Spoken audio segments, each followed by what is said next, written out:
Invite Daniel Ward to come forward and lead us in the pledge. If we'd all stand and face the flag.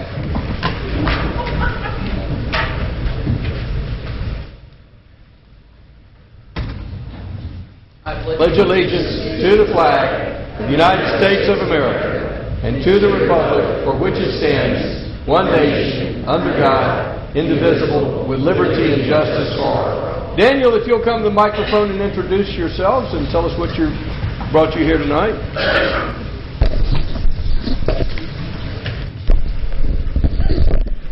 Hello everybody, my name is Daniel Ward. I'm a member of Troop 463 of the Boy Scouts of America. I'm here to come to a city council meeting for my citizenship in the community merit badge and see what's going on. Daniel, welcome here. We have 3 former Boy Scouts up here on the council. Councilmember Orleans, who was a Life Scout. Councilmember DiPolito, what rank did you reach? A Life Scout, and with my parents' help, I am an Eagle Scout. And then we have Councilmember Betty Price, who was able to help her son achieve the rank of Eagle. So you've got a lot of support for the Boy Scouts up here. Let's have a hand for the Boy Scouts and Daniel.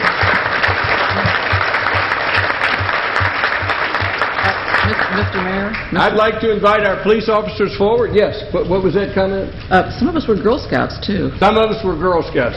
You need to get the Girl Scouts to come down more often to lead us in the pledge. They just don't show up on this. They're afraid you might ignore them. Never. Never. You would never let me. I have a proclamation to read on behalf of Peace Officers Week. Whereas the Congress and President of the United States have designated May 15th as Peace Officers Memorial Day, and the week in which it falls as Police Week. And whereas the members of the law enforcement agencies of Roswell play an essential role in safeguarding the rights and freedoms of the citizens of Roswell, and whereas it is important for all of our citizens to know and understand the duties and responsibilities of their police department, and that members of our police department recognize their duty to serve the people by safeguarding life and property, by protecting our citizens against violence and disorder, and by protecting the innocent against deception and the weak against oppression and intimidation. And whereas the Roswell Police Department has grown to be a modern and scientific law enforcement agency which unceasingly provides a vital public service to our citizens and our community, now, therefore, I, Jerry Wood, Mayor of the City of Roswell, call upon all of our citizens and our patriotic civil and educational organizations to observe the week of May 12th through May 18th, 2013 as Police Week, in which we all join in commemorating police officers, past and present, who by their faithful and loyal devotion to their responsibilities have rendered a dedicated service to their communities and have established for themselves an enviable and enduring reputation for preserving the rights and security of our citizens. And I further call upon all the citizens of Roswell to observe May 15th, 2013 as Police Officers Memorial Day in honor of those police officers who, through their courageous deeds, have lost their lives or have become disabled in performance of the duty. And now I'd like to call upon Councilmember Becky Wynn to recognize our police officers. Thank you, Mr. Mayor. First of all, Chief Grant, thank you for being here, and Lisa Holland. But I'd like to have the Chief say something. But I have been, real quick, I've been liaison to the public safety for going on 18 months now, and I think they're probably one of the finest groups of people that you ever want to meet. And I'm so proud to have served as their liaison. And I just feel very safe in my house when I know that they're on patrol. Chief? Let me begin by saying I'm somewhat biased, but this police department is one of the best police departments in the state. Individually, they are just a tremendous group of officers and individuals, and I'm excited to be associated with the Roswell Police Department, and the citizens and the council and mayor should be proud to have the quality of people that we have working at the police department, because they just do an outstanding job every day, regardless of the weather, the time of day. They're always there, and they just do an outstanding job, and I'm proud of them, and I hope that you are as well. We are. Let's have a hand for our great police department. All right.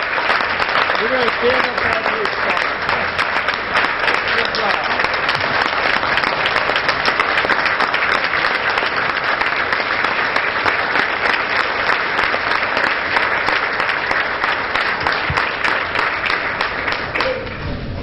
We have a great police department, but we also have a great public works department. And so next I'd like to read a proclamation on behalf of that public works department. Whereas the public works department service provides in our community are an integral part of our citizens' everyday lives. And whereas the support and understanding of informed citizens is vital to the efficient operation of public works systems and programs, including water, streets, public buildings, and solid waste collection. And whereas the health, safety, and comfort of this community depends upon these facilities and services. And whereas the quality and effectiveness of these facilities, as well as their planning, design, and construction, is vitally dependent upon the efforts and skills of our public works officials. And whereas the efficiency of the qualified and dedicated personnel who staff our public works, environmental, transportation, community development, and building operations department is materially influenced by the people's attitude and understanding of the importance of their work they perform.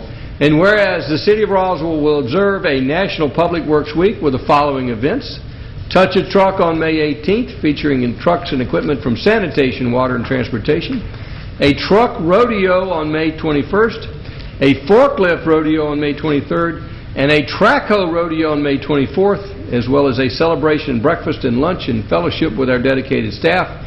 Now, therefore, I, Jerry Wood, Mayor of the City of Roswell, do hereby proclaim the week of May 19th through May 25th as National Public Works Week in the City of Roswell, and I call upon our citizens and our civic organizations to acquaint themselves with the issues involved in providing our public works services, to recognize the contributions our public works official makes every day to our health, safety, comfort, and quality of life. And with that, I'd like to introduce the liaison to our great Public Works Department, Ken Eichelhart, to introduce our Public Works Department Head Director. Perfect timing. Mr. Moyne, take it away. Yes, sir. Thank you very much, and I appreciate the accolades. I just want to say that in Roswell, the activities of Public Works are very widespread and actually encompass 4 departments. In addition to Public Works and Environmental, that's the Transportation Department. Transportation, stand up. Let's have a hand for Transportation Department.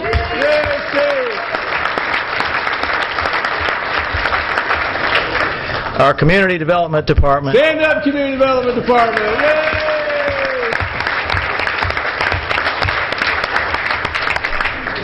And our Building Operations Program, which is part of the Administration Building Operations Department. in the back, take a bow. Yay!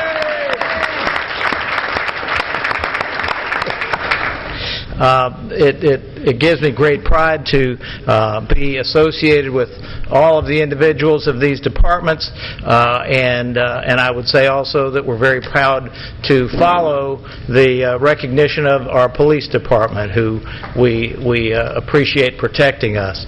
The theme of this year is Because of Public Works, and the poster over here demonstrates all of the community activities that are available to us because of Public Works, things that we often take for granted, and so this is a time for us to reflect on that, to recognize our employees, and to demonstrate some of their activities. And I would commend for you and for the public some of the events of next week. If you have never seen a 25-ton garbage truck speeding around the traffic circle in reverse, you just ain't seen nothing. So, thank you very much for your recognition. I hope you will be able to join us all next week. One more hand for Public Works. Thank you.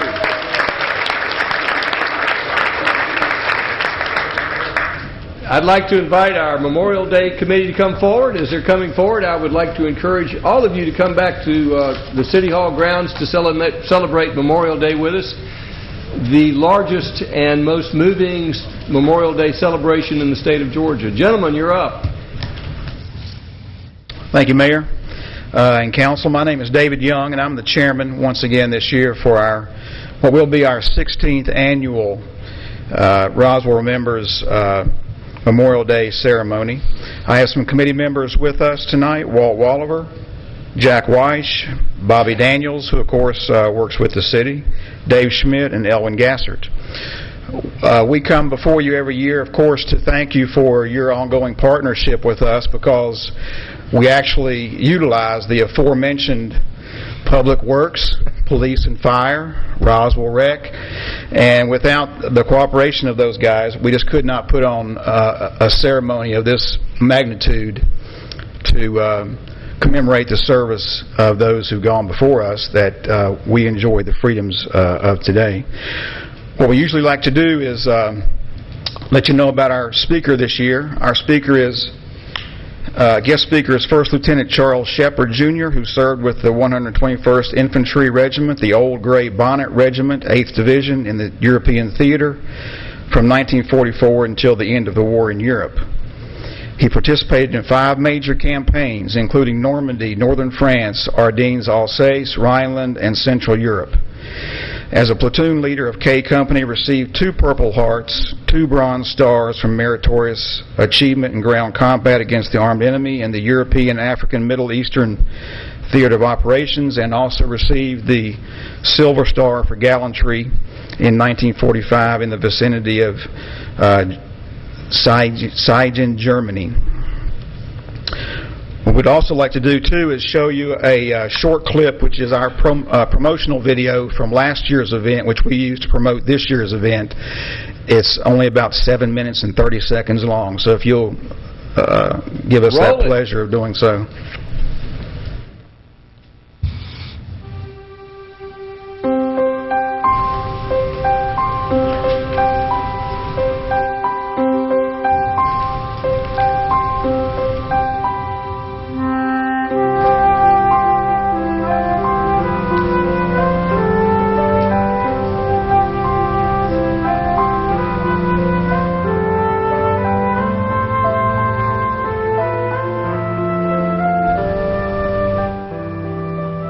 Someone has said, a hero is someone who has given his or her life to something bigger than oneself. And that's why we're here today, is people gave up so much that we could be here. We are honored to have as our guest veterans of the Army, the Navy, the Marines, the Coast Guard, and the Air Force. Today is a day to remember that we owe our security and our freedom to them. America is an exceptional nation. Ours is a nation full of thinkers and doers and dreamers, blessed with freedoms endowed by our Creator. And we still enjoy those freedoms today thanks to the sacrifices of millions of Americans who paid the ultimate price.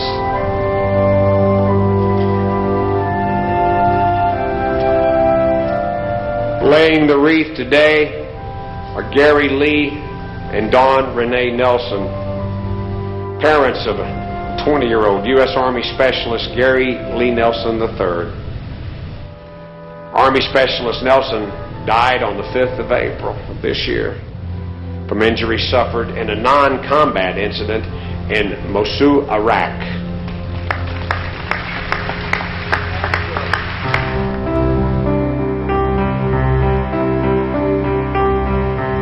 In 1948, Tibor Rubin, a Hungarian Jew, came to the United States after being a prisoner of war in a German concentration camp in Austria during World War II. In 1950, speaking very little English, Rubin enlisted in the United States Army in order to earn his citizenship and received training to become a butcher. By July of that year, Private First Class Rubin found himself fighting on the front lines in Korea with I Company, 8th Regiment, 1st Cavalry Division. An anti-Semitic sergeant consistently volunteered Rubin for the most dangerous patrols and missions. On one such mission, Rubin secured a route of retreat for his company by single-handedly defending a hill for 24 hours against waves of North Korean soldiers. For this and other acts of bravery, Rubin was 4 times recommended for the Medal of Honor by 2 of his commanding officers. Some of Rubin's fellow GIs were present when the order was issued, and all are convinced that the sergeant deliberately ignored the orders.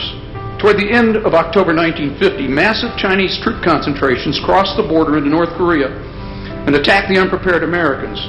After most of his regiment had been wiped out, the severely wounded Rubin was captured and spent the next 30 months in a prisoner of war camp. Faced with constant hunger, filth, and disease, most of the GIs simply gave up. The exception was Rubin. Almost every evening, Rubin would sneak out of the camp to steal food from Chinese and North Korean supply depots knowing that he would be shot if he was caught. He shared the food evenly among the GIs, Cormier wrote. He also took care of us, nursed us, carried us to the latrine. He did many good deeds, which he told us were mitzvahs in the Jewish tradition. The survivors of the camp credited Reuben with keeping them alive. His deeds were finally recognized over 50 years later with the Congressional Medal of Honor presented by President George Bush in 2005. Many of us who are veterans, who have not come home with wounds or loss of limbs, we don't give a lot of thought about the time we've served. But there is a dark shadow which crosses our mind. Why is it that we survived, we wonder? And sometimes that dark shadow rings down thoughts of guilt because we did. But it's days like this which makes me and many of us veterans so proud we served. One thing you can take away from this day is that each man gave his life. He gave it willingly and knowing that he served his country. I never served with anyone in Vietnam who regretted that he was there. I never served with anyone in Vietnam that was afraid to die.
Good job.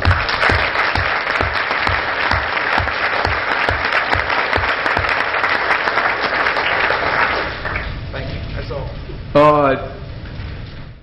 That was a good sample of what you would get when you come Memorial Day, but it's just a beginning.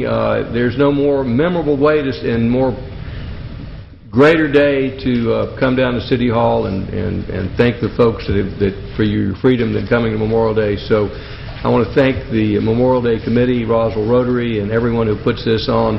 And again, Memorial Day is a great day to be with the family and have a cookout, but take some time out that morning. Whether you come alone or with your family, you will be moved. One last thing, if I can. If anyone in this audience is bored on Sunday, we have 3,000 plus chairs to set up, sound systems, etc., etc. So you can come out and not be bored on that day if you'd like. Well, I know that many of our council members will be there helping you. Thank you, Mayor. Thank you. We're back to the business now. I have a nomination of Motion to approve. That would be Rick Dreger is nominated for the Rec Commission. We have a motion by Councilmember Wynn. We have a second by Councilman Orleans. All in favor of the motion, raise their hands. Passes unanimously. At this time, we'll hear from our city administrator on the budget. For the first, do we need a first reading from our city attorney? Yes, sir. Do you want to read the ordinance first? Do you want staff to do the presentation? Let's get the boring part out of the way, Mr. That would be the ordinance. Davidson, you can read the ordinance, and we'll hear a presentation so you can understand what he just read. You will not understand it from the reading of the ordinance. That's true. Thank you. This is an ordinance adopting a budget for the fiscal year 2014 for each fund of the City of Roswell, Georgia, pursuant to Article 6, Chapter 6 of the Charter of the City, beginning July 1st, 2013, and ending June 30th, 2014, appropriating the amount shown in each budget as expenditures, adopting the item of anticipated funding sources, prohibiting expenditures to exceed appropriations, and prohibiting expenditures from exceeding actual funding sources, and amending the Code of Ordinances to effectuate such adoption. Now therefore, the Mayor and Council of the City of Roswell, pursuant to their authority, do hereby adopt the following ordinance. The City of Roswell, Georgia hereby adopts an expenditure budget for fiscal year 2014, said budget being described below and shown on Schedule A for each fund of the City of Roswell, Georgia. General Fund, $61,014,602. Confiscated Assets Fund, $383,878. E911 Fund, $2,007,693. Cemetery Fund, $23,500. Hotel Motel Fund, $952,931. Lita Thompson Rental Fund, $88,192. Capital Projects Fund, $5,579,977. Debt Service Fund, $1,205,948. Water and Sewer Fund, $3,580,973. Stormwater Fund, $2,549,667. Solid Waste Fund, $9,508,701. Recreation Participation Fund, $5,310,349. Workers' Compensation Fund, $464,505. Group Benefit Fund, $6,548,372. Risk and Liability Fund, $1,050,076. Fleet Services Fund, $626,684. And Grant Fund, $20,270, for a grand total of $100,916,318. A millage rate of 5.455 mils is hereby established as part of the approved budget based on the estimated digest of Fulton County. The millage rate has a component of 4.464 for the general fund and a 0.991 component for the general obligation bond debt fund. This millage rate may be adjusted at a future date based upon a receipt of a certified digest. This budget fixes the number of budgeted full-time positions of the city at 597. Mayor and Council further adopt a capital improvement plan for fiscal years 2014 through 2018 as attached hereto and incorporated herein as Schedule B. Mayor and Council further approve the reappropriation of all available funds for fiscal year 2013, approved capital projects that have not been completed as of June 30th, 2013. If approved, this will be the first reading of the ordinance, Mayor. I'd like to ask Ryan Luckett to come forward to have a short presentation on the FY 2014 budget, and then we'll open it up for any questions that the Mayor and Council might have before a public hearing.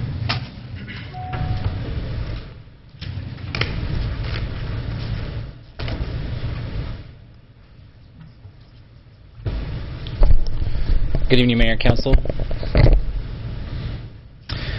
This is the first budget reading for the FY 2014 proposed budget, and I have a brief presentation just to provide you an overview of some of the information we discussed a couple of weeks ago.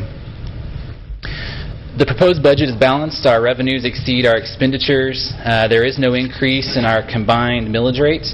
The budget continues investing in economic development as well as job creation. The budget incorporates road resurfacing as part of the operating budget. And the budget continues to sustain high-quality city services, facilities, and equipment. Just to highlight once again the principles that helped guide us in the development of the FY 2014 budget. The budget was balanced using current revenues to fund current operating expenditures and maintenance capital. Our reserves were used only for one-time capital. The budget maintains a financial reserve of at least 3 months of operating expenditures. There is no increase in the combined property tax rate, and the budget maintains the current level of services. This graph provides you a illustration of the total source of funds for all funds across the city. The blue section represents our revenues and the red section represents our use of reserves. So you can see that in FY 2013, our total source of funds was $109.7 million, and the proposed budget in FY 2014 is $104.8 million. That represents a decrease of about $4.9 million, and that represents decreased revenue associated with our capital lease program. This next slide provides you an illustration of how that revenue is broken out across our major categories.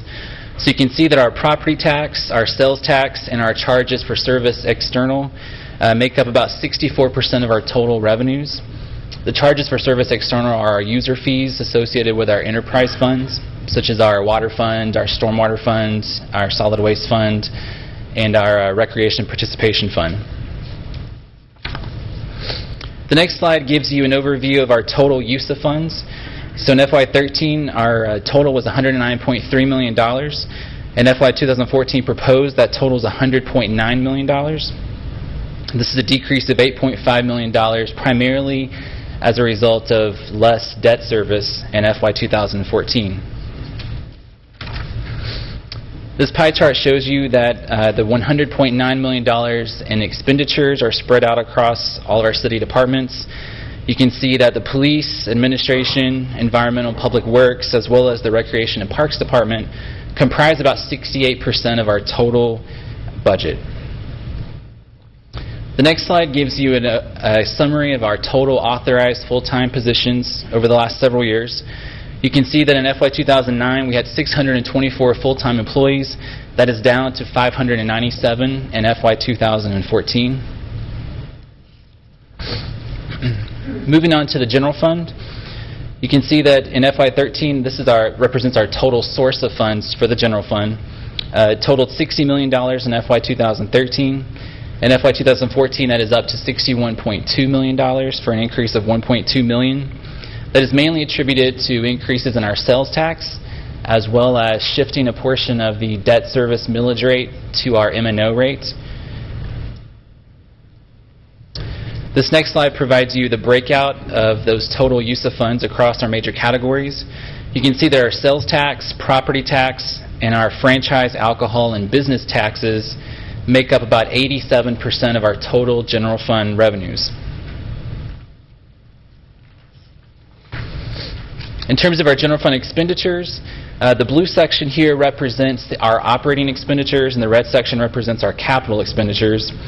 So you can see that overall, the budget increased from $60 million to $61 million in FY 2014 proposed. It's about a 1.6% increase. The operating expenditures increased by about $1.5 million. Most of that is related to the new initiatives that are included in the FY 2014 budget, totaling $1.3 million. And you can see that our capital budget, capital dollars, decreased by about $500,000 from last year. Those general fund expenditures totaling $61 million here are spread out across our city departments. So you can see that the police department, the recreation and parks department, transportation, and our administration departments make up about 73% of our total expenditure budget in FY 2014. So in summary for the general fund, you can see our total resources are $61.1 million. Our total expenditures are $61 million, which leaves about $165,000 available for programming, and we'll talk more about that in a few slides. And here you see, too, that our fund balance reserve is maintained at 3 months of operating expenditures at $13.8 million. Moving on to our other funds. This slide provides you an overview of our revenues and expenditures for each of some of our other funds. The blue represents FY 2013, and the red represents our FY 2014. So you can see that revenues for our solid waste fund are projected to be slightly down in FY 2014. That's mainly because some of our residential premium service, as well as some of our commercial service revenues, have been trending downwards over the last few years. Our expenditures are also down by about $300,000, and that's mainly a result of less capital dollars being programmed within the solid waste fund. For stormwater funds, you can see our revenues are stable at $2.9 million. Our expenditures, you can see, are slightly down in FY 2014, and that's mainly a result of building up the financial reserve within the Stormwater Fund to that full level of 2 months of operating expenditures, and that is accomplished in the FY 2014 proposed budget. For our Water and Sewer Fund, you can see our revenues are increasing from $3.4 to $3.6 million. That increase is some consumption, but also reflects a $1 increase in the base rate for the Water Fund. And as you remember, we discussed this at the first presentation 2 weeks ago, as well as one of our work sessions on March 18th. That increase is needed to fund the debt service associated with a new water plant. For our Hotel Motel Fund, our total source of funds is down by about $90,000, which is primarily a reflection of fewer trail dollars being programmed in FY 2014. However, our hotel motel revenues are up in FY 2014 by about $60,000 over last year's budget. In terms of our expenditures, a slight decrease of $90,000. That is mostly a reflection of fewer trail dollars being programmed and is offset by some of the new initiatives for the Roswell Business Alliance as well as the Convention and Visitors Bureau. This slide shows you the total source of funds for our Recreation Participation Fund. The blue section represents our revenues, the red section is our use of reserves, and the green section represents the general fund support for the Recreation Participation Fund. You can see that our program revenues are actually up by about $200,000 in FY 2014. The budget also includes using about $200,000 in reserves for one-time capital purchases. And you can see that our general fund support for the fund is maintained at $571,000. In terms of our expenditures within the Recreation Participation Fund, there is an increase to using some of those increased revenues to pay for some increased operating expenditures such as recreation supplies, as well as some one-time maintenance for Roswell River Landing, as well as some other field maintenance.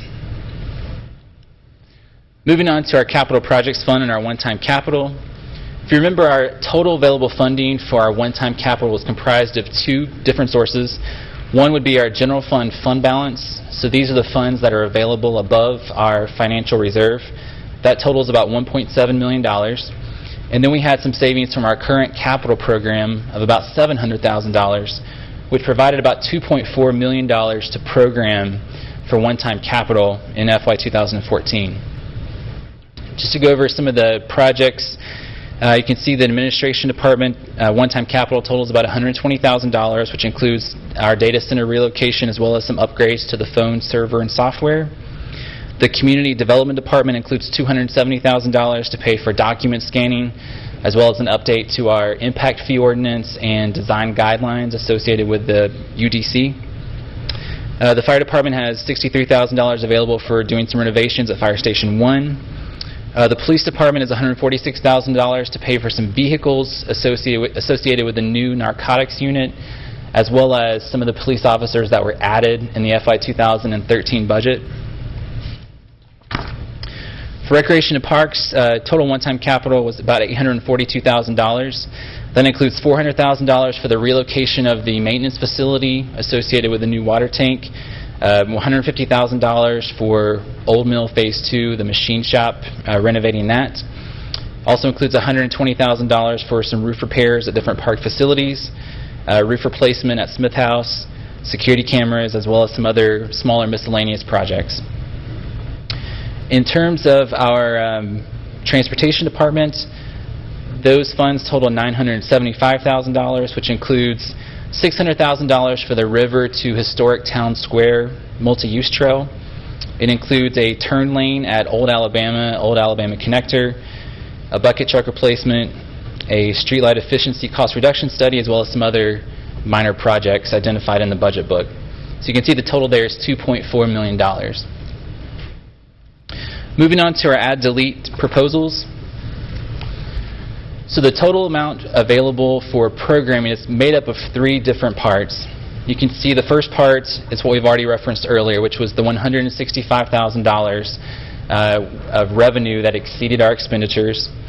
The next part represents some suggested deleted items that total $100,000. So the availability of those funds are contingent upon council approval of those specific deletions. And then we have some additional revenue associated with some of the suggested add-delete items. And again, those funds, the $70,000, are contingent upon council approval of those related items. So our total available for programming is $335,919. The total ad proposals received so far total $426,647. So you can see we're slightly over the available amount by about $90,728.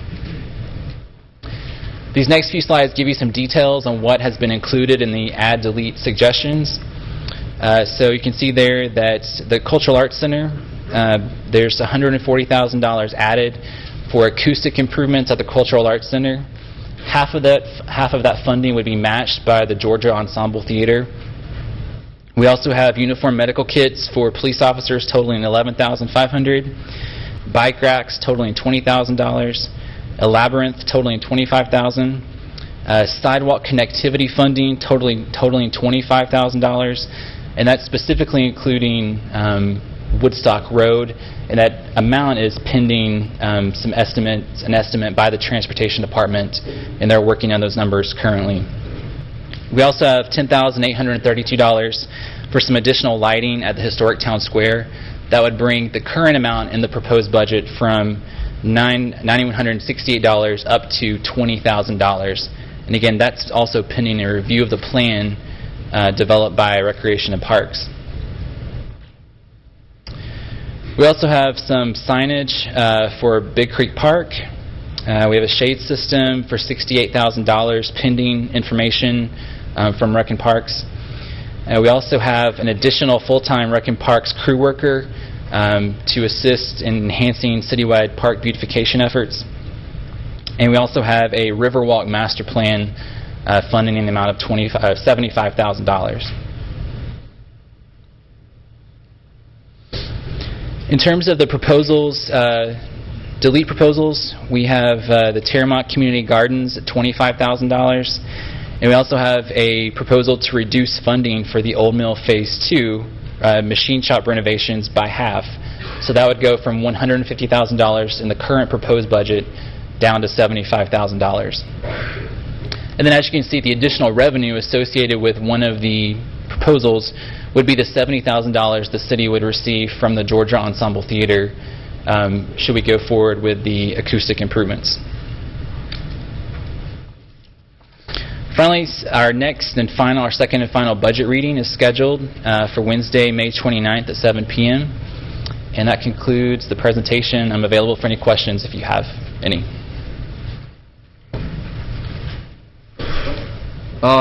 First of all, is there any additional additions or deletions the council would like to propose at this time before I know there. Yes, Councilman Eichelhardt.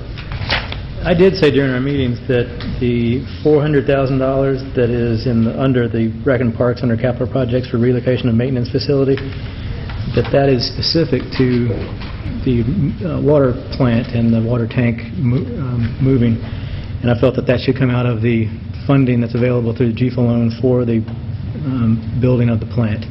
So that is my proposal, to move that from there, so delete that and add that to the other funding source, which is not really part of this project. This would be in the capital budget side, correct, not in the operating budget side. Didn't we discuss? Yeah, but he mentioned them, so I was going. Well, again, the deletions we've just talked about were in the operating budget, correct? Yeah, delete, yes, all of them are. Actually, all of them are one-time capital, with the exception of the medical kits. And I'm sorry, except for the full-time crew worker. All right, so those were all changes to the one-time capital list. Right, with the exception of those two. Okay, and so Councilman Eichelhardt is proposing moving one of those expenses to the water fund. Correct, to the fund for the construction of the plant. That would free up another $400,000 in the capital fund. Correct. Any other additions or deletions that the council we haven't addressed? The council wants to bring up at this time. Councilman Orleans. No, I just wanted to reiterate what he's mentioning, because it's shown under Parks and Rec, and I was under the impression it was going to be part of the building of the water plant as well. Any other comments before I open it up for public comment? I know y'all would like to hear from the public before you make motions. Any other questions or comments from the council? Councilman Eigelhardt. Well, this is not directly specific, but ultimately it is in terms of the budget, because I do object to the millage rate change, moving it from the debt service to the M&O, which I understand will require $1.7 million in reductions in the budget. So I don't have specific cuts for that, but it is approximately 2.75% across the board if you look at the $61 million general fund. So again, I don't have specifics for that, but that is something I would suggest that we look at. One of the things I am going to ask the council in the order of voting, I know there's some additions and deletions. It would be helpful if we heard a motion on deletions before we heard the motion on additions, so we would know how much this council supported spending. You have to know how much you have to spend, so I would encourage the council to resolve the deletions before they move on to adding the amendments. So at this time, we'll open it up to the floor. If you'd like to speak, if you'll raise your hand, I'll call you forward. You give your name and address. We have a 5-minute time limit. K-Love will be monitoring that. There's a green light when you begin speaking, yellow light when there's a minute left, 2 minutes left, red light when your time is up. So if you have any questions or comments or suggestions on the budget, now, Kay, we have not brought up the millage rate. What I'd like to try to do, the millage rate public hearing and the general public hearing at the same time. So do we need to have the reading on the millage rate if we're going to have the public hearing combined? Yes, sir, we need that So ordinance before read. I go to the public hearing, let's read the ordinance on the millage rate, because when you get up to speak, I'll ask you to speak on both subjects and give you 5 minutes total. I object to that. Your objection is noted. Thank you, sir. You have it budgeted as two separate line items. You are curtailing the ability for the public to speak by joining those two issues. Your objection has been noted. Thank you, sir. The ruling will remain. If you'll proceed, Mr. Davidson. Thank you. This is an ordinance to adopt a millage rate. Now, therefore, the mayor and council of the city of Roswell wish to establish a millage rate of 5.455. The millage rate has a component of 4.464 for the general fund operating and capital improvements budget, and a .991 mils component for servicing bonded indebtedness. The millage rate may require adjustment upon approval of the certified digest for the year 2013. If approved, this will be the first reading. Does the council have any questions regarding the millage rate? I know, Councilman Eigelhardt, your comment is noted that you'd like to see that millage rate roll back. Councilmember Price. Refresh my memory if the final line in the first therefore paragraph, the millage rate may require adjustment upon approval of a certified tax digest. Is that standard wording? Have we seen that before? Yes, ma'am. Because Fulton County doesn't have a certified digest yet, this is an estimated digest, so until we have a certified one, this is just preliminary and an estimate.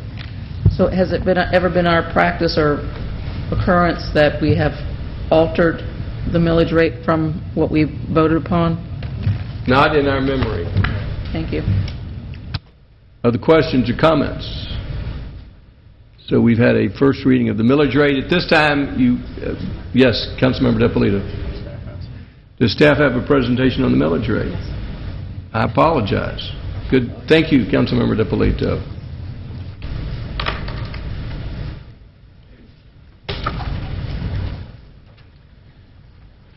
So as we mentioned before, our property tax revenue is based on an estimated digest value. We are anticipating receiving some information, at least an estimated digest information from Fulton County within the next few days. Our total property tax estimated digest does assume a 15% decline in our motor vehicle digest as a result of House Bill 386 and the new title tax. And as we've talked about before, the property tax revenue does shift a portion of our debt service rate, .405 mils, from our debt service rate to the M&O rate to help fully fund some of our maintenance costs and some of our other operating expenses. This slide gives you an idea of a property tax bill, and you can see that on the current property tax bill, there is no change from what the current setup is, and comparing that to our proposed setup. We're basically shifting $40, this is the average Roswell home, shifting $40.50 from the operating portion, from the debt service portion to the operating portion, but it's a net zero impact to residents. This next slide gives you the 10-year history of our total millage rate, and you can see that since 2005, FY 2005, our millage rate has been decreased twice and has been maintained since FY 2009.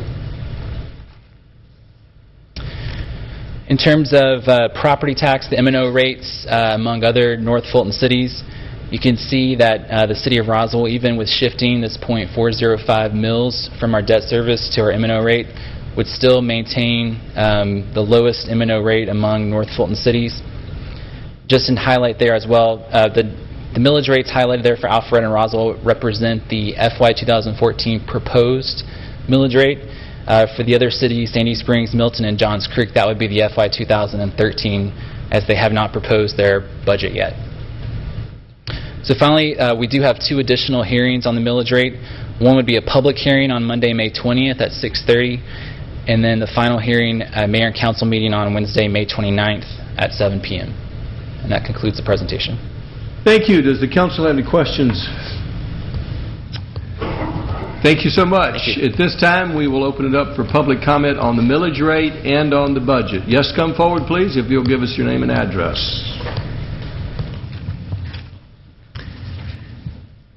My name is Janet Russell. I live at 260 Willow Springs Drive here in Roswell. Just 3 little things. I noticed that we've allocated $25,000 for a labyrinth. Really? Is that something from the Onion? I don't really think we need a labyrinth.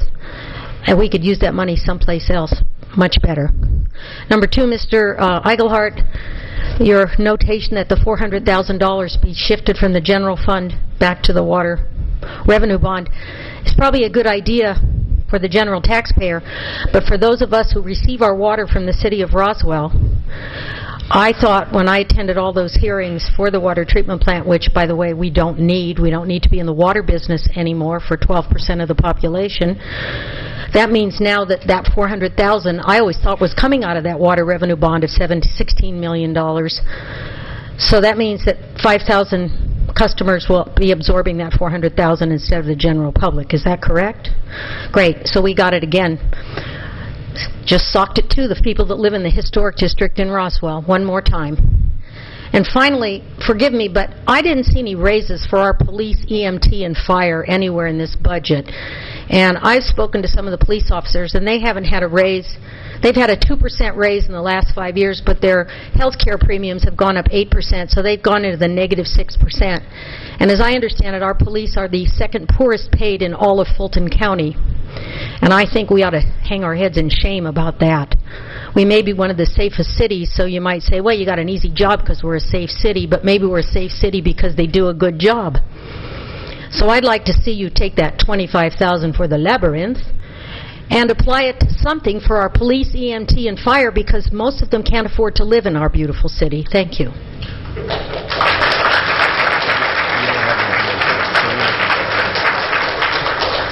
Who'd like to speak next? You'd like to speak? This is your opportunity. Yes, sir, come forward. If there's anyone who wishes to speak, if you'd move forward to the front row, it'd be helpful in shortening the amount of time it takes you to walk forward. So if you'd like to speak on this budget, I'd like you to come to the front row. I need to use that, so before you start the clock, please.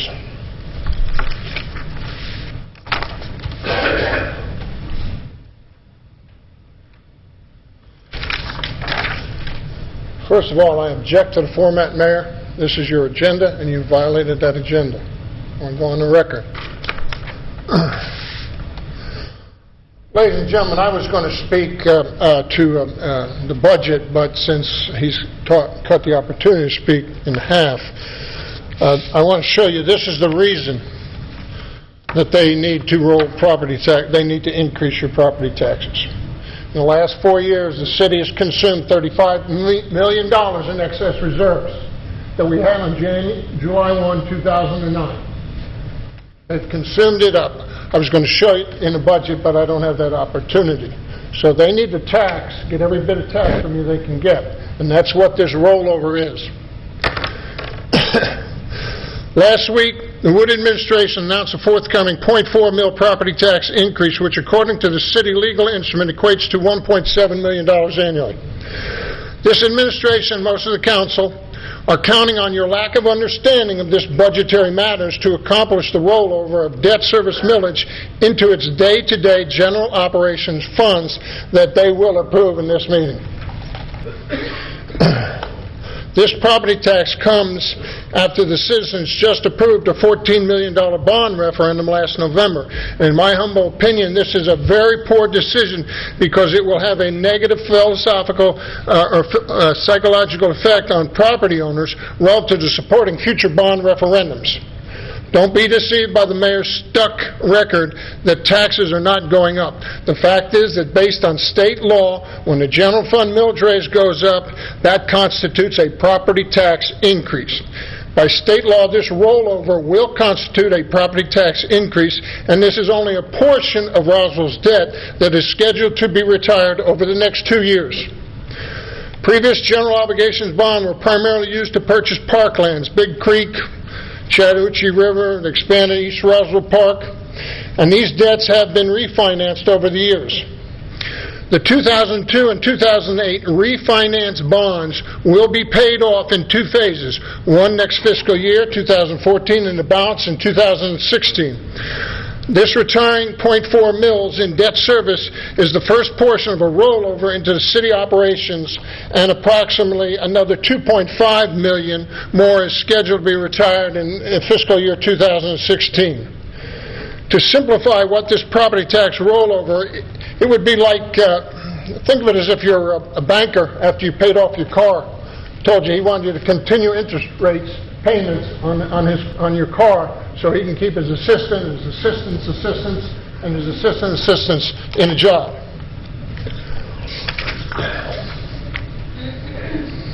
Let me emphasize that these rollovers impact the property owners, and the property owners exclusively. All I can say is I wish to God, and this council is hoping the economy is going to improve. Okay? That's what they're betting on. They have no more reserves. The only reserves they have is about a little over $4 million in the solid waste so they can go out and buy a couple garbage trucks. But all other reserves have been consumed. Excess reserves have been consumed. The reserves that they have, by policy, they must maintain in the event of a calamity. And that's all. They can't use them. Okay? So the only way they can have funds, and they've lived off $35 million in the last 4 years, the only way they can have additional funds to keep this spending fiasco going is to tax and continue to tax, and they will do so. Thank you. Thank you, Mr. Flood.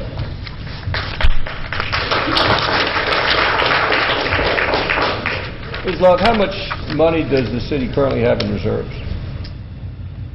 In the all reserves?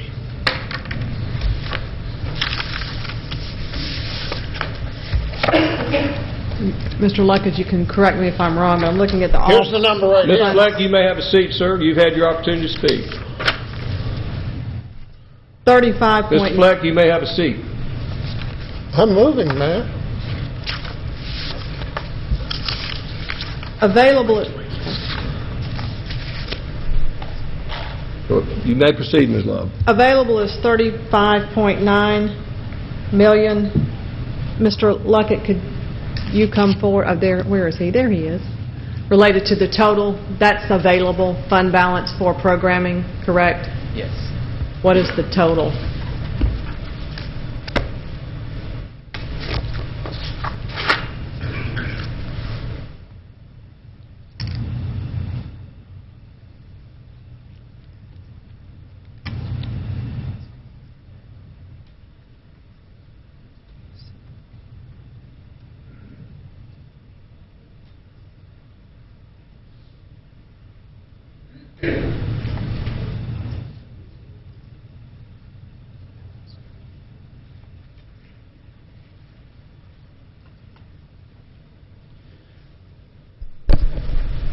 Should be about $18.4 million above reserve policy.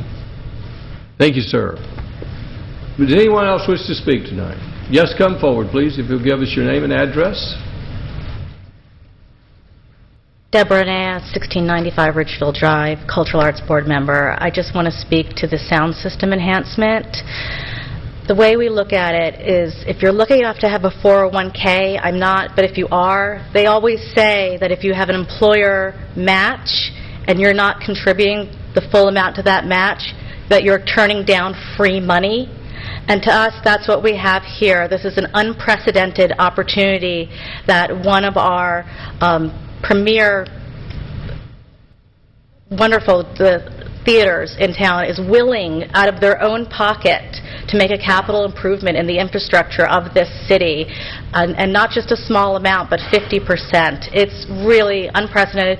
It gives us something that otherwise we would not be able to do. We would not be able to come to you and say, let us have $140,000 to replace our decrepit sound system. Deborah, I think you've got the vote of this council on the $70,000. Okay, good.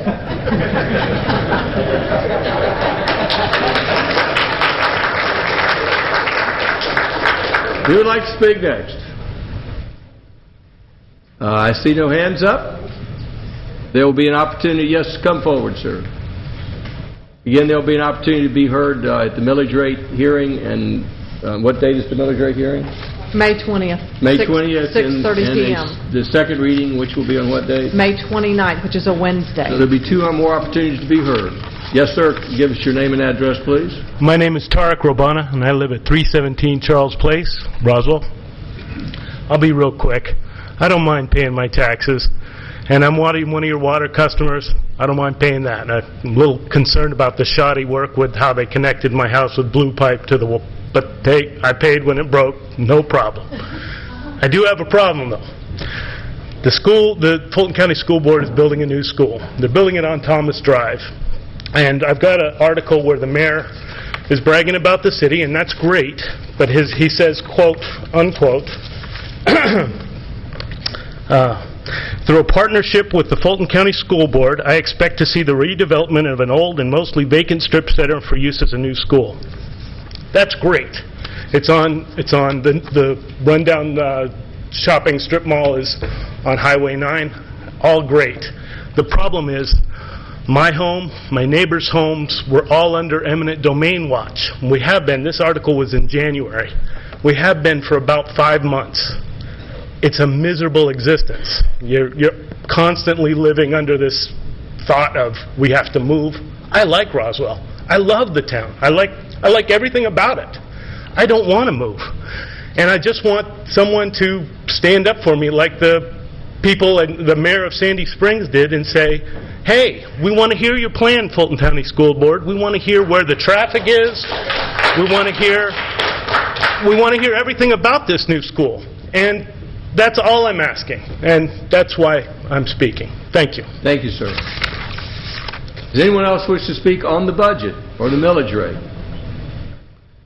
Not seeing any hands up. The public hearing is closed. At this time, I would like to hear from council on delete, because we can't start budgeting expenditures until we first determine how much we have to spend. So any thoughts on the items to delete? Let's start with the operating budget, not the capital budget.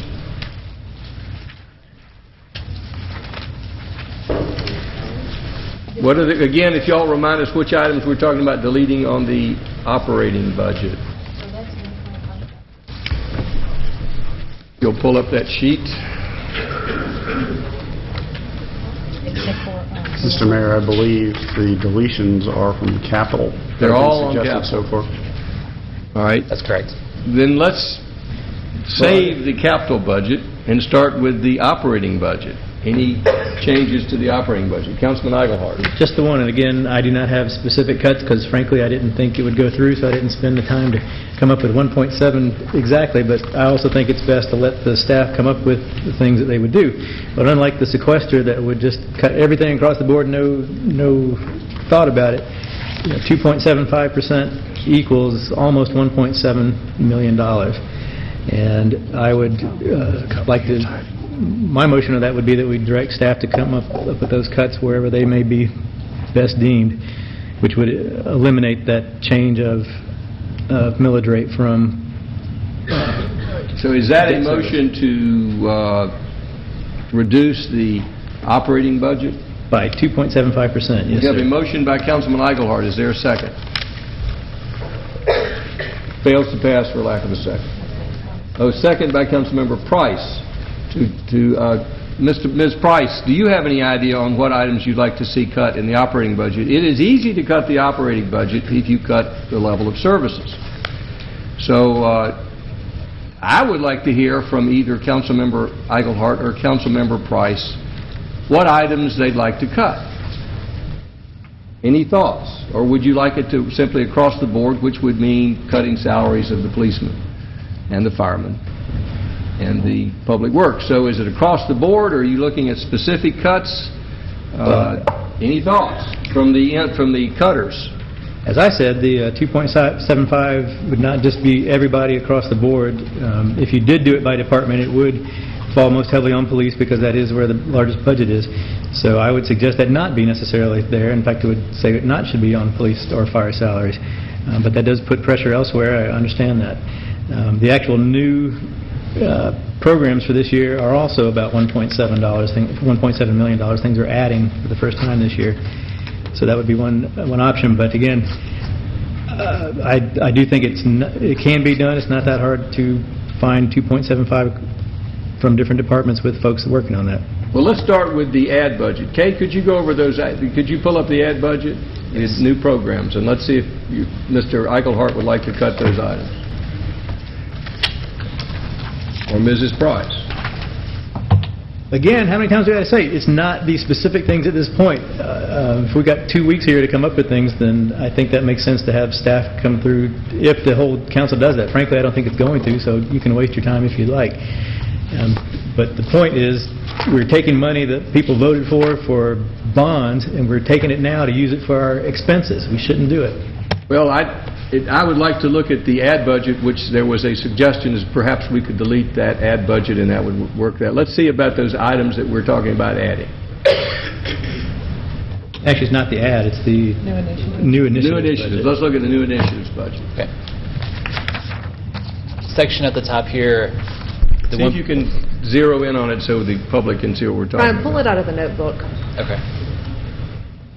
But I should make clear, I'm not necessarily saying we should cut these, it just happens to be a similar amount. Well, I think it's appropriate to look at that as one possibility if the council is looking for things to cut. The first item, $230,000, the election budget, is that optional, Ms. Love? No, sir. If you can get that so we can go down the list, and I'll try to hit the big ones, not the little ones.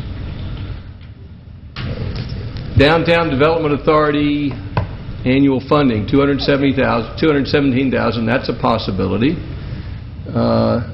EMS captain, that's fire department. That's $100,000. We could cut that fire official. Creation of drug unit, that's a big number. And police career development plan, there's another 70-something thousand there. One-time employee compensation, $65,000. That would be, we're trying to give them a little bump. City branding and outreach program, we put $80,000. That's a possibility. Operating contingency, $250,000. We try to put a little conservatively budget, so that's there. So those are some possibilities. Mrs. Price, do you and Ken Eichelhardt, do you have any thoughts on any of those items, which ones we should cut? No, I just want to speak in generalities, if I may. Sure. I know last year, because we were in a position to do so, I can't remember how many of us, though, did want to reduce the millage rate, which did not pass. So I didn't think that there was any possibility of that happening again. I think I was the only person who voted for it. So when I heard that Councilman Eichelhart was inclined to do the same thing, I haven't spoken to him about it, but I second it. I think because I think the discussion is necessary. I think we don't do zero-based budgeting. We don't look at things with a great deal of scrutiny. There was more scrutiny put into our off-the-cuff ads this evening than have been put to the various departmental budgets as far as coming under a microscope. So I think there is room to tighten our belt, and I would really love for us to do that. But again, I didn't think that based on last year's result of not reducing the millage rate, that there was even a possibility of it coming up. So I think it's a good discussion to have. I do think it's a good discussion, and I think the discussion in cutting the budget needs to begin with what we wish to cut, because this being a balanced budget, if we cut the revenues without cutting the services, we run a deficit, which is something I don't think anyone on this council can support running a deficit. I don't think anyone up here wants to do that.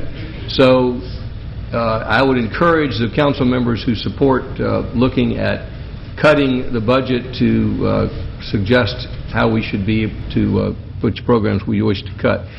So we have a motion and a second. Any further discussion by council? Councilman Eichelhart. I do think, again, it makes sense, as Councilwoman Price just said. If you went through and scrubbed the budget, I don't think it's that hard to find 2.75% to remove. Is it entire things that are listed here? No, of course not. That would be the stupid way to do it. But I think there are ways to minimize certain things and think through some other aspects. I encourage Councilman Eichelhart to take that easy step as he described it, and Councilman Price to also give us their thoughts. We have a motion and a second. Any further discussion? Councilmember Diamond. I do have a question, because I have a different impression of the scrutiny that these items have been given going into this. So I'd like to hear a little bit. I mean, I know how many times we've met on it, but I'd like to understand a little bit about how these numbers were arrived at in the first place. K-Love, K-Love did the heavy lifting. I simply gave direction from time to time.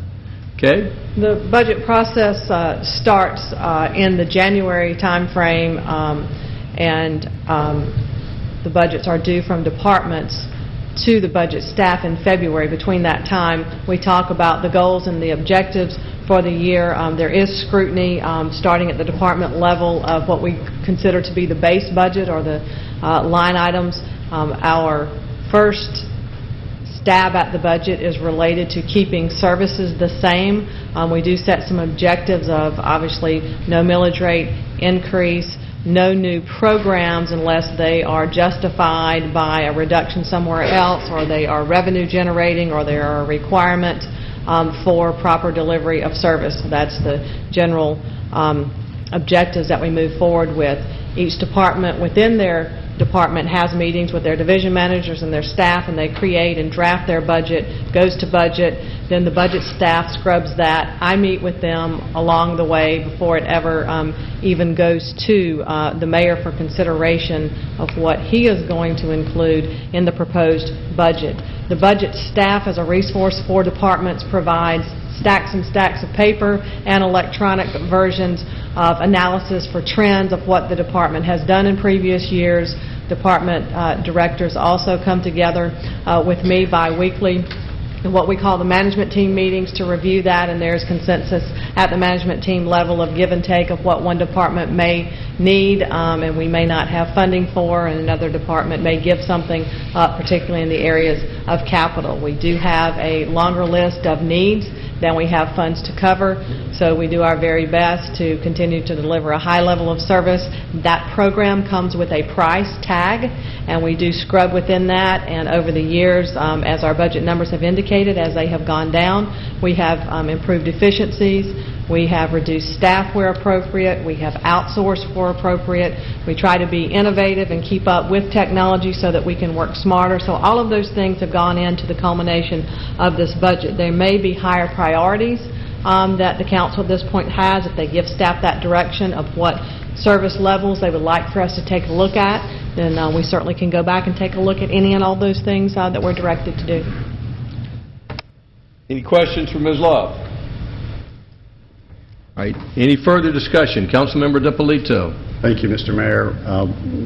While reviewing the budget, I had asked Mr. Luckett to give me an idea of how costs have increased in Metro Atlanta in general, just to really take a look at our operating expenses and really thinking about how we're benchmarking about how the economy is doing. And the economy has been in decline for a number of years, as we all know. But even so, the CPI, the Consumer Price Index, has gone up 5.3% in the last 5 years, which astounded me because I thought it would have been a decrease, but it's not.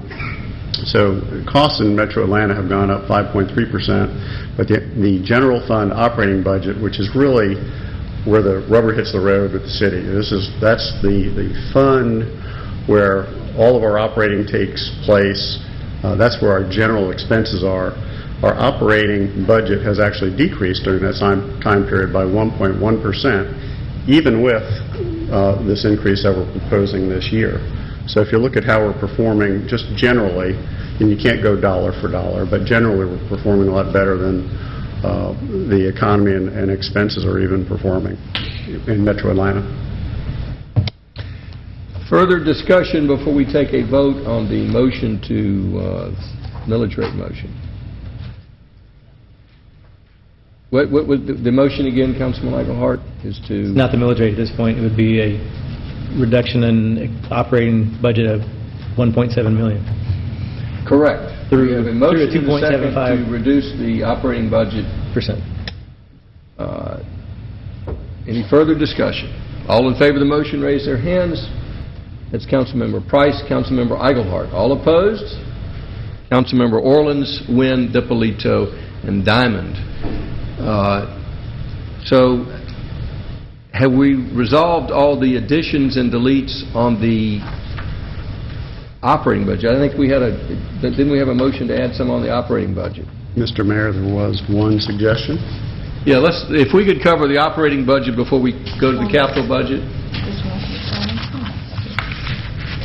How would you like to proceed? Would you like these line by line? What I would... we're looking at adds now to the operating budget. Yes, if we could go... Here's where we are. I'm going to be asking you to make a motion on the operating budget. Let's take the capital budget and take that second. And then if you do not include an item which a council member would like to add to it, I will ask for amendments to your motion. So we need a motion on what you would like to put in the operating budget. Including the proposals. Including all the proposals. This is the operating, not the capital budget. Okay. Adds to the operating budget. Amendments to increase the operating. I think we had $165,000 to program. Okay. You go beyond that, I'm going to be jumping up and down about a deficit. I think you're okay. I would move to approve the operating budget as presented with the addition of $45,415 to add one full-time recreation and parks crew worker position to enhance the citywide park beautification efforts. We have a motion. Do we have a second to that motion? Second by Councilman Orleans. Before we go on to discuss that motion, I'll ask if any other council members would like to add anything else to the operating budget. So we're looking for additions. Councilman Eichelhart. Just to clarify, so that does not include the Cultural Arts Center? The Cultural Arts Center was a part of the capital budget. I'm sorry. We're trying to focus on the operating budget. Any adds to the operating budget, which might be inconsistent with your earlier motion, but we'll consider it. Anyone else wish to add anything to the operating budget? All right, so we have Mr. Davidson, can we have a motion to approve the operating budget with that amendment? Any further discussion? I think we're ready for a vote on that motion. Any further? Let's discuss that motion. Are you for or against that motion? And why? This is on the operating budget. to move the operating budget with the addition of $45,000 for a additional crew worker for the Rec and Parks Department. Councilman Wynn. Thank you, Mr. Mayor. I'm sorry. Okay. I was hem-hawing about this one because I think, Mr. Mayor, you and I had a discussion about this would be an ongoing cost. But I also had a long talk with Morgan about this, and I think he convinced me that because we have added more fields, even though we're getting synthetic turfs, and we have added really a lot more for our park guys to maintain, I think I can probably support this add-on, since I did talk to him, and he convinced me this was the right thing to do. Councilman Orleans.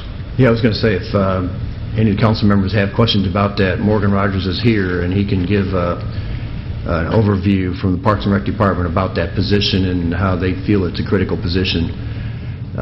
They have not added anybody since, I think, 2005 or 6, and we've added, I think, 40 facilities in one way or another since 2006.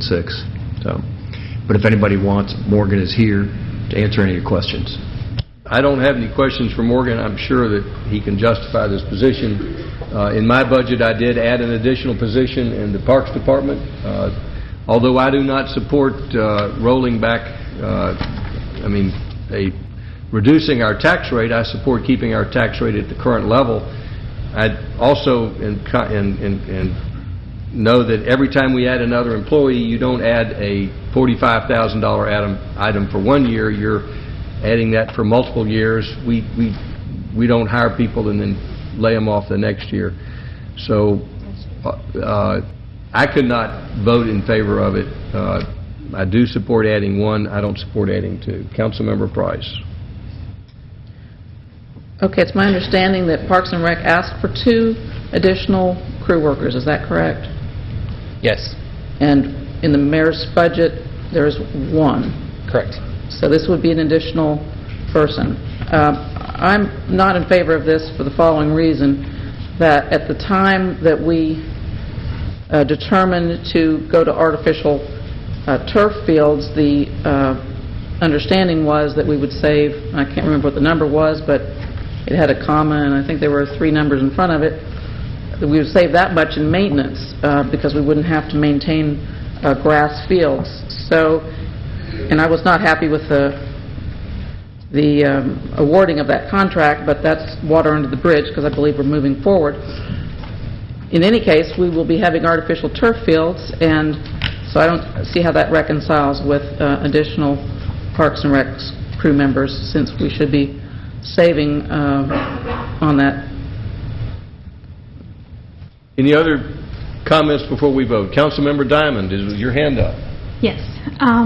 Having spent some time in the vision sessions talking about the rec and parks, the one consistent theme we hear from citizens is the maintenance of our parks. And that is something that we just, we have almost 1,000 acres of parks.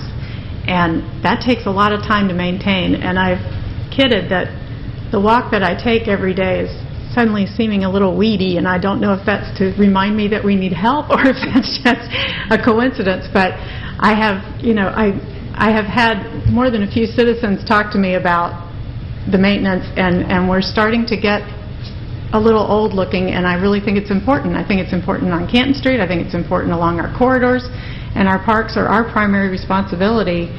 There is no one else working on that. There's no private property owners that share a piece of that. That is the city's responsibility, and I think we owe it to our citizens to keep our parks as clean as we can keep them. I think I've heard from just about everybody.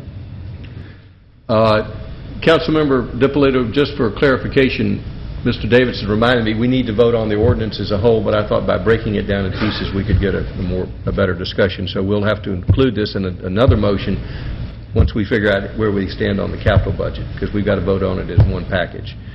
But I think it helps the council if they can vote on it, the additions and deletions on the operating budget independently.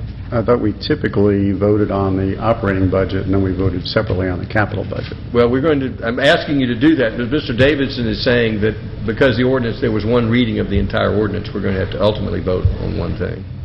So we're piecing this together. We're building this as we go. I think you got the vote. Just wanted to make So, a clarification. All right. So are we voting on this? This won't be the final vote. This will be a vote, and we'll put this together with the vote on the capital budget, and I hope you'll combine the two to get one vote on the whole thing.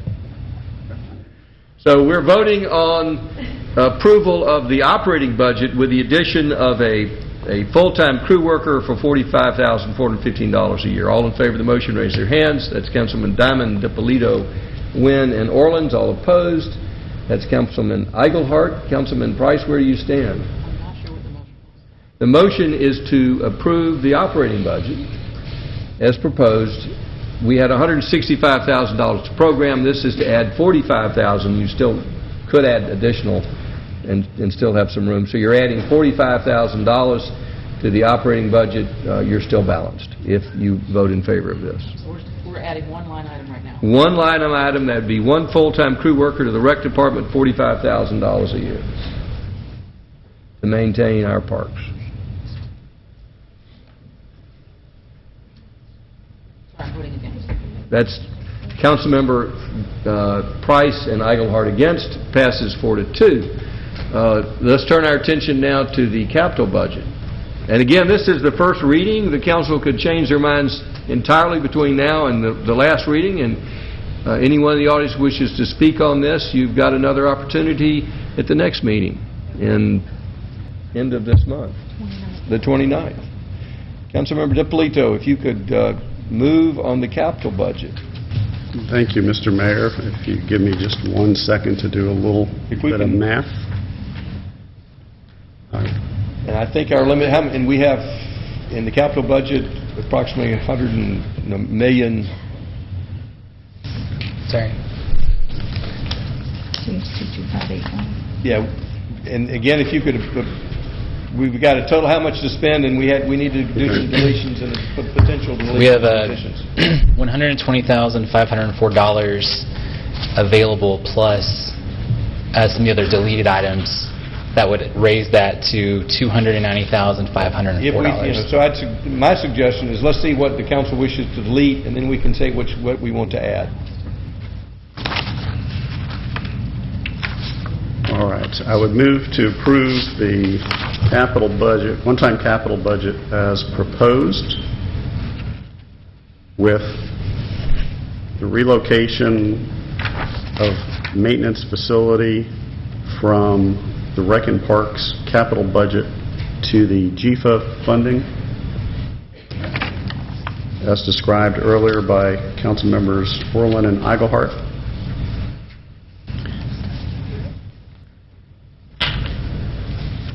Then I propose that we add $140,000 for the Cultural Arts Center acoustical improvements.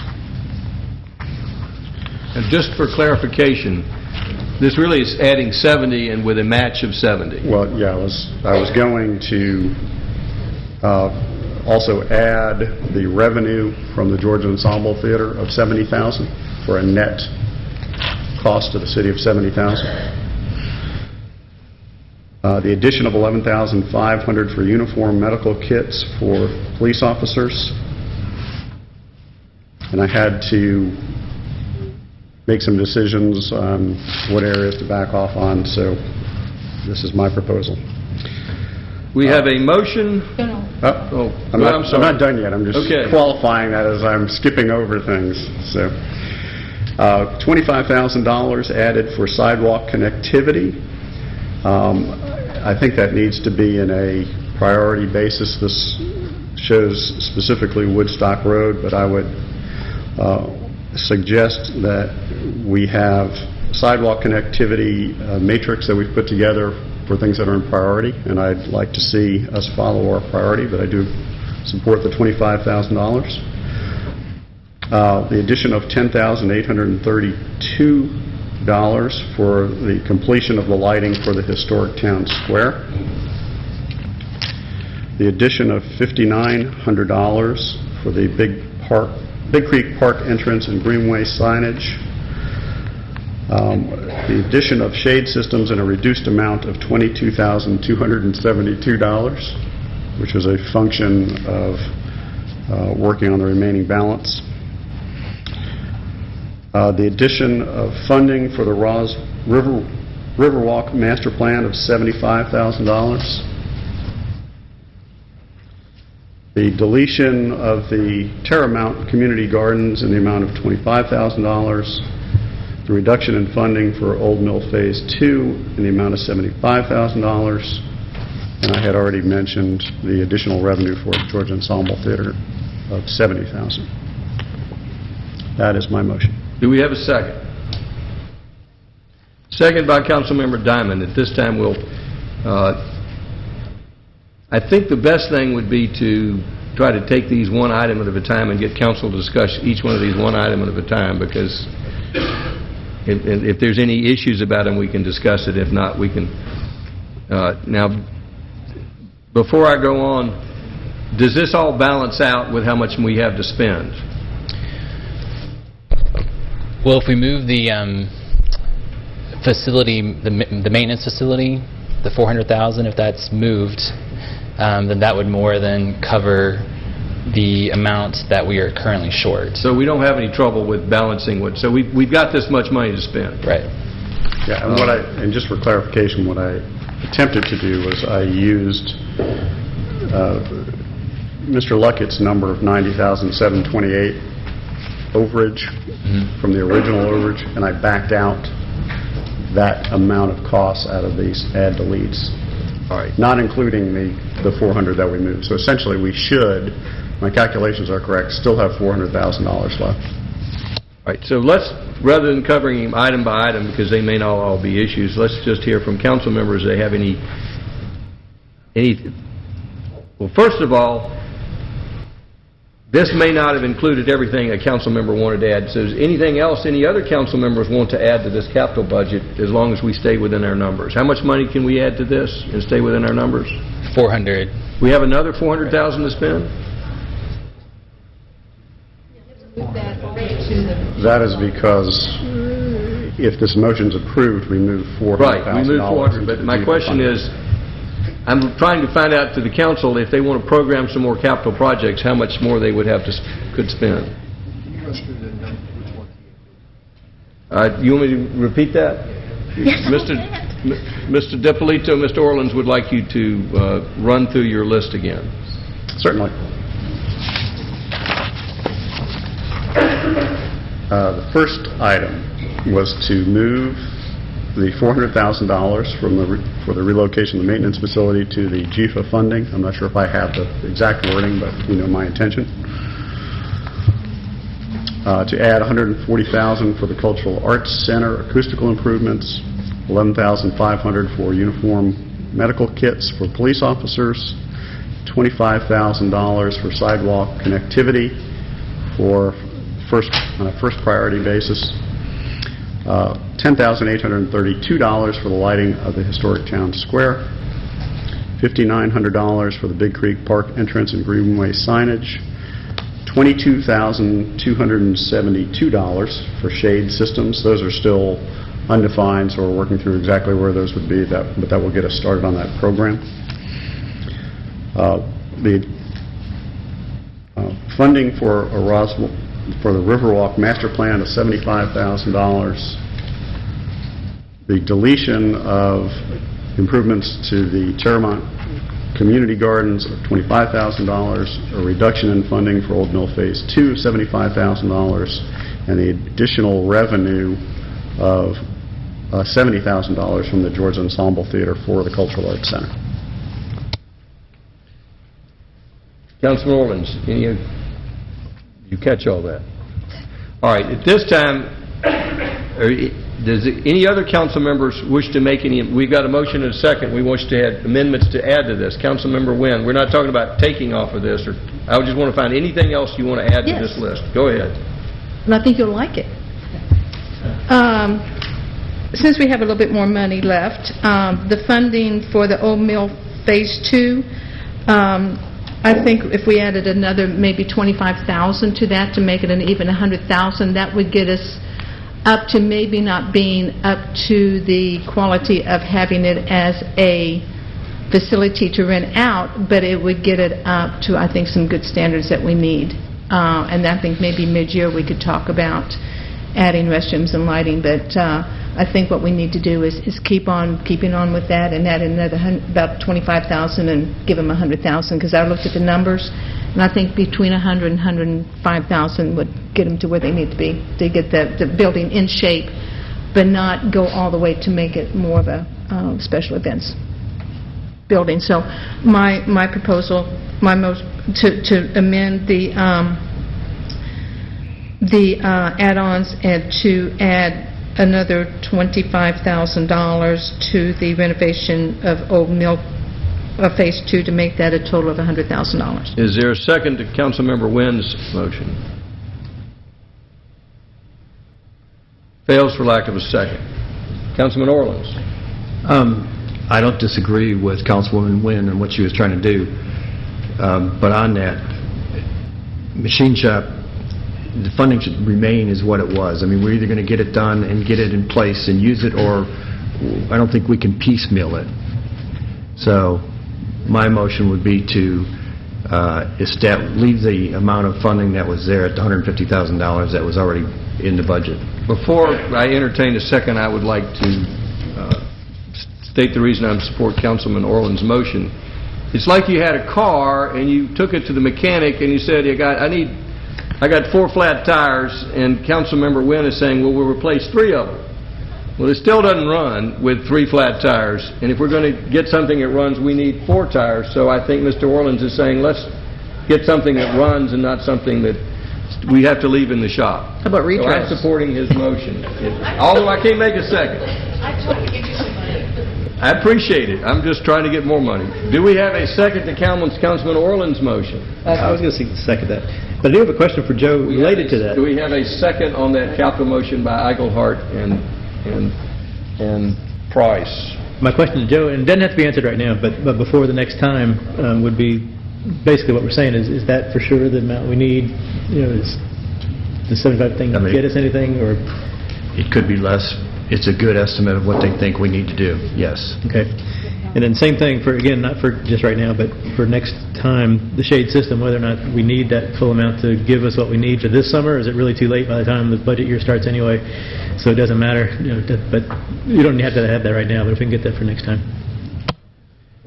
All right. Any other motions to add anything to the capital budget? One more. Councilman Orleans.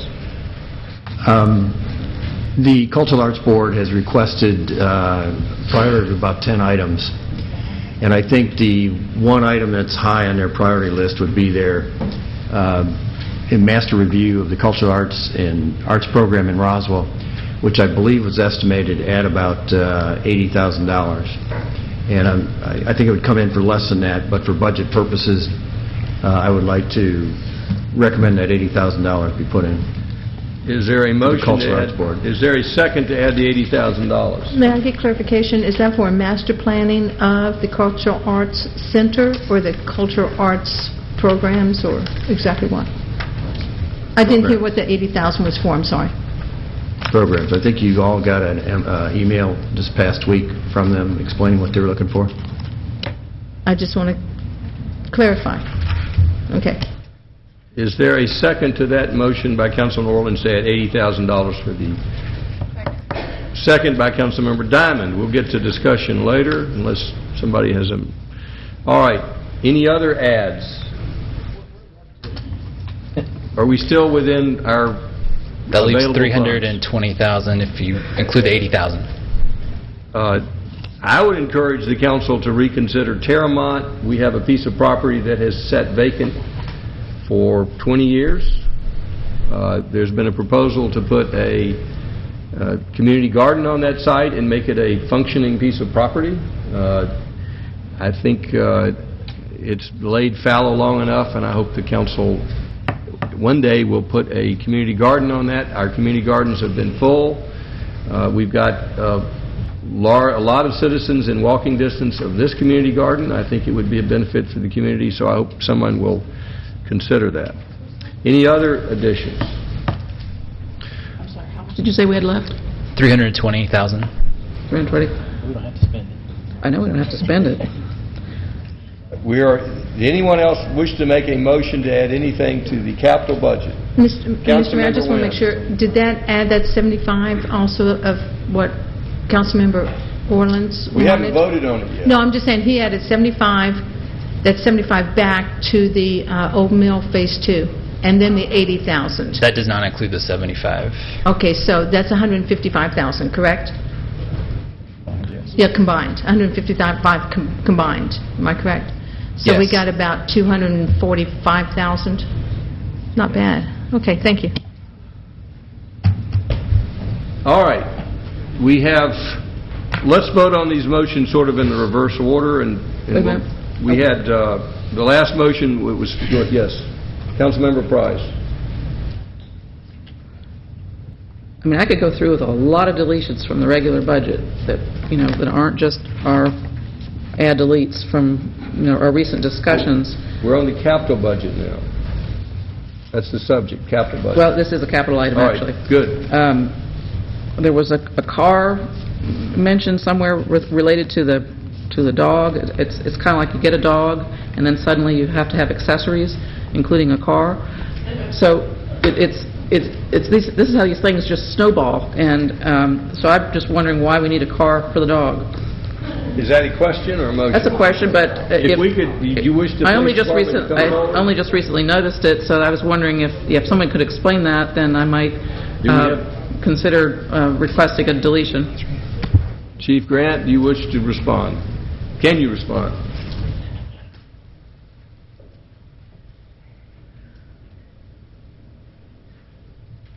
It's my understanding that we had asked for a K-9 and a vehicle for the K-9 handler, but I believe that wasn't approved or included in the budget. That was my understanding.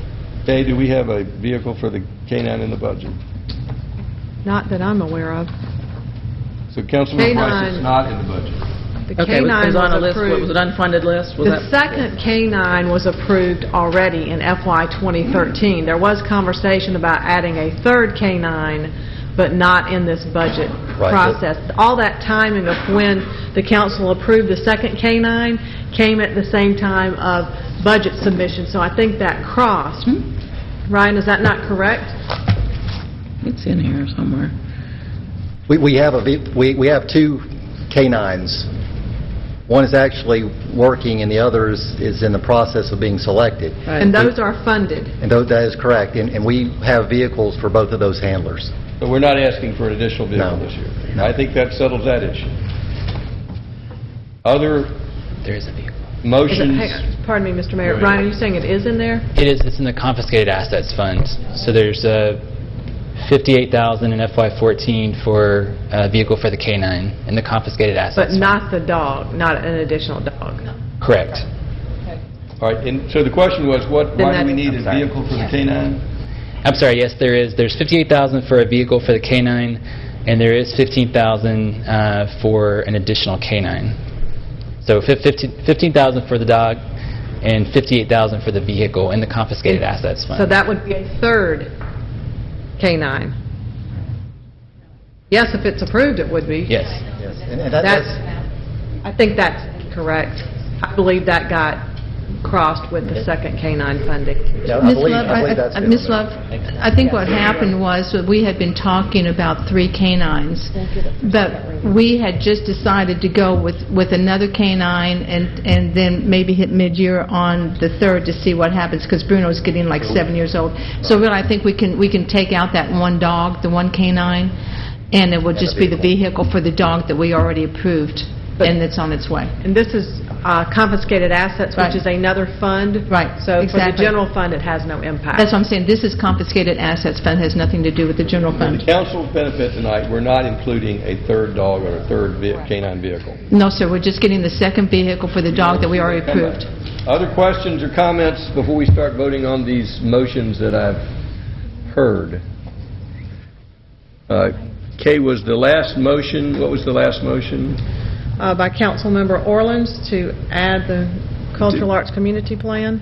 Cultural Arts Community Plan. And that got a second, and then you were going to go Let's backwards? vote. We're going to go backwards on that one. Oh, I'm sorry. We're still entertaining if you wish to add anything. I want to get everything on the list here that we're adding tonight. Okay, to add $20,000 for the bike racks and $25,000 for the labyrinth. We have a motion to add $20,000 for the bike rack and $25,000 for the labyrinth. Do we have a second? All right, let's do one at a time. You want to add the bike racks for $20,000? You have a motion to add? I feel like an auctioneer. Do we have a motion to add $20,000 for the bike rack? So moved, yes. Do we have a second? Let's get to see if we have a second first. Well, question. We have a question. So this is in addition to the $10,000 we just approved a couple weeks ago for bike racks? That was in the mid-year budget adjustment, and those have all been ordered and basically all placed. So the answer would be yes, this would be in addition to the $10,000 we've already approved. This is another $20,000 for bike racks. We have a motion. Do you have a second? Motion fails for lack. We have a second by Councilmember Wynn. We'll add that to the list, Kay, if you'll keep a track of this list. What is your next motion? This is part of public art, which doesn't thrill everybody, but I think we need to get a discussion going. But as a spearhead project would be a labyrinth. And that's $25,000. $25,000 for labyrinth. Is there a second? Motion fails for lack of a second. All right, Kay, if you'll go, let's do one at a time, reversing back. Okay, reversing back would be the $20,000 for bike racks and add. We have a motion and a second. Discussion. As someone who bicycles every day, if I had $20,000, I'd spend it somewhere else. I think, well, let's see how this first round goes of $10,000, see how it's used, learn from it. But as a cyclist, that would not be my top priority. So just my comment. Any further comments before we take a vote? Councilmember Price. Yeah, I think that as encouraging the youth to get out of their cars and away from their computers, to get out on bicycles, when they go to destinations such as the ballparks, schools, parks, etc., they need to be able to get there under their own steam and have a place to secure their bicycle once they get there. And I think that a lot of kids are not getting out on their bikes for that reason. And maybe it wouldn't be because you're going to some specific place that you go to where you just tie your bike up to a tree, but if kids are going to the ballpark or trying to do the things that kids like to do but don't feel secure in taking their bicycle there, I think this could be very helpful in selected locations. All in favor of adding $20,000 for bike racks this year, raise their hands. It's Councilman Price, Eichelhart, and Wynn. All opposed? Councilman Diamond, DiPolito, and Orleans. I vote with the opposition. Motion fails 4-3. Next item, please. Next item is $80,000 for the Cultural Arts Board Community Cultural Arts Plan. We have a motion and a second on that. I looked at their budget. They're doing great work, but I am not a big believer in master plans. And if I had money to spend on I would spend it on their second priority, which was a website to try to publicize all the events that are going on in town.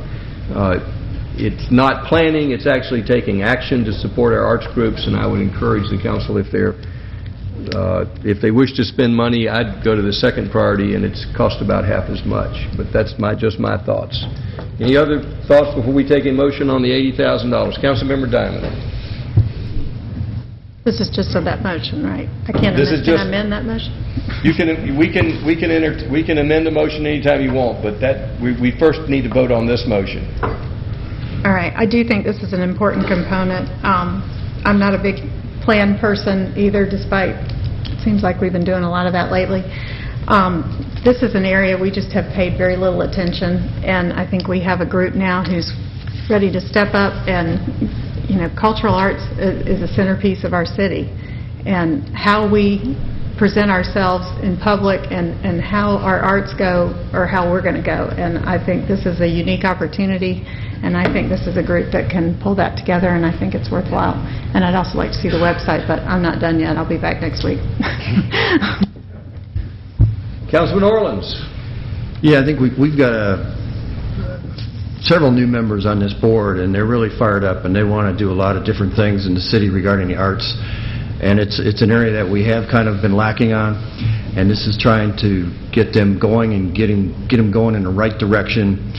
The website we are looking at trying to do in a different way, so that's why I was still going with their master plan. We have a motion and a second. Any further discussion on, was it $80,000 for the master plan for cultural programs? Community Cultural Arts Plan. Community Cultural Arts Plan. We have a motion and a second. All in favor of the motion, raise their hands.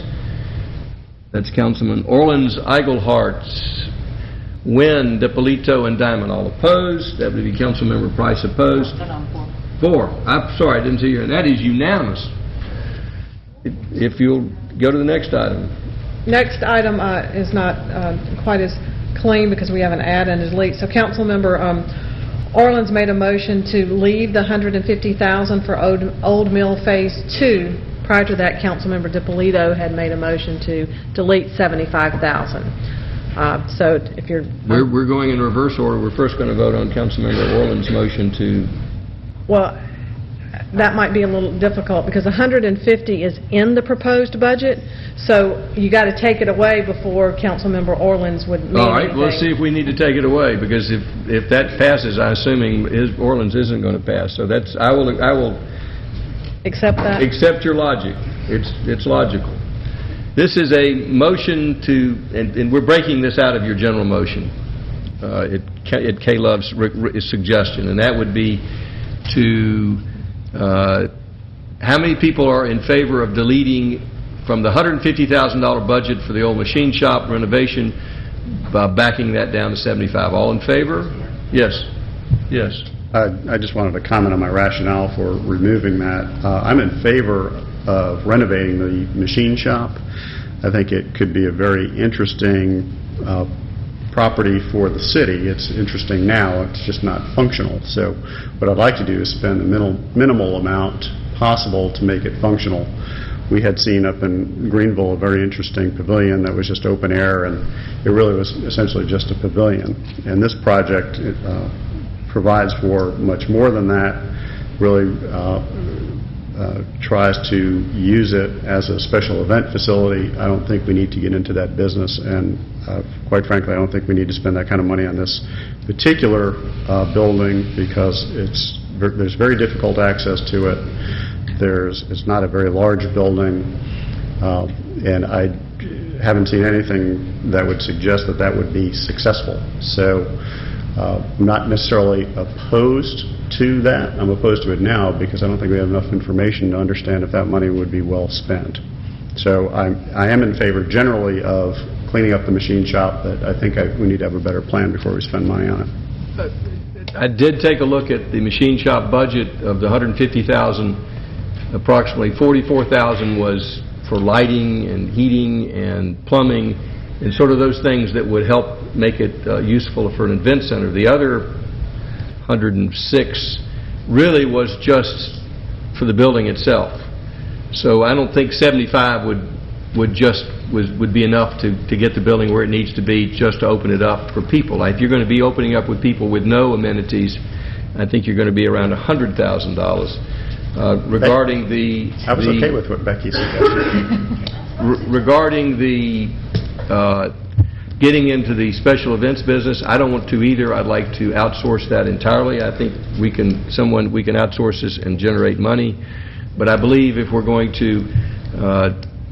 the council already has a restroom next door to it. They've spent over $100,000 on, which really made it possible to open it up. And I think we're really talking about spending $40,000 so that it would be suitable for a lot of events, and without that, its suitability goes down. So I would encourage the council to support the whole 150. On the other hand, I don't think 75 even gets you to the point of opening it up to the public. So we've got a motion and we're going to treat this as a motion in a second under K. Love's idea. How many people supporting it $75,000 level? We're going to hear further discussion before we vote. Councilman Orleans. Number one, we're going to get a program on what's going to be we're going to get a program what's going to be done before we vote on it as far as the final project. So we will have a better idea of what the money is going to go to and what the cost is going to be. But we've got this building down there that it's part of our history and part of a historical district that right now we're doing nothing with. It's falling apart. We've got to save it. We've got to get it in place. And the idea of making everybody that was in Greenville saw the item that was up there, the pavilion they had, and it was very well used. And I think this can be a well-used building, but we've got to get in shape, and the sooner the better. And I don't think we're going to get into the special event building. Parks and Rec is starting to take some revenue directions on farming out items to private businesses that do it. And this will be handled by someone outside of the Parks and Rec. So I think actually it can create revenue for the city in the long term a lot more than what the 150, and really, whether it's 150 or 75, we're piecemealing it. We're either going to get it done and get it in place, or then let's just tear it down and get rid of it because we're not doing anything with it. And it's been sitting there for several years. So I think we should do it right or don't do it at all. We'll entertain further discussion before we take a vote. Any further discussion on knocking it to 75? Councilmember Price. I think it's essential to get that machine shop fully renovated and ready to go. And the difference in 75 and 150 compared to some of the other incredible numbers, large numbers in this budget, this is really a drop in the bucket, and the rewards from moving forward on this far outweigh the savings. Further discussion. All right, the motion is to reduce the budget from 150 on the machine shop to 75. I'll withdraw my motion. Motion is withdrawn. We still need so we're at 150. Yes, sir. So we don't need a further discussion on that. Correct. All right, so what is the next item? The next item is deleting $25,000 for the Terramont Community Garden. I'll withdraw that. I'll withdraw it. I won't let her. You won't let me? All right, let's vote on whether to delete 75, is it 25. 25. All in favor of discussion? I have a question. I guess I made a motion on all of these, and we're trying to do it. We're trying to just work backwards. Work a piece at a time. I understand you got a motion on all of them. We're trying to get council's thoughts on all pieces. Then we'll have a motion on the whole thing once we piece it together. We'll let you recast your motion. Okay. There is, well, no, it's not a matter of withdrawing. Mr. DiPolito's motion was to knock $25,000 out, so I'm just trying to get a... Okay, I'll withdraw my withdrawal. Well, we're trying to get council's position on the 25. Are you in favor of deleting the 25? If you're in favor of deleting the 25 and supporting Mr. DiPolito's motion on that, I'd like to see your hand. Well, that's Orland's, Price, Eichelhart, DiPolito, and Diamond are in favor of knocking the 25 out, so we'll consider it out. Well, what's that mean? All right, Ms. Love, what's the next item? My one question, if I can. Yes. We have a lot of people here who are not here for the budget, and granted, the budget's very important, and we got to worry about what we're spending. But we have a motion to do all this in one thing. Can't we just do that and be done? Because we have 2 more times we're going to go through this. We have a lot of questions that we need to get answered. And just for the sake of everybody here for other things. It would be possible to do it that way. If you were presiding, I expect you would. Okay, Lord, if you'll continue on. Can I clarify what we just did with the Terramont? Mr. DiPolito's motion was to delete 25 from the Terramont. That's staying in his motion. I'm just trying to get where council stood on that. So it would be So deleted. it's still in there as a deletion? As a deletion. Thank you. Council, Ms. Love. Mr. Mayor, if I may, going back to what I was saying earlier, I did make a motion, as Mr. Eichelhart pointed out, to address all the remaining issues, with the exception of I withdrew the $75,000. Well, we have several amendments to that motion, which we're hearing now. We need to hear all the amendments to the motion. I think we covered all We're to this. his original. Are we back to his We original? are back to his original. All right, well, with so the we're back to the 75. original. I didn't know. We've Mrs. covered all Love the is keeping amendments. track of this. Well, yeah, you just said we were going to take them working completely backwards, so I was going one at a time. So we are to the, Mr. DiPolito, if you would try to incorporate the council's adjustments in reading, in your motion, can you revise your motion to try to incorporate what direction they've given us? I will give it my best shot. I move to approve the one-time capital budget with the movement of the relocation of the maintenance facility in the amount of $400,000 to the GFA loans, the addition of $140,000 for the Cultural Arts Center, $11,500 for uniform medical kits for all police officers, $25,000 for sidewalk connectivity, $10,832 for lighting the historic town square, $5,900 for the Big Creek Park entrance and greenway signage, $22,272 for shade systems, $75,000 for the Riverwalk master plan, the deletion of $25,000 for the Terramont Community Gardens, or the deletion of the Terramont Community Gardens in the amount of $25,000. The addition of the Cultural Arts Board Visioning Plan in the amount of $80,000. Go ahead, you got it. The additional revenue from the Georgia Ensemble Theater for the Cultural Arts Center of $70,000. I believe that covered it. It's unstated, but the original motion included knocking 75 out of the machine shop. Now it's back in. Yes, I did not mention that. And you're correct. I'm just trying to, just for everybody's clarification. We have a motion. I just wanted for confirmation. Do I have a second to that motion? Second by Councilmember Wynn. Further discussion. This is on the capital budget. Further discussion on the capital budget. All in favor of the motion, raise your hand. If there's any questions about it before we vote, I've got looking some looks down there. Well, we got it all on one sheet, and then you talk about what's capital, what isn't. Did number 10 come up in any motion? If you'll tell me what number 10 is. The Riverwalk Master Plan, which I know is not a capital thing, but it's on this sheet. It is included in his motion. It is included in the motion. It is included. The Riverwalk Master Plan is included in the capital budget. Did we vote on that as a line item? It's included as a line item in the master plan in this motion. But we didn't take it up individually. No one raised it as an issue. If you'd like to discuss it now, we'll entertain a discussion of that.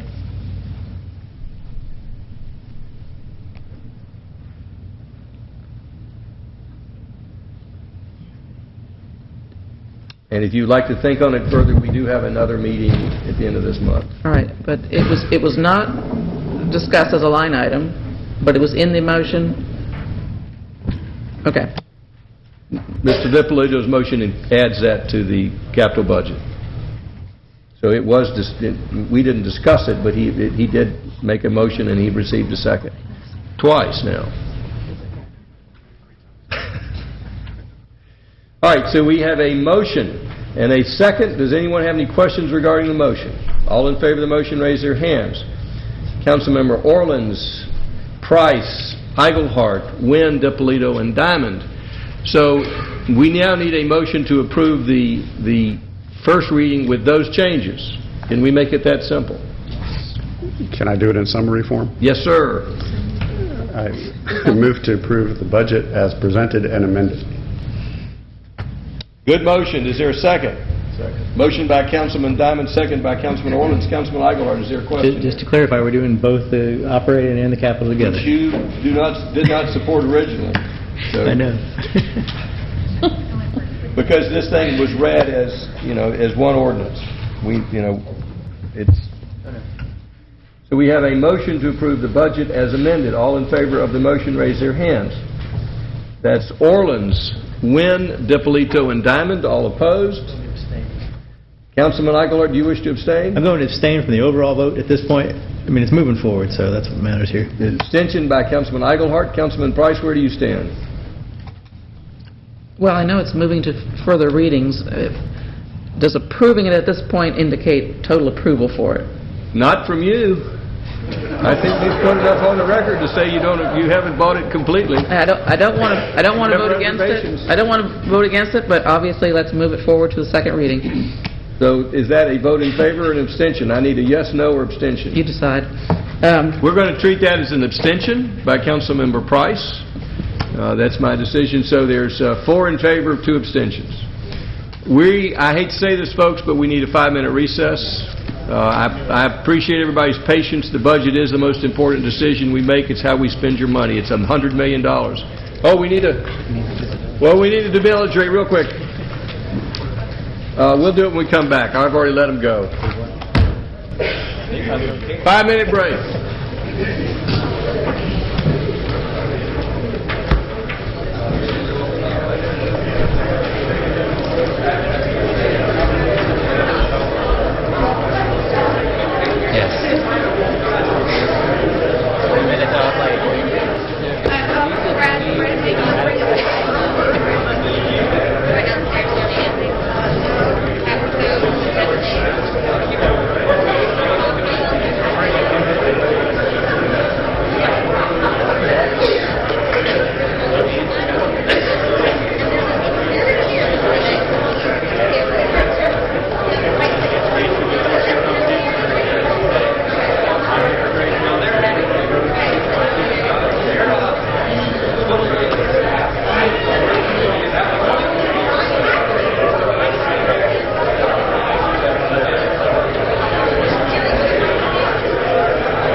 Get you out of here tonight.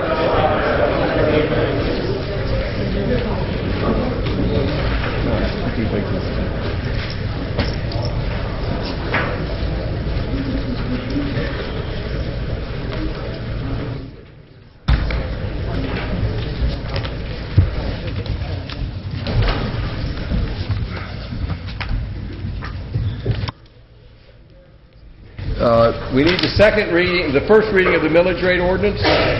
We already read it, but we need to vote on it. You want to remind us we're voting on maintaining the millage rate. The combined millage rate is constant. Do we have a motion to approve the first reading of the millage rate ordinance? Motion by Councilman Diamond for approval. Is there a second?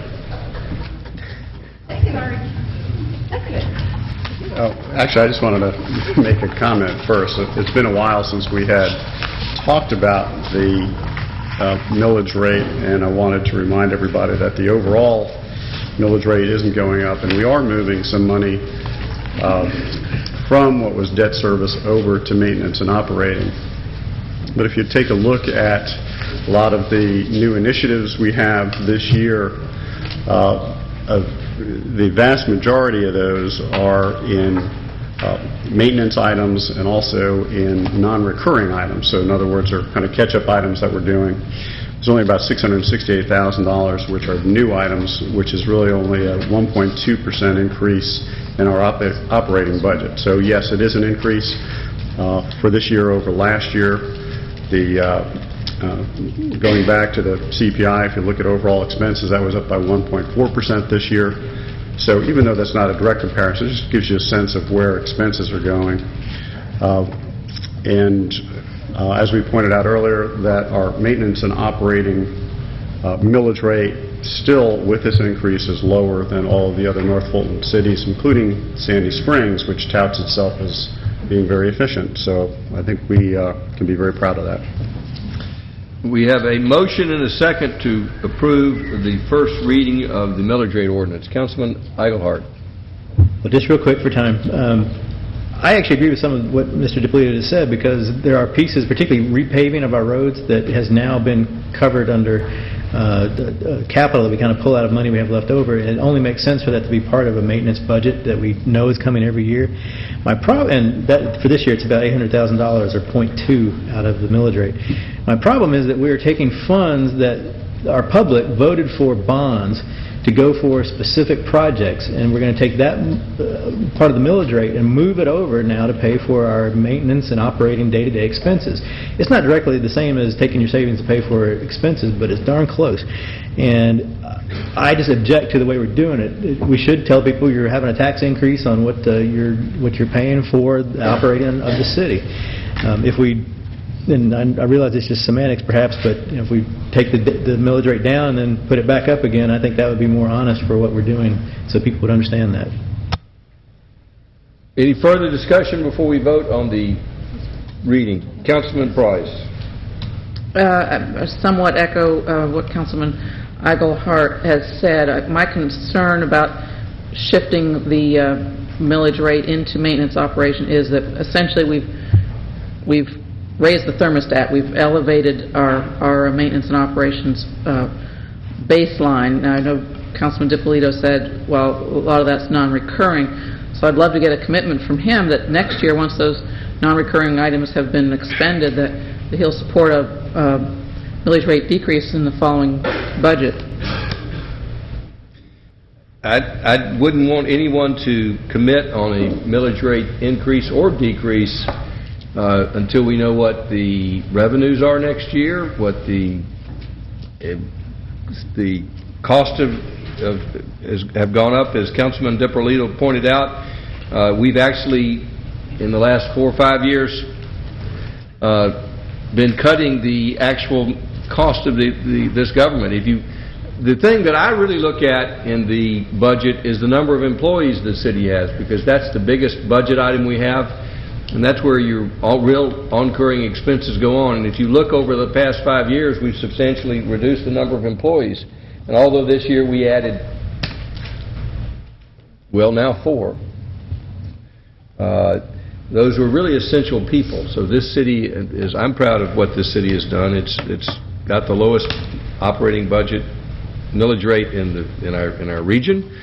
I think we've got great services, and I think your city council is doing a great job of making your money go a long way. So I'm supporting this motion. Further discussion?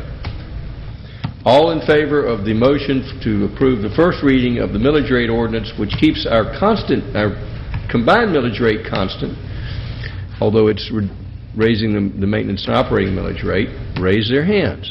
That's Diamond, DiPolito, Wynn, and Orleans, all opposed. That would be Eaglehart and Price. Passes. Kay Love reminded me that we need to approve the consent agenda. All in favor of... We have a motion and a second. Anyone in the audience have any questions regarding the consent agenda? All in favor of the motion, raise your hands. Passes unanimously. At this time, I'll call upon Councilmember Nancy Diamond to call the community development agenda. I'd like her first to call the item which is up for deferral. Okay, that would be item number 9, RZ 1301, Hardscrabble Road and Highway 92, Trayton Homes, LLC, Land Lot 188. Mr. Brad Townsend, you can tell us about it. Sorry, I got you all out of order here. This is Trayton Homes, LLC, that is requesting a deferral to the May 29th meeting. Staff would recommend the deferral. Do we have a motion to defer? Moved. So moved. Motion by Councilmember Diamond. Is there a second? Second by Councilmember DiPolito. And the date that we move to defer this to? May 29th. May 29th. Is there anyone here who'd like to be heard on that, whether it's on the motion or the merits itself? This will come back for a public hearing on May 29th. But if you're here tonight on this issue and you'd like to be heard, I'd like to recognize you. Seeing no hands up, we'll close the public hearing on that. Any further discussion by council? All in favor of the motion, raise their hands. Passes unanimously.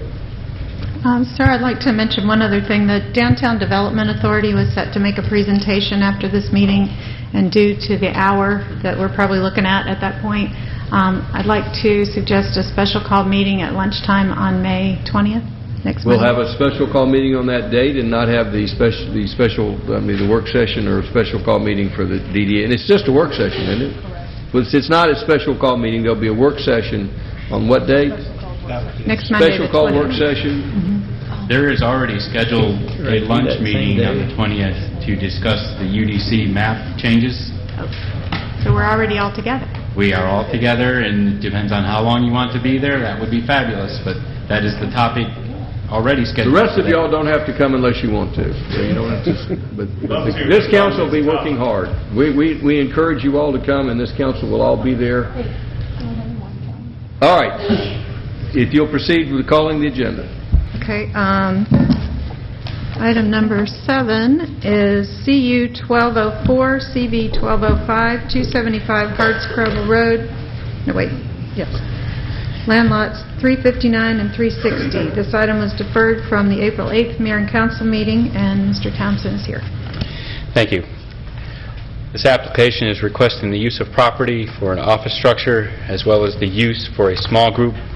A site plan proposes 9 parking spaces for the property. This is for the World Harvest Church on Hardscrabble. This is the zoning map of this location. This is the aerial showing the existing house of the property. The green parcel is the existing World Harvest campus. The red parcel is the parcel subject this evening. This is the revised site plan that has been submitted by the application. This is a portion of it showing the house as well as the additional landscaping that's taken place for the subject property. Submitted with your documentation was a letter from Millard Incorporated discussing the information as well as some revised conditions related to that. I think the applicant will have an amendment to that this evening for this application. There are 3 variances. The 3 variances deal with all existing situations: the house, the driveway location, the access, and the number of parking spaces that they're proposing. The 3rd variance is actually for the variance for the number of parking spaces that they're proposing. This was reviewed by the Planning Commission. They recommended denial of the application. Staff recommended denial of the application related to the intensification of the property related to the residential area. There have been numerous community meetings related to the applicant and the adjoining property owners and homes. If council looks to make a recommendation to approve this, the resolution in your backup material should be amended from denial to approval. You should recommend that the variances be approved and that there be 2 conditions of the development placed on it, that the site plan that they're submitting this evening be approved as part of the conditions, as well as the letter stating the suggested conditions that the neighbors have agreed to. In summary, that's staff's information related to this application. Council have any questions for staff? Councilmember DiPolito. Thank you, Mr. Mayor. Mr. Townsend, I have a question about the fence on the upper left corner of the property. It appears to be significantly into the church property. Would you explain that? I'm going to let the applicant explain that because I questioned that also. Okay. All right. I'll wait for the applicant. Any other questions for staff? This time we'll hear from the applicant. You want this up? I'm going to, yeah, I'll need that. Okay.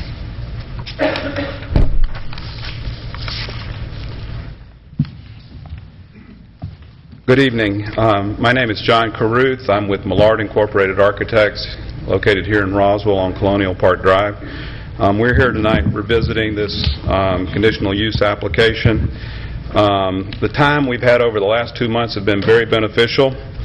The church and its immediate neighbors have met several times and have come to an agreement. I think if we had known we were going to be following the budget, we might have come to an agreement a month quicker. But here we are. You should have received a letter that included some conditions. We've got a few changes made in last-minute discussions with some of the neighbors, and Rex Ruiz is going to hand that out to you.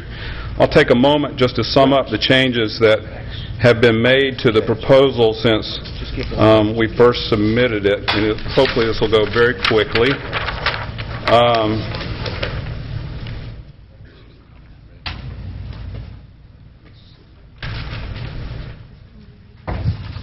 How did I back out on that?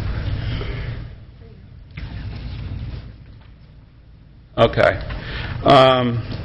At the Butler's property, which is Lot 3, over in the northwest corner, we've revised the site plan. On the site plan, we've revised the fence location to fully separate the Butler's property from the church property. If you remember the previous application, the fence did not tie to the Butler fences.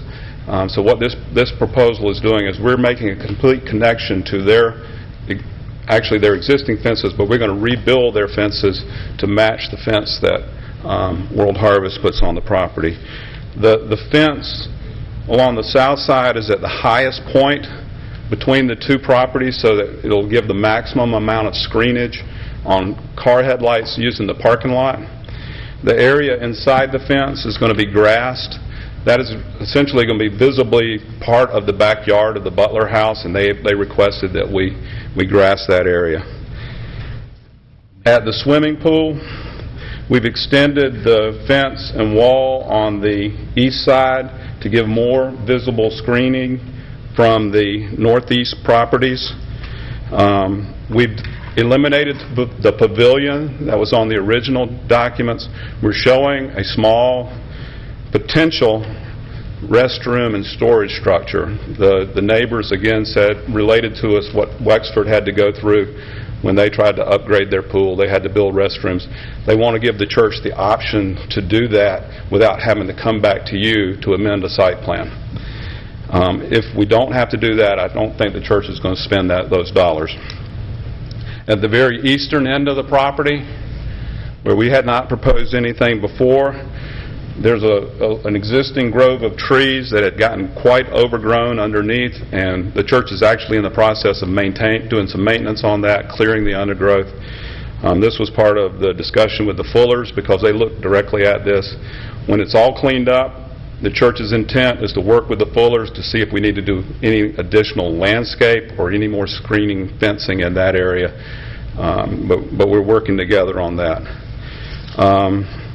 The letter I just handed out had the revisions in it. The revisions are shown in red. I meant to mention that.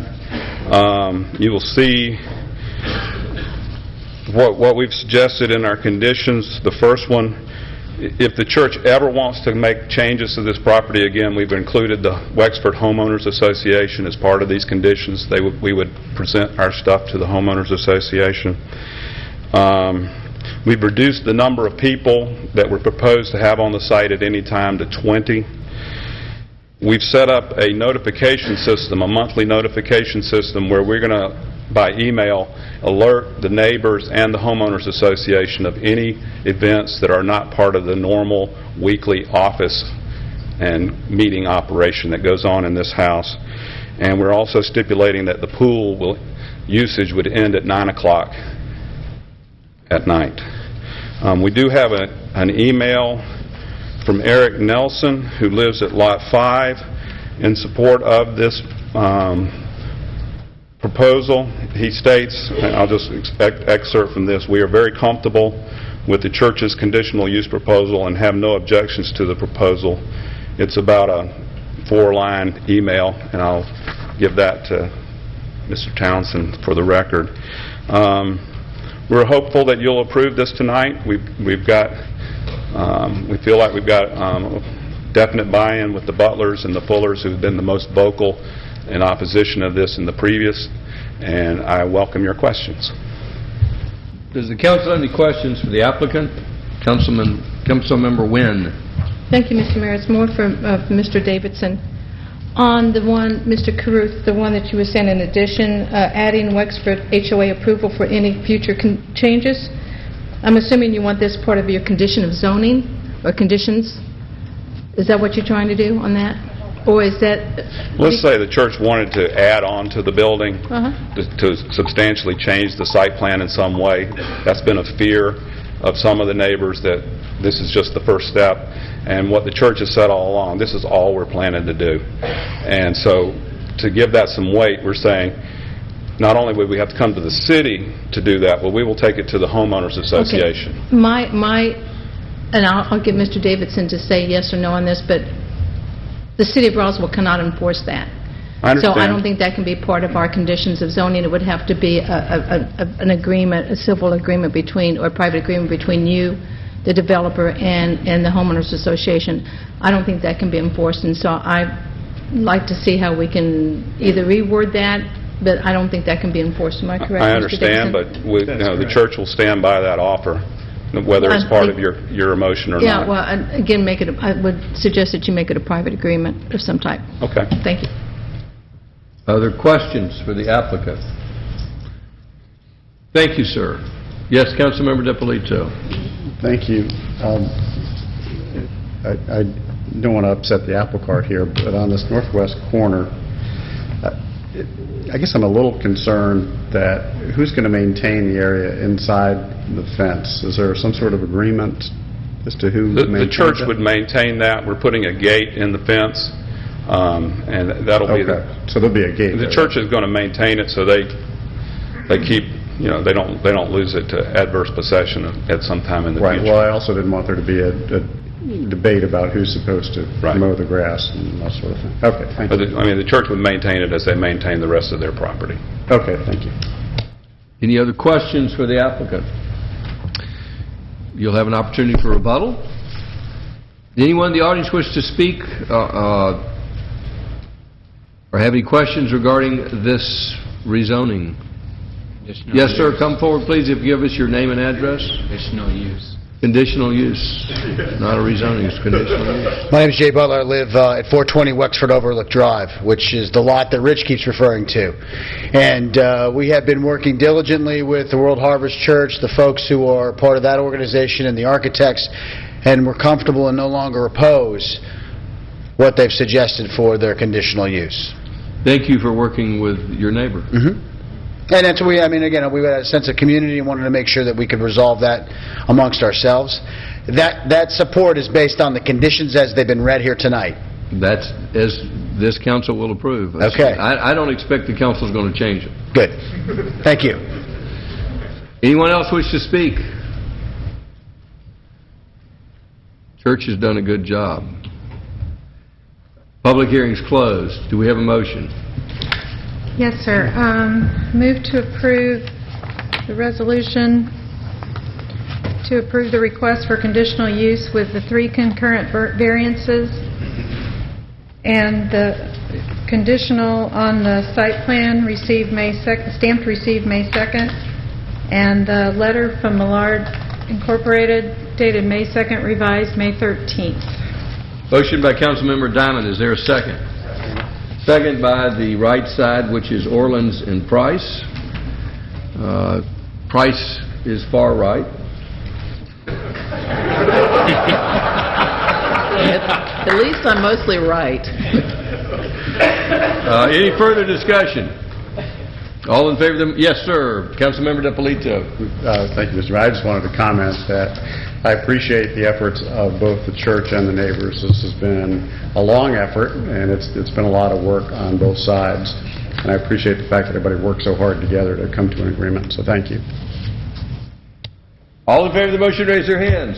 Passes unanimously. Gentlemen, you're dismissed. Next item is conditional use 201300068, 188 Norcross Street, Canton City Walk, Lennar Multifamily Investors, LLC, Land Lot 426. Mr. Townsend. This is a conditional use request at the corner of Norcross and Fraser Street. The applicant is requesting 320-unit multifamily residential community to be built under the Groveway Community Hybrid Form-Based Code. This is the area within the Form-Based Code Groveway map where Fraser Street and Norcross location. You can see it is in the neighborhood mixed-use district. This is the zoning of the current property. It now has the overlay for the Groveway. This is an aerial view of the current structures and buildings, all 2-story structures, the 152 apartment buildings in the location. Also has a leasing and management building on the property. The applicant is requesting 320 units, 1 and 2 bedroom proposal. The application is also requesting a reduction in concurrent parking numbers. This is the proposed site plan showing an access to Norcross, 2 access points to Fraser Street, 5 building locations. They also include a couple of garage buildings for lease to the tenants of the location. This is the breakdown for the parking reduction. The code would require 512 parking spaces. They are providing 430. Staff has requested that 8 parking spaces that are adjacent to the access points on Fraser and Norcross be removed. This would allow a freer flow of access on and off the street instead of them coming right to a parking space. That would leave them for 422 parking spaces, 90 space reduction. Staff has reviewed the application related to the form-based code.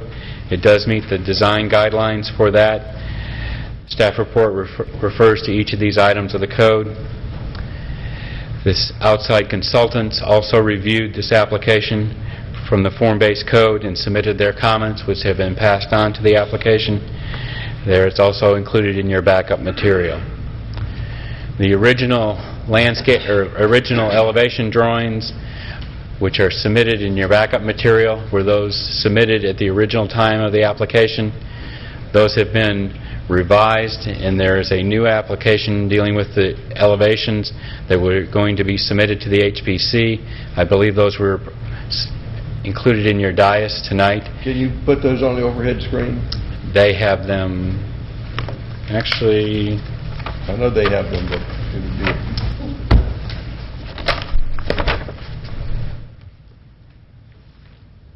You're showing the old ones. The ones on the screen now are the initial submission. And they've now been revised, correct? That's not going to show up very well. I think their proposed application probably shows a picture a little better.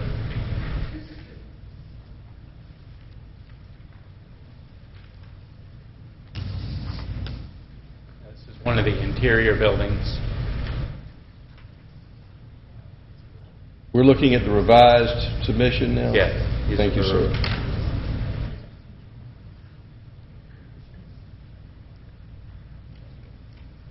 Those are the 4 elevations that we have. Now, it's my understanding that these are concepts, but it will need to go before the HPC and they could further influence this design. That's correct. They may or may not approve this. They may have recommended changes to those elevations also.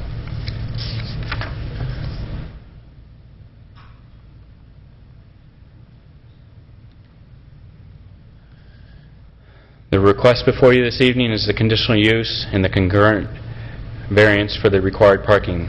The Historic Preservation Commission will be the one reviewing the approval of the elevations of the proposed projects for conformance with the design guidelines. Staff is recommending approval of this conditional use with the proposed variances or parking variance with 10 conditions. Those conditions were included in your resolution before you this evening. That concludes staff's presentation for this application. Does the council have any questions for staff? Councilmember DiPolito. Thank you. Mr. Townsend, I just want to confirm that this project is consistent with the form-based code and the design guidelines. Is that correct? Yes, in staff's opinion it is. Okay.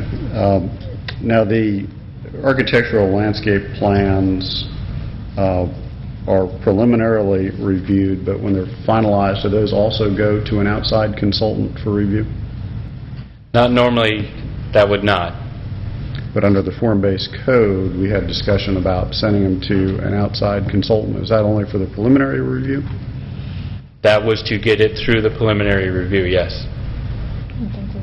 So we haven't specified those going to an outside consultant? We have not, and I don't believe there was a budget that included that. Okay. I think that may be something we may want to consider. One last question. The traffic study that was included in our package indicated that there is negligible impact by this project. Yes. Do you know if our transportation department is in agreement with that? They are, and they did make recommendations for turn lane improvements on Norcross. Okay, but they didn't have any other comments on the traffic study itself? Those comments, I believe, are in the staff report. I don't believe any significant comments related to that. Okay, thank you. Diamond. Mr. Townsend, can you verify the sidewalk width on the plan? The proposed sidewalk along Norcross and Fraser Street are 8 feet in width. The interior sidewalks to the development are 5 feet in width. Thank you. Any other questions? Councilmember Orleans. That's verified under site plan? Yes. Because I saw in the conditions, there's just a right-of-way figure on condition 8 and none on condition 9 on 2 streets, so I want to make sure as well that what the sidewalk setup was going to be to meet the zoning for Yes, that. the sidewalk on the site plan for Norcross and Fraser are both 8 feet in width. Thank you. Councilmember Eichelhardt. I have a few questions, but since we're on the sidewalks, under the form-based code, we do not necessarily approve a site plan. Is that correct in general? Not for this project, but in general, form-based code, we will not be dealing with site plans. Correct. But we are on this one because it's conditional use. The conditional use to get the use, correct. Right, just to clarify. So that, I've asked before that how much of the site plan is correct versus what will actually be built, and we're not entirely sure. And that is one of the questions on the sidewalk. Because once they build the 50-foot turn lanes coming from each direction at Myrtle Street, the only place to get that space, which is, what did we decide, 12 feet or so for the width of a turn lane? That you've got to add that obviously can't come from a street, it's got to come from their property. So that's going to have to shift that element of the site plan up by at least 12 feet. It's got to, at least in that one section. So ultimately, will they be required to keep that 8-foot sidewalk, or Yes. could that shift? Because the minimum in the requirement is only 5 feet. Right. So because it's on this site plan, even though the site plan is going to change, We're going to maintain an Are 8-foot you- sidewalk along Norcross. and you can guarantee that's going to happen, or do we need to make that a specific condition to say that You can those do it- sidewalks you have can to do be it either way. remain at 8? That's my concern, is that, as you move that up, you got to take that space from somewhere, and the minimum is 5. So unless we specifically state 8, I'm just concerned about how that will go, so as we get to that. All right, that's one. On the tree save plan, it has a 45-foot oak tree that looks like it's kind of right at the corner of one of the buildings. In the tree save, it appears that tree is going to remain. But in the site plan, clearly it's not there. So, I think they'll speak to that. okay. Ultimately, what we're approving here is actually just 320 apartment units, right? We're not really doing a lot of the other aspects of a normal project. It's just the Correct. 320 is that number. Okay. And then on the parking, well, let me finish one. The electric lines, I know we're now not talking about burying, so they'll still be there. Is that going to impact any of the trees that are being looked at being planted that otherwise would have been, growing to a shade tree like we've had in the Groveway plan, but now they'll have to be underneath that height? I think we'll probably look at where the power pole line, transmission lines end up, and probably adjusting landscaping accordingly. If they have to be under the lines, then that proper material is chosen to go in those locations. There's been some discussion that the lines may move to the other side of Fraser Street. If it may be more appropriate for that, then they could have the appropriate trees in that location. Okay, so we'll hear that in a minute, I guess. And the last thing is about parking, because that's the number one concern for me, is that the minimum is 1.6 per unit, or 512. The maximum is 2.2 per unit, or 704. And I think everybody would agree 704 is way too big. We don't need that. But with the current site plan, there's only 422 parking spaces. And if you have to end up shifting those buildings north, I'm afraid that could eat into some of those other parking spaces on the right side over there. And there are 445 bedrooms total, at least right now. So that's 422 parking spaces, which is less than the actual bedroom numbers. So my concern, that's not enough, because I have a friend living in Roswell right now, who's 25. She is moving to Columbia, South Carolina with her boyfriend. They're moving into a one-bedroom apartment that's 768 square feet. They are going to live together, and their parents know that. But they are the they are the young millennials that we keep talking about, and but they are going to have 2 cars in one bedroom. And that just concerns me that's, we're not necessarily dealing with reality that we're going to have less parking spaces than bedrooms. So, as much as we want this project to be walkable, and it may be someday, it's not now. So that's my concern. So what happens if this 422 turns out to not be enough parking spaces?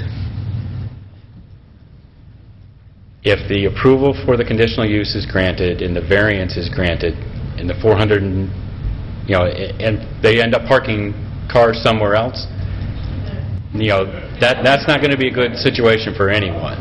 I mean, That's my point. Yeah. All right.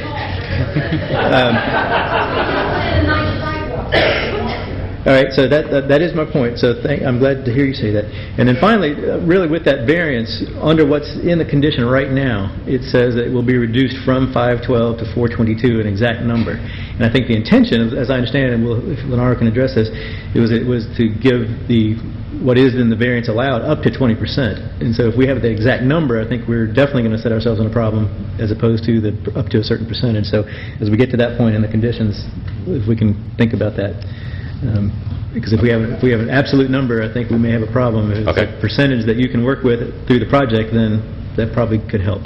Okay. Just to comment, the house I'm currently living has 5 bedrooms and 1 person living there.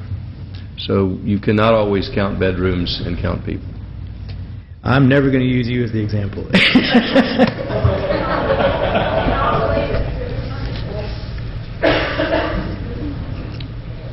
Any other questions for the staff? Councilmember DiPolito.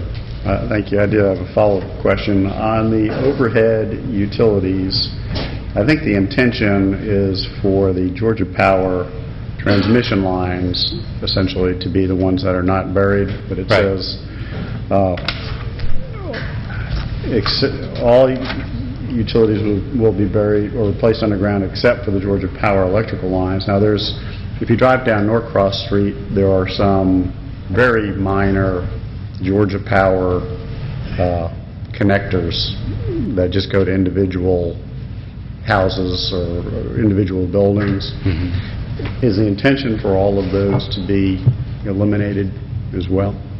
Because the ones that are really unsightly are the low-hanging, really thick ones, and then the ones that cross the street. And if we can eliminate the ones that cross the street, that would be very important. Staff's intention when they walked the site with the applicant was everything that can go away needs to go away. And the things that they had the most concern about trying to remove is the Georgia Power lines that are up high, and they used the example of Oak Street. I mean, when we relined the poles on Oak Street, we've got the 3 strong Georgia Power strands up on the high, and all the below was removed. I think they'll show pictures this evening of what they're representing would go away and how it would look. Yeah, and on Oak Street, when we redid that, we put in new poles and all the lines were vertical, which actually helps them disappear. Right. Is that the intention here as well? That's what they're looking at, because there's some discussion as to which side of the street do they need to stay on. The difficult part is when you start to move one pole, okay, now you've got to move 3 poles back to get it to line back up. And, the poles that are on the south side on Forest actually start the poles before they get across to Fraser Street. So they're trying to manipulate both of them and say, how do we handle it the best? How do we remove the transformers? Which pole do we go to? There's the major tree issue that's on that location too. Okay. Well, I think that's an important issue, and I think the way condition number 2 is written is a little confusing. So I'd appreciate if we could clarify that by the end of the discussion here. Other questions for staff? This time we'll hear from the applicant.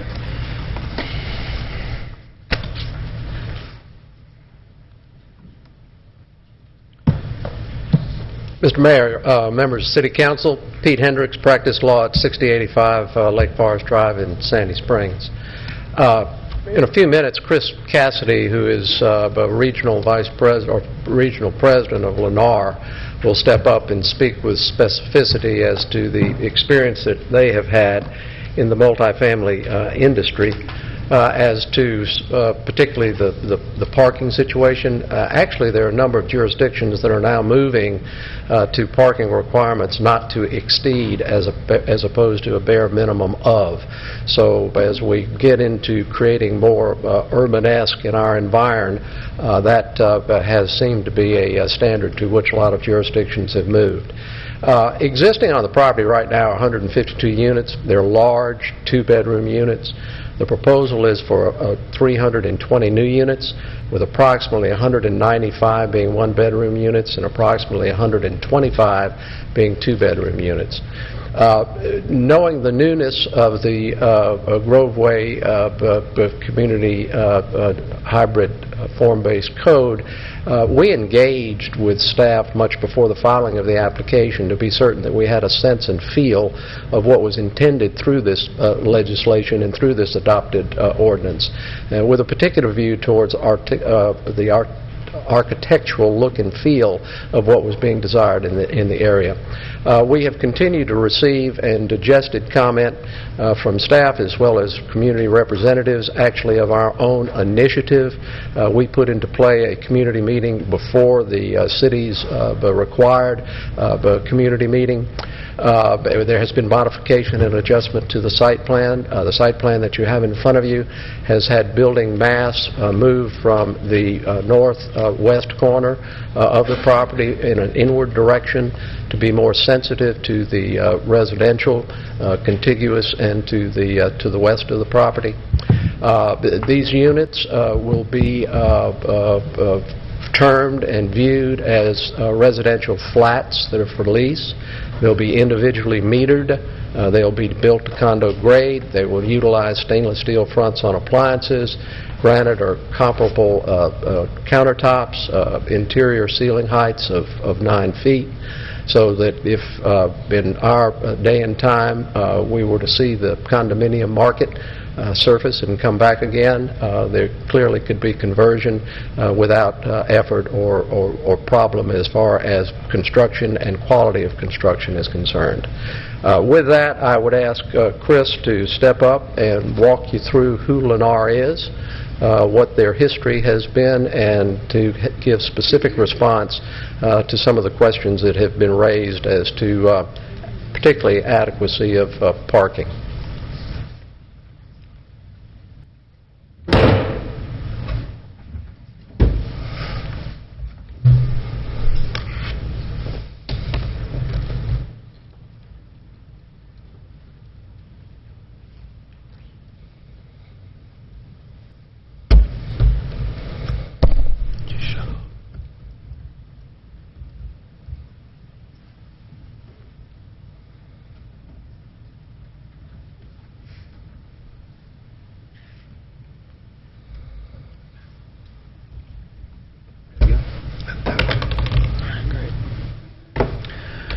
Good evening, Mr. Mayor and Council. Chris Cassidy with Lennar Multifamily, 6285 Barfield Road, Sandy Springs, Georgia. Before I begin, I want to talk a little bit about just Lennar and our background. As most of you know, Lennar is a publicly traded company. We're the third largest home builder in the United States. We build in over 18 states and probably 40 different cities. About 3 years ago, we formed a for-lease apartment platform, and we were formed in June 2011. I'm based here in Atlanta. We cover the Southeast. We currently have several projects here in Atlanta, and we're proposing this project to be our third. The team that we've assembled has been building urban infill housing for the last 20 years. I started my career with Post Properties.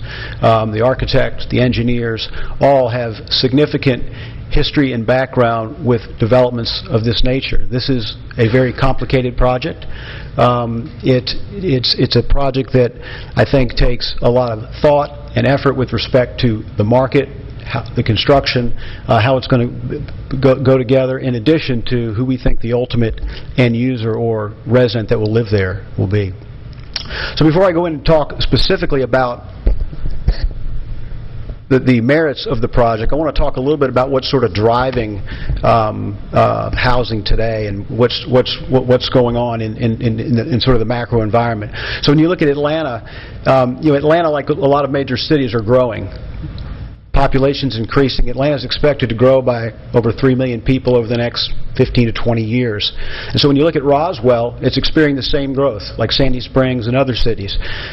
In the comprehensive plan that you put together, Imagine Roswell 2030, it says that Roswell's supposed to grow by 10 to 15,000 residents. Predominantly, those are going to come from empty nesters or baby boomers and the growth of the millennial or Gen Y generation.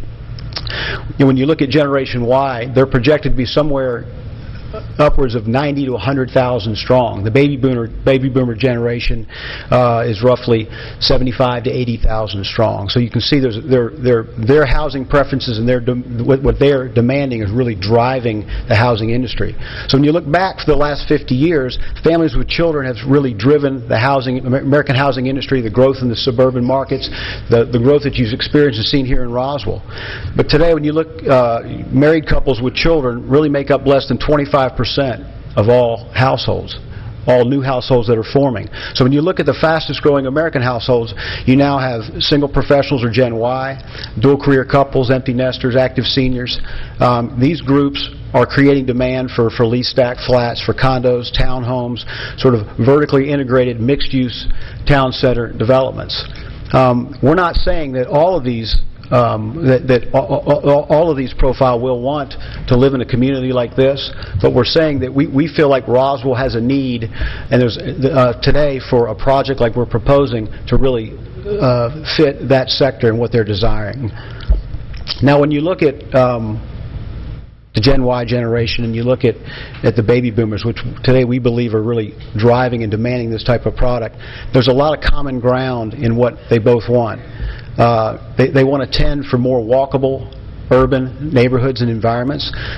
With their lifestyle, they want to focus on entertainment, recreation. They want an interesting place to live and to work. But they also want a sense of community within that community, and we feel Roswell has that. In addition, young professionals today, because of their job situation, they want mobility. They want to live in an area where they have amenities and conveniences, but today they're postponing life's decisions. They're getting married later in life. While a lot of them could own homes, they've made a decision at this point to rent because their next project may be in Dallas, Texas, or in another part of the city where they're required to move. We're seeing that empty nesters, or the baby boomer generation, is moving away from big homes. They're in transition. A lot of them have second homes in North Carolina or Florida, but the base, they grew up, their family's still here, their children are here, and they want a base here. So they've chosen at this point to maybe maintain a home in another state, but they want a place in Atlanta or Roswell to live. We think you're going to see a lot of those types of folks that want to live here as well.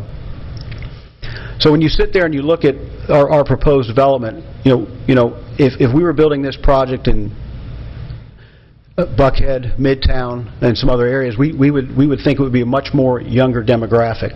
We think because it's here in Roswell, it's very similar to the folks you see on Canton Street. You're going to have a mix of young professionals, childless couples, and empty nesters. All of these folks typically have the ability to own a home. They've either owned a home or financially they have the ability to own a home today. They've chosen to lease because they're really making a lifestyle choice.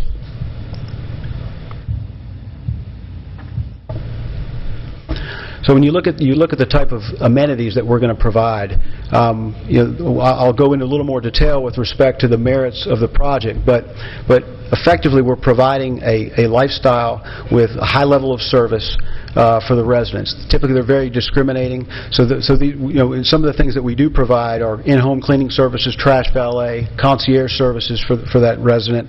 We'll have a fitness center. We'll have a cyber cafe, Wi-Fi throughout, and a very high level of amenities. This is a project called Highlands of West Village. It's a development that we were involved in over in Cobb County. And when we went through this same process, getting the approvals from the public officials and meeting with the neighbors, one of the things that we stressed is that the development that we build will look and feel very different than the apartment communities that you may have in your communities today. And one of the things that we said there is we're going to build a product that's different. The units are going to be a little smaller. The unit mix is going to be different. We're going to build a high level and quality of finish. We're going to build a high level of amenities. And when we laid the vision out for those public officials, we said we're going to have on average an older resident. The incomes are going to be much stronger than the typical apartment communities, and in fact, they're going to mirror the overall community at large, and the type of residents that will be there will be different. So when we went back and looked at it, the average age was 36. The average income was $81,000. We had 20% of those people that made over $100,000 and 5% over $200,000 a year, and we had very few, if any, school-age children in this development.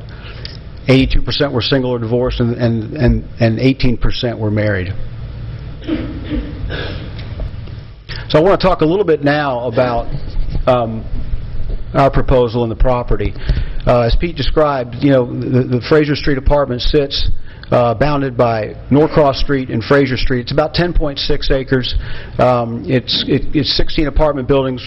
It's 16 apartment buildings with 152 two-bedroom units. When you look at the overall context of where the property sits, you see on this aerial here, you have Canton Street Entertainment District on the far left side. You have City Hall to the south, and then which is bisected by Alpharetta Street. On either side of that, you have higher density commercial uses. And then you see our project overlaid as you go east on Norcross Street, and you start to get back into the neighborhood. So as we look at this, our project really works as a buffer between the retail and the lower density neighborhoods. You go from all commercial to our block, which is really a mixed-use block. There's some existing commercial there with a residential that we're proposing, and then you get back into the townhomes and single-family beyond that.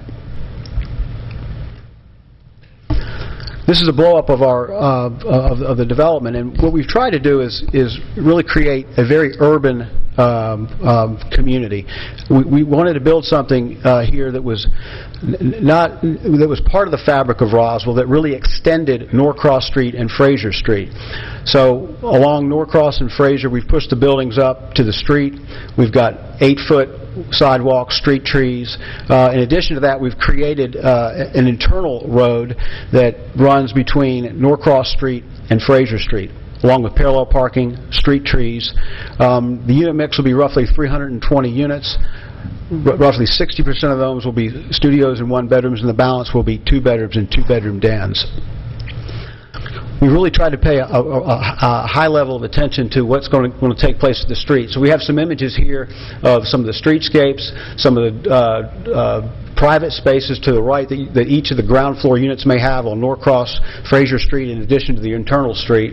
And then in the upper left-hand corner is an image of a fitness center that you'll most likely see on the ground floor of the U-shaped building at the top left-hand corner of the screen, where we'll have our business, leasing, and most of our amenity areas. In addition, along all of the streets, we'll have multiple portal entries. We'll have direct access into corridors that feed the upper level units, in addition to direct access to individual units that are on the ground floor. Scattered throughout the development, you'll have some private spaces, hardscape courtyards. In addition, the photograph on the bottom right-hand corner, is representative of the quality of pool area that you'll probably see in the U-shaped building up on the upper left-hand corner. So when you look at Fraser and Norcross Street today, this is what you'll see looking south down Fraser Street. And what you'll see in the end is something that resembles what you see on the screen. As we noted earlier, these elevations are were initially done in our first cut of renderings. We've since refined these elevations, and they'll look much more like the ones that were shown prior to my presentation. This is a shot down Norcross Street, looking east, and this is looking up Norcross Street.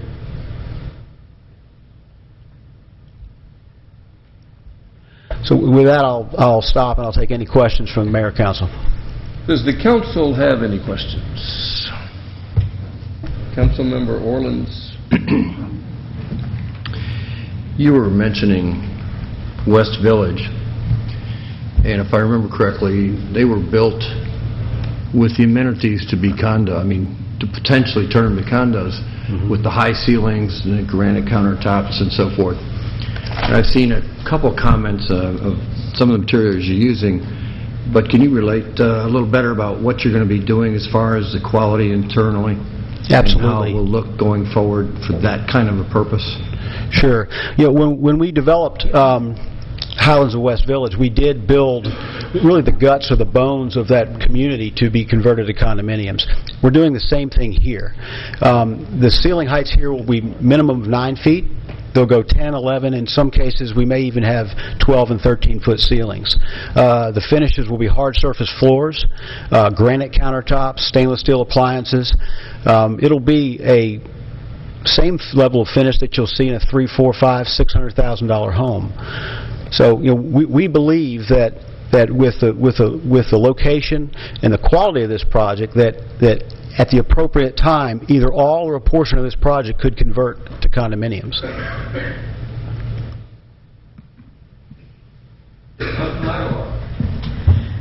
Well, first, and I'll do this again later too, but thank you for the work that you guys have done, because I think I know you've met with a lot of folks and you have adapted things as you've gone, so that's appreciated for all the work you're doing. Some of the questions that I asked staff, I'm going to follow up now. On that 45-foot oak tree that is on the Fraser Street side, it appears to be in the tree save plan, but it doesn't appear to be on the site plan. What is the plan for that? Yeah, we went back and reviewed the plan. It is shown on the plan. It is not on the tree save plan to be saved. At this point, we've looked at that tree, and it falls. Currently, it falls right in the middle of sidewalk in one of our buildings. And the tree is, it's a beautiful tree, but there has been over the years there has been some damage to the tree with the power lines that were there and the way things have been sort of pruned and trimmed up. Because on at least the plan I'm looking at, you got X's through trees that go away and circles around ones that stay, and there's a big circle around that one. No, I think that circle around that tree represents the canopy of that tree. I think if you look on the table, it shows that tree being removed. All right. Well, then I guess I'm disappointed, because it's obviously a huge tree, then it's never failing that a tree suddenly becomes sick when it's time to take it down. So I'm very disappointed in that. And I know it does fall right where the street is, but again, with some changes, I think that could have been dealt with. So I'm disappointed for that one. How do you do with the site plan? How do you intend to deal with the addition of the turn lane? How's that going to impact what you guys are going to have to do? Well, we've looked at that, and what we'll do is along Norcross Street, you'll push those buildings back the appropriate width to accommodate the left and right turn lane onto Myrtle and into our community. In addition, provide for the 8-foot wide sidewalks, and in addition to any landscape strip between those sidewalks and the building, and then any other private spaces that we would build as part of those ground floor residents. So we'll shift that back, and there's some flexibility in the plan to be able to move that back. So it just appears, looking at it, that either you lose the road part that goes through there, or I guess you shift the whole thing, because if you take, assuming it's 12 feet for the lane and moving everything up 12 feet, basically puts the end of the building into the street within your project. I don't think that's correct, but I mean, again, we as late as this morning, we looked at that and how we're going to how those buildings will be moved back, and we feel that we know we can accomplish the turn lanes, the sidewalk width, landscape strip, and then any other public space that we may build on the ground floors of those units. Well, on the plan I'm looking at, you've got on the other side of the two buildings that are facing Norcross, you've got a 6-foot parking lot landscape strip, a 5-foot concrete sidewalk, and then appears about 5 feet on the other side. If you shift it all up, it takes that space. I apologize. Sidewalk there. I don't know that I can demonstrate to you today, but I'm certain we can sit down with you and walk you through how we're going to accommodate that. But we've looked at that, and I'm going to give you my word, we can accommodate that. Councilmember Eichelhardt, I think the Brad Townsend suggested one possible solution to address your concern is we can make it a condition that these sidewalks be of a certain width, and he will have to accommodate even if he has to reduce the footprint of his building. Right. In fact, I suggested that. But even on that concern, on the far right, you've got these parking spaces that are it could lead into that. And that's when I've talked about parking being a problem. If you lose 10 spaces there because you have to shift the building up, then it's even more. Yeah, I think we're going to increase the parking from the current parking count that's on that plan today, and we think we'll get 445 spaces. We can accomplish that in a variety of different ways. But again, I apologize. I'm not looking at the plan that you're looking at, but I'm going to tell you that we'll accomplish what we need to accomplish with respect to the width of the sidewalk, the green strip, and we don't see where we're going to lose any additional parking by making those modifications. In fact, we're going to add to the parking that's shown on the plan today. Okay, and I guess that's overall my concern with all this, that we don't have a site plan that's actually going to be built, and yet we're trying to determine what can work. And that's why I asked before. I know in Groveway that's not part of the plan, but in this current one with the conditional use it is. And so we're basically going to pass this and say staff work it out, which to me for the very first project in Groveway is kind of scary. So I just have to take what you're saying now. I just don't buy some of what that argument is. Well, if I could respond to that, I think based on the process, the staff has made recommendations. We've gone and looked at that, and we can make the changes that will accommodate the conditions that they've placed on the plan.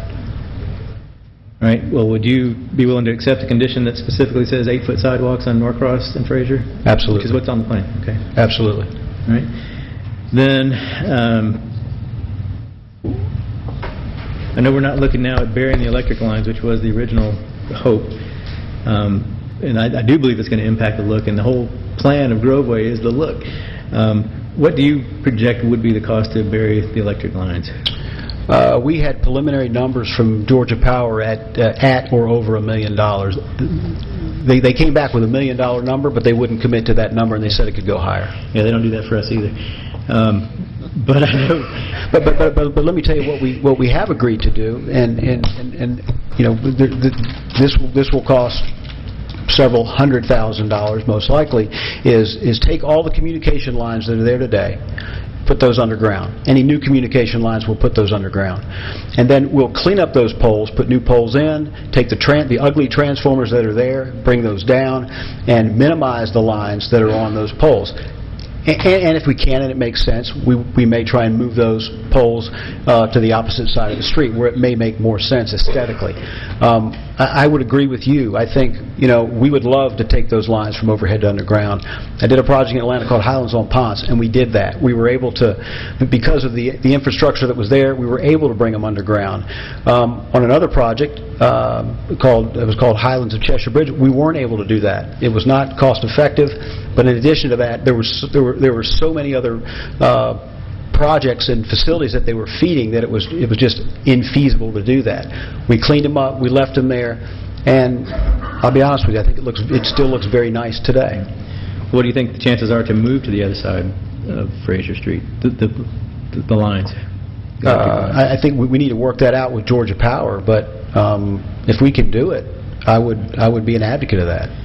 Because as we all know, across the street is going to be the Walmart neighborhood market, and the backside of that's probably okay to have some lines there, but to have them on your side, I think is actually detrimental to your folks, because the people who have the upper levels probably paying more and have their porch, they're going to be looking at the electric lines. Brad, just to follow up on that, how could we condition this to try to I know we have to still check with Georgia Power, but can we try to address Councilmember Eichelhardt's concern that we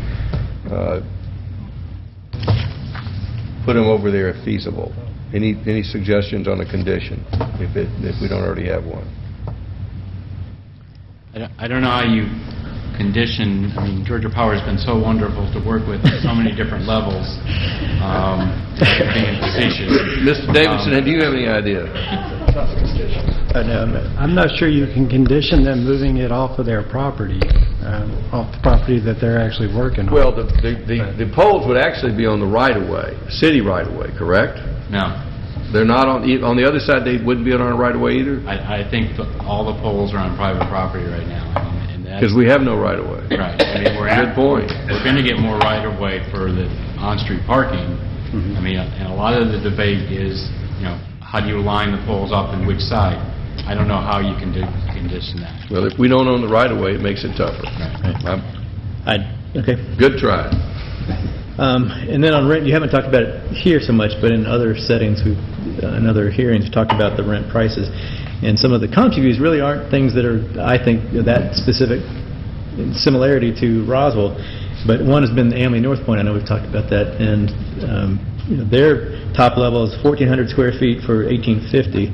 And according to industry folks I've talked to, they have plenty available. They've not filled those yet. And granted, they're new. But what happens if you don't get the rents that you are projecting? Well, number one, we think we know we're going to get the rents. We feel very comfortable with that. I think when you we've done some market research, and the rents at the Amley development, in actuality at this point, are higher than the rents that we've projected. So, my understanding is those rents are greater than the number you just stated. Their absolute rents go up to $2,300 or $2,400 a month for the largest unit. So and we're a much better place to live. I would agree, absolutely. So look, the difficulty is there's not a comp in Roswell that you can point to today. Okay, but we've built in areas where there have been no new zoning for leased multifamily in the past. We've done enough research where we feel like we can achieve and or exceed the rents that we've underwritten this development at. So the studios and one-bedroom units will start at about $1,040, $1,050, and the larger two-bedroom den units will go up to $2,100 to $2,300 a month. We feel very comfortable with those rents. We're achieving a rent that's very comparable to that today in Johns Creek. We underwrote that development at a rent level, and today, with our first leases, we're achieving about $150 to $200 more on average a month. So we feel like we've been very conservative here. We think that this site is unrivaled anywhere in North Fulton. You look at the Avalon project that's being built in Alpharetta. That's going to be a beautiful community, but it doesn't have what Roswell and Canton Street has. Canton Street is an organic entertainment district. You have historic housing. It's in the historic district, and we're going to build a community that is walkable to all of that. And we think this is the best location. Personally, I think it's the best location in North Fulton, and it's probably one of the best new entertainment districts in all of Atlanta. So I would say we believe we're going to exceed the rents that we've underwritten this project at. I hope so. Two other questions. That overall plan says that Groveway is focused on mixed use. And we added this section above Norcross to be part of the mixed use, not part of just the neighborhood. And I know you've said this before, so I'm basically just asking for the record on this meeting that why you don't believe mixed use will work for you, because it's closest to Highway 9. It's got the two major primary roads that are in the Groveway area, and yet we can't make mixed use work there. Yeah, and I'll speak from sort of, this is my personal opinion, and being in this business in the last 15, 20 years, I've done a lot of mixed use. Highlands on Ponce was rebuilt right on, it was 2 full city blocks between Ponce de Leon and North Avenue. We did 20,000 feet of ground floor retail, and got rents that people never thought we would get. In fact, 2 of the retailers that we put in there in 2000, 2001 are still there. Highlands of West Village, we had 67,000 square feet of ground floor retail. And so, we made the decision consciously to put retail in those projects. Today, with this project, I don't personally believe that retail would work today. I think if you put retail on the ground floor, it could be vacant and it could be dark, and it would really go counter to what we're trying to achieve is to put additional life on the street. Today, we think today the block between Highway 9 and Fraser Street, where the old Southern Skillet is, that would be a great area for ground floor retail, offices, residential above. And quite honestly, if we were looking at that block today, we would propose retail for that. But I don't believe because you put retail in this community that it would necessarily work. Just because you build retail doesn't mean they'll show up. And now we could build it, we could subsidize it, but today where people want to be, they want to be on Canton Street and they want to be on Highway 9. That's today's the retail node. I guess that concerns me. Well, it's a bigger question. I'll talk about that later. So the last one is about parking, because that's really the ultimate driver here, I think. And it seems to me that this project is really constrained by the parking that you can have there. And I know you don't want to do structured parking. I totally get that. Although Amley does have structured parking, by the way. But one of the thoughts or one of the concerns is how do you do that with that number of people there, with those number of parking? And to me, it seems like the only way you can deal with it, because you've got a set finite number at some point. If it's 445, we'll use that number. But beyond that, you're causing problems for all the things around there. So it seems to me, if you go back from what that parking space number is, then that may give the number of units that makes sense. And so doing some quick calculations, backing out from that, our minimum is 1.5 per unit, and then 0.1 for guests, so 1.6 being the number. But if you did use, I'm going to use 440 because it works out by the math, but that translates backward into 275 units, which is a choice to how you want to do 1 or 2 bedrooms to break that out. But that seems to be something that can make that project work in this space. To have the number of units and bedrooms you're talking about and not have the proper parking only sets us up for problems. So what are your thoughts on that? Well, help me understand. You made a comment that we're going to create problems for additional properties, and that the parking counts that historically have worked for us in the industry are going to create problems in Roswell when they haven't created problems in other communities that we've built and developed. So I would ask you, help me understand a little more until your question so I could answer it. But how are we going to create problems for additional property owners? Well, I believe you'll have more cars parking within that space than there are spaces. And when that happens, they have to park somewhere else. So the only place that is left is across the street in what's going to be a parking lot or who knows where. And that's a problem.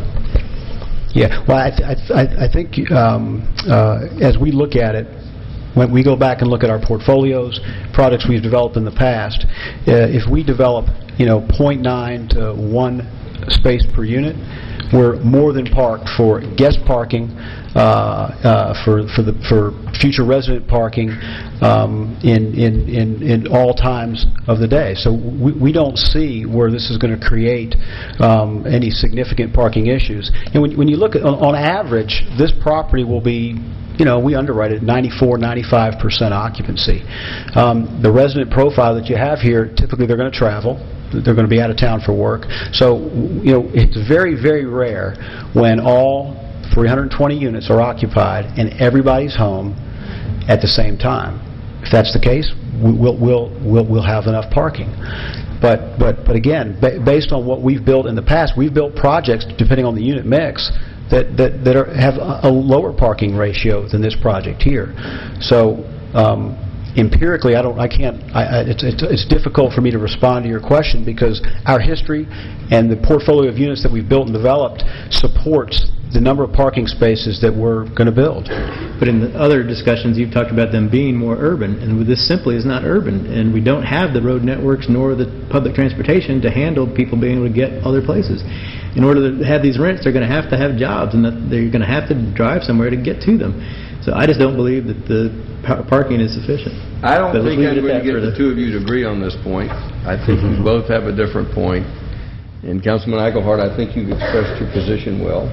And I think the applicant has expressed his opinion, and we'll leave it to council. But I don't think we're going to have one of you concede the point, especially Councilmember Eichelhardt. He'll never concede. Any other questions of any council member? Yes, Councilmember DiPolito. Thank you. Mr. Cassidy, you mentioned as some of your amenities having things like pet sitting, things like that. Could you explain on the site plan where those types of things would be? I mean, your fitness center, are those going to be kind of ground floor items that almost feel like they're more commercial, more retail, or how's all that going to be oriented? They will. If you look at the site plan, the building in the upper left-hand corner is where we're proposing to put leasing business, fitness center, and things of that nature. And so if you go back to one of the images I showed earlier, you know, in that particular building we're showing here a fitness center on the ground floor. We're proposing something very similar to this that'll look very urban, more like ground floor retail. So in the evening hours, the off hours, it'll bring additional life and activity to the street. Would that be the whole length of the building? Full length?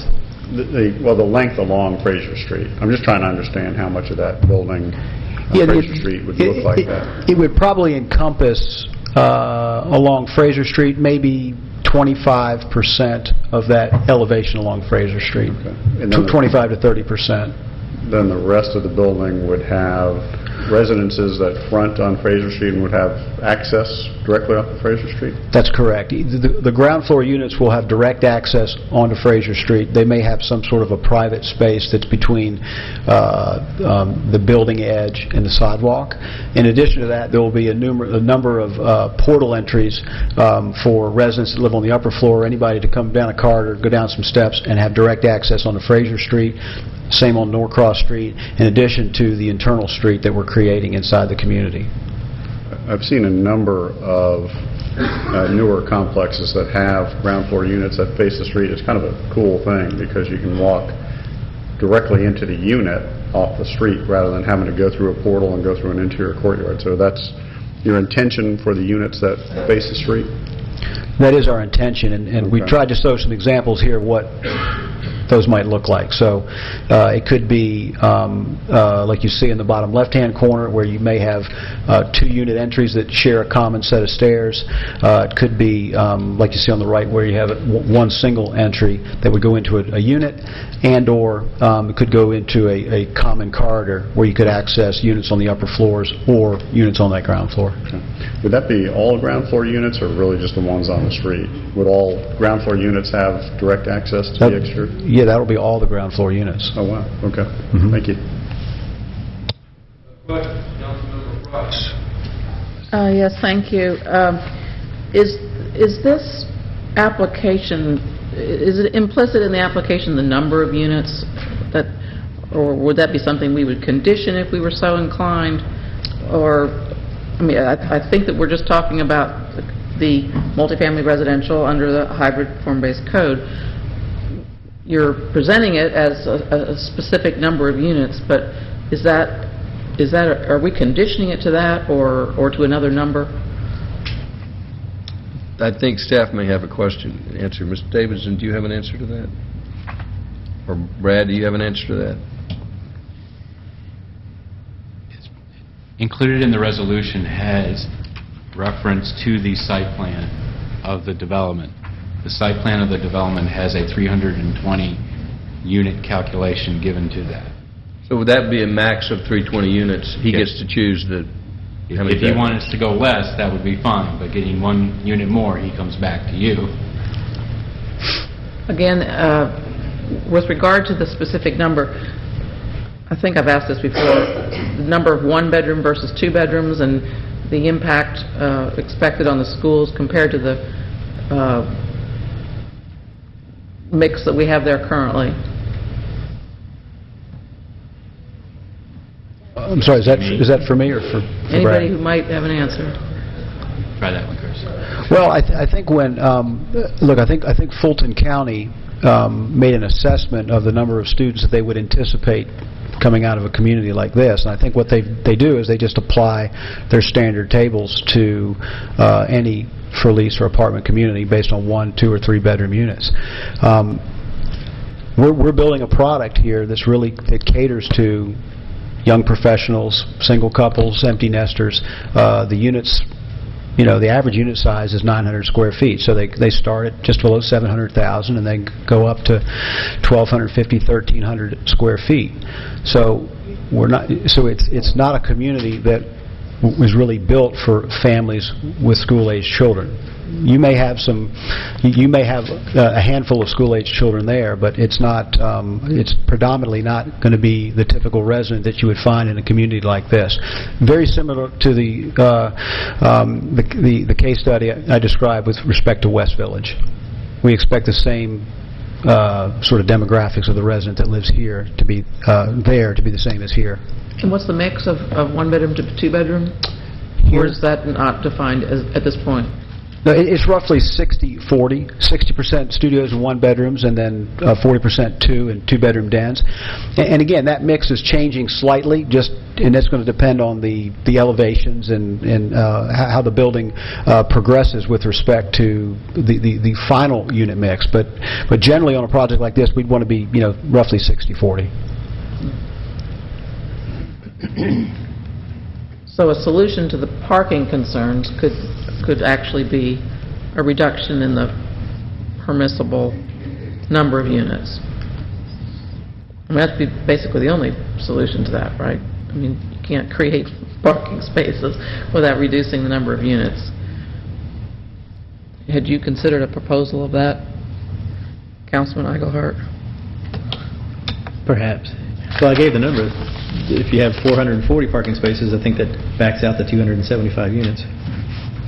But I'm not going to bring that up further right now.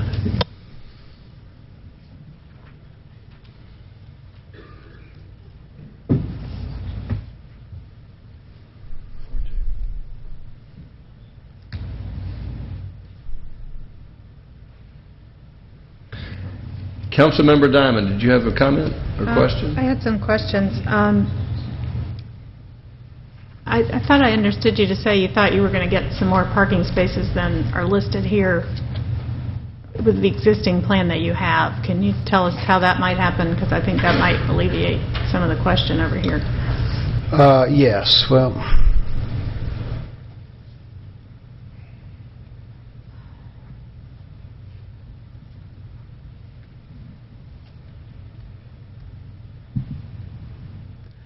it's going to be difficult for me to show you, but for example, we think we can pick up 15 to 18 to 20 more spaces by going in. For example, where you see the two parking lots on either side of that main street. Currently, there's a drive that comes into each of those. We think that once we lay these buildings out, we can shrink some of those building footprints slightly, and in between those areas, we can add some head-in parking. So, again, as late as this morning, we were going back with the engineer and the architect, looking at how we're going to shrink some of the building, a little bit of the building footprints, move them slightly to create the additional parking that we think we can pick up. Okay, and on the sidewalks, what we have now is the brick sidewalk that would be on either end of your property. Would you be proposing actual brick or the brick-like concrete pavers, or what were you thinking? Well, we were thinking one of two things: either the brick pavers and/or a stamped concrete, colored stamped concrete that would emulate the brick paver. Okay. But that's something we could talk about tonight in condition to that, because I think, absolutely, talking to transportation, I think they're more comfortable with either the real brick or the concrete paver for strollers and right, longevity and all that. And I thought, I may be mistaken, but I thought that was part of our conditions. That I think we agreed to that as part of our conditions. I just want to make sure that, I know we had 8-foot sidewalk and I thought it said concrete, so I just wanted to make sure that we made sure that was in there. It said concrete. Okay. Yeah, it says replace. It says replace with brick paver or stamped concrete. Right, okay. I guess, as opposed to stamped concrete, I guess is my question. I'm sorry? I guess I'm looking for removing the or stamped concrete option. So you're wanting us to do a brick paver in lieu of, it's not an either or, it's a brick paver? Right. She'll be making the motion. Yeah. Yeah, She we can, condition it. Okay. that's fine, we can live with that. Other questions? You will have an opportunity for rebuttal. Any closing remarks on this opening presentation? No, just thank you for your time. Thank you, sir. This time we'll hear from the public. If you'd like to comment, if you'll raise your hand and come forward, just come forward, please. If you'll give us your name and address, there's a 5-minute time. My name is Janet Russell. I live at 260 Willow Springs Drive. Thank you very much. Mr. Eichelhardt, I really, really appreciate your devotion to the cause on those questions. They showed a depth and knowledge of this project. I come here because I'd like to think that this isn't a fait accompli, which is French for slam dunk. I hope you haven't already decided to approve this, though I think you may have. I have a few issues, and as you know, I've been a proponent of new urbanism. I like density to a point. This project reminds me of the Charlie Brown Roswell East project that you all fought for years, and therefore it never came to pass. And it was actually a nicer project than this one. I'm here also because I have a social and moral conscience and obligation to speak a few issues. First of all, I hate the name. It is not on Canton Street, and it is not in the city of Canton. Therefore, why do you call it that except to feed from the trough, which is now the popular place called Canton Strait? So you might want to change the name if, in fact, you do develop this project. I'm concerned with the density going from approximately 150 to 320 units. For several years I taught English there as a volunteer, and that has been Section 8 housing as long as I've lived there. It's been horrible, really almost unlivable, but it's been a place for people to live who have access to no cars. As I see this project, what I'm thinking is the budget that you just went through the first reading for, and all I can think of is you just can't wait to get a hold of some more tax dollars from the development of all these apartments. Wow, it's why you approved 15 units on 4 acres for houses off of Chattahoochee Street last month, to the consternation of all of the neighbors except one.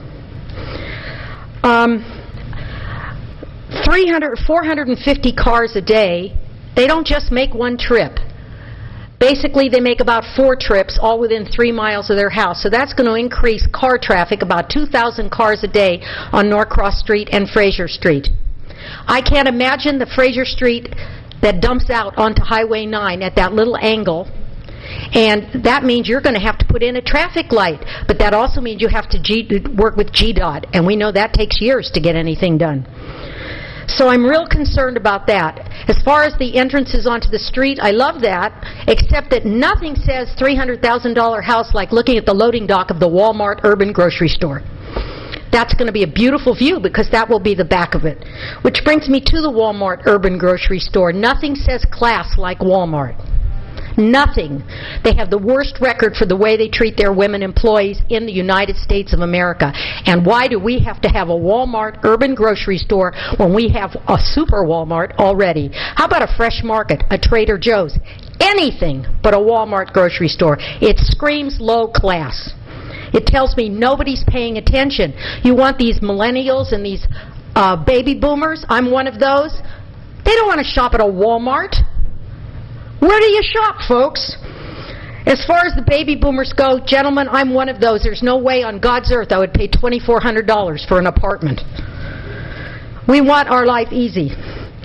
For being a baby boomer, I'm also worried about the impact that's going to have on our EMTs and our firemen and our policemen. How many calls are they going to have to answer to take care of all these old people? It's a fact of life. They're already overburdened. Ask when they put in that Freedom Point that's over there by the bank. I came here and said, please don't make that an assisted living center. And sure enough, there's an ambulance there 2 or 3 times a day. Our police and fire are already overburdened. I hear the sidewalks, the sirens from 7:15 in the morning. Who's going to give these people water? City or Fulton County? And who gets to pay for that? As far as those sidewalks, Ms. Diamond, that you asked about, I want to know if those sidewalks are just going to end at their property line, or are they actually going to continue to connect to another sidewalk on Highway 9? Or like everything else in this city, do they just drop off where the project ended and you push the stroller in the mud? Because we have connectivity here, but nothing connects. So what are a few alternatives? Reduce the density. Reduce the density. Reduce the rent. Include a few that are lower income so that people that live there now could stay there, but we know that they're the other people. We don't want the other people with us anymore because they're the ones who built the city, right? How about a community garden? You want to spend $25,000 in Terramont, why not put one in here? Then the people that live in this area could have it. Janet Russell, you need to wrap it up. I will do that, sir. And since you broke the rules about the agenda, I'll be finished. And if you call the police, I will be glad to go with them. The other issue is the children impact. Mrs. Price asked about that. Forward, Janet Russell, wrap it up right now. Thank you very much, Mayor. He's coming forward. That's fine. Do I just pull a Gandhi and sit down and they drag me out and then we can call Channel 2 News and tell them you took out a grandmother? Ma'am, wrap it. Thank you, Janet. You're welcome.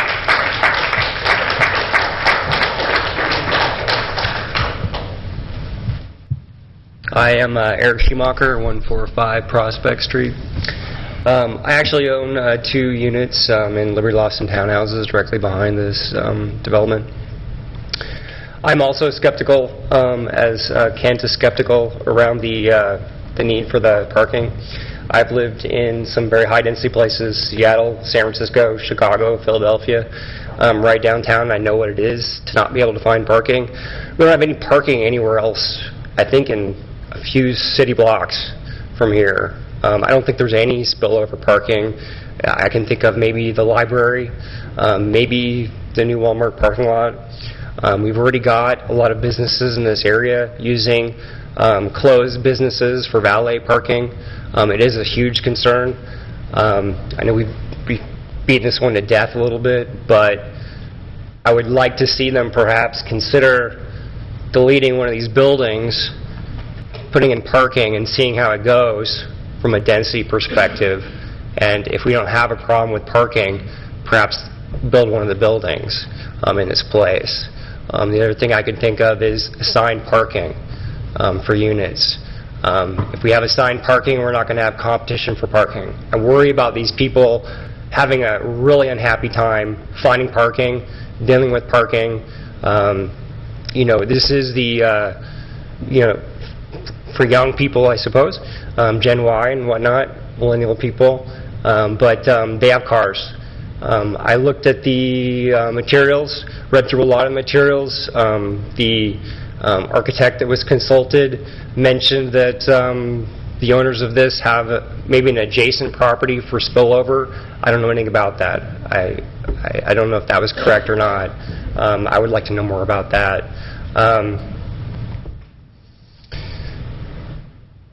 I guess I think that we've gone so late tonight that we really don't have enough to go on to make a decision tonight. I would like to see this postponed, to see another site plan that incorporates some of the suggestions that we've had come up from transportation for the turn lanes, maybe some parking issues addressed, because I think it's much too late. And I think we all want to hurry this up and close it off, and I'd hate to see us rush through and approve something without really considering the impact here. Again, I have 2 units here. I live 2 blocks away from here as well. I am pro-development of this space. I would like to see some accommodations being made for the people who currently live here. I know it's not required, but I'm pro-development here. I would like to see it as dense as it can be, realistically, because I think it's good for the city. I like the idea of a walking area. I'm skeptical of the comments in some of the paperwork that says, this should be a walking area. We need to promote that so we don't need as much parking. Well, I thought that was a little ironic because if we're walking, we need to park a car. Again, the parking is just a huge issue. Looking at this, I'm skeptical about fire lanes. I'm skeptical about green space. I'm skeptical about screening from Liberty itself. Again, we've seen some pretty pictures But I don't think we have enough to approve the number of units and the parking based on the pictures we've seen, because I think there's just been enough questions and enough sort of changing of the plans while we're talking. So I would like to see a delay and see some more concrete plans drawn up so that we can conditionally approve the high density, which I'm for, but I would be hesitant to approve 320 units and 420 parking spots with, we're deleting at least 12 feet on both sides of this for the turn lanes. Thank you. You'd like to speak next? Yes, sir, come forward.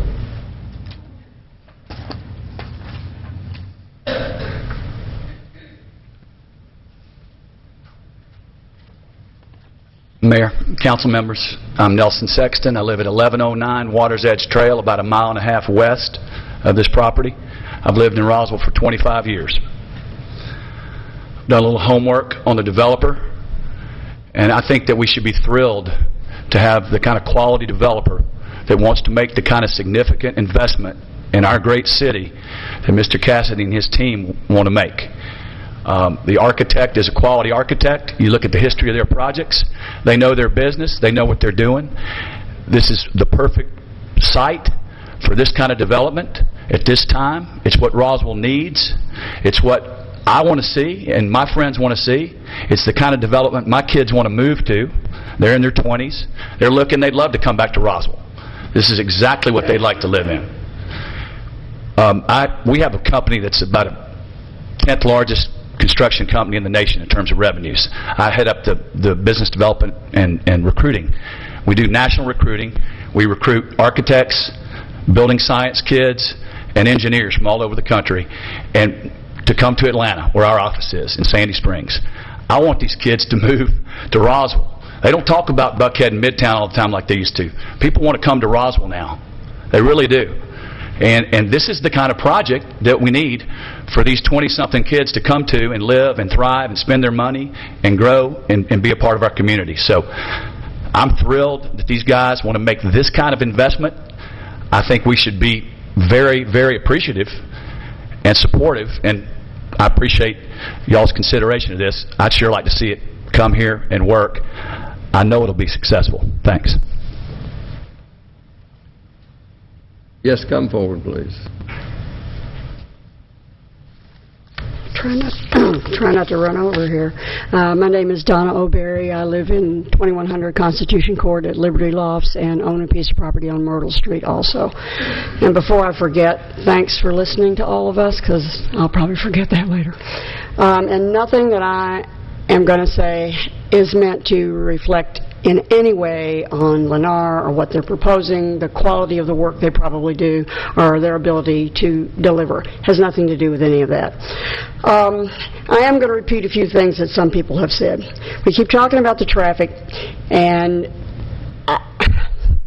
I'm telling you, there's 152 units in there right now, 2 bedrooms, so it's 304 bedrooms. And I realize you can't say one car for 1 bedroom. But before the Planning Commission meeting, I went over there on a Sunday night and I counted the cars. 152 units. There were 64 cars in the parking lot. So I don't see how anybody, that's because these folks walk.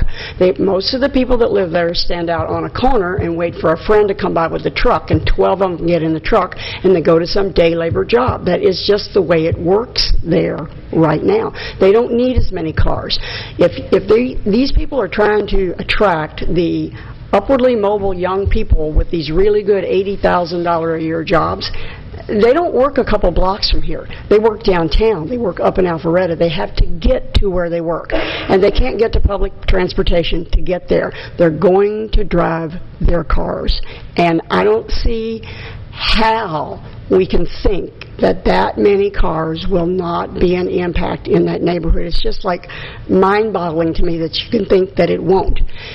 And I realize that they have had experience and they've built developments elsewhere, but where were those developments? Were they close to public transportation? Were they close to job centers? I think it's kind of makes no sense to just kind of compare, well, we did this over here and it worked fine, because we don't know anything about the infrastructure in the area. So I'm concerned about the parking and the cars. I'm also concerned about just jumping at the first project out of the box and allowing what the Groveway overlay proposes to be mixed use and having it not be. And I'm not one that's against apartments, for apartments, against this, against that. The only thing that I want is for the Groveway vision to be implemented as we have all been hoping it was going to be and look like the last several years we've been working on this. A lot of time and money has gone into this, and so it's bothersome that the very first thing, it feels like throwing in the towel and just going down that path. It's interesting to me that the developers can say, this little chunk of property we don't think is appropriate for mixed use, but a block over here, the retail will go fine right over here. It won't work on this piece of property, but it'll work across Fraser Street. It'll work over there. It'll be successful over there, but it won't work right here. That doesn't make any sense to me. The other thing that I heard at the Planning Commission meeting, and I just heard again tonight, somebody told me that because I went to all those Groveway meetings, that one of the big deals with the form-based hybrid code that we have is not any longer to have the distinction of, well, here are the single-family houses, and then next to them is a little group of attached housing, and then next to them is the apartments, and then next to them is some nice little office building, and then next to them is nasty old retail, and next to them is, God forbid, some industrial complex. That the whole idea of the new code was to combine that so that everything looked great. You just didn't even really know what was going on in that building. That might be an office building, that might be retail, that might be a dentist's office, but you don't know because you're not segregating it. I heard again at the Planning Commission meeting and tonight, well, we think this is a good use of this property because it's a nice transition. I thought that was old. Sounds to me like we're not even clear what the vision is that we're trying to implement. That bothers me. Not burying the utility lines, that bothers me. If I'm not mistaken, when I wasn't there at the beginning, but if I'm not mistaken, Liberty was required to do that. When PRC and Beazer developed Liberty, they were required to, nobody seemed to care that it was going to cost a lot of money. We had to bury the utility lines to develop that development. And talking about moving the poles across the street, well then, whoever comes along to develop that side of the street and that big tract there, which we hope they will do, they'll just have utility poles in their backyard. So I don't know if that's a real great... Need to wrap it up. Okay. One of the things that does concern me is I heard a talk tonight about a new application and new elevations, and I went out on the website today and pulled every document I could for this meeting, and they weren't there. So I don't know how citizens can be prepared to make really good comments on what they're proposing if we haven't even seen it. So I agree with the gentleman before me. If we could postpone this to the next meeting so we could see more, it'd be great. Thank you for your comments. Thanks.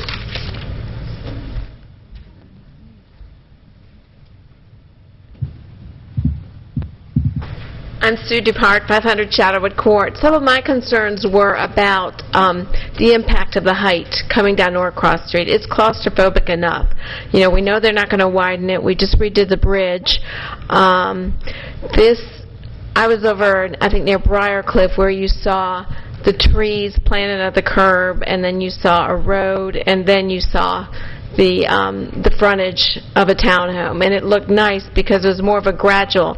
One of the nice things about the Fraser Street community is it's not highly dense. It looks, you know, scaled to the neighborhood in height and size, and I'm going to miss that because with these people and their high needs pets, I can just foresee porches, you know, the 3 dimensions of your 3-level building not looking like the flat federal building, and so I can see the little dogs barking at the pedestrians out, all hours of the day. I walked here tonight, and on Norcross Street, 2 boys excuse themselves on their bicycle going by me. I passed somebody with a stroller and 3 kids.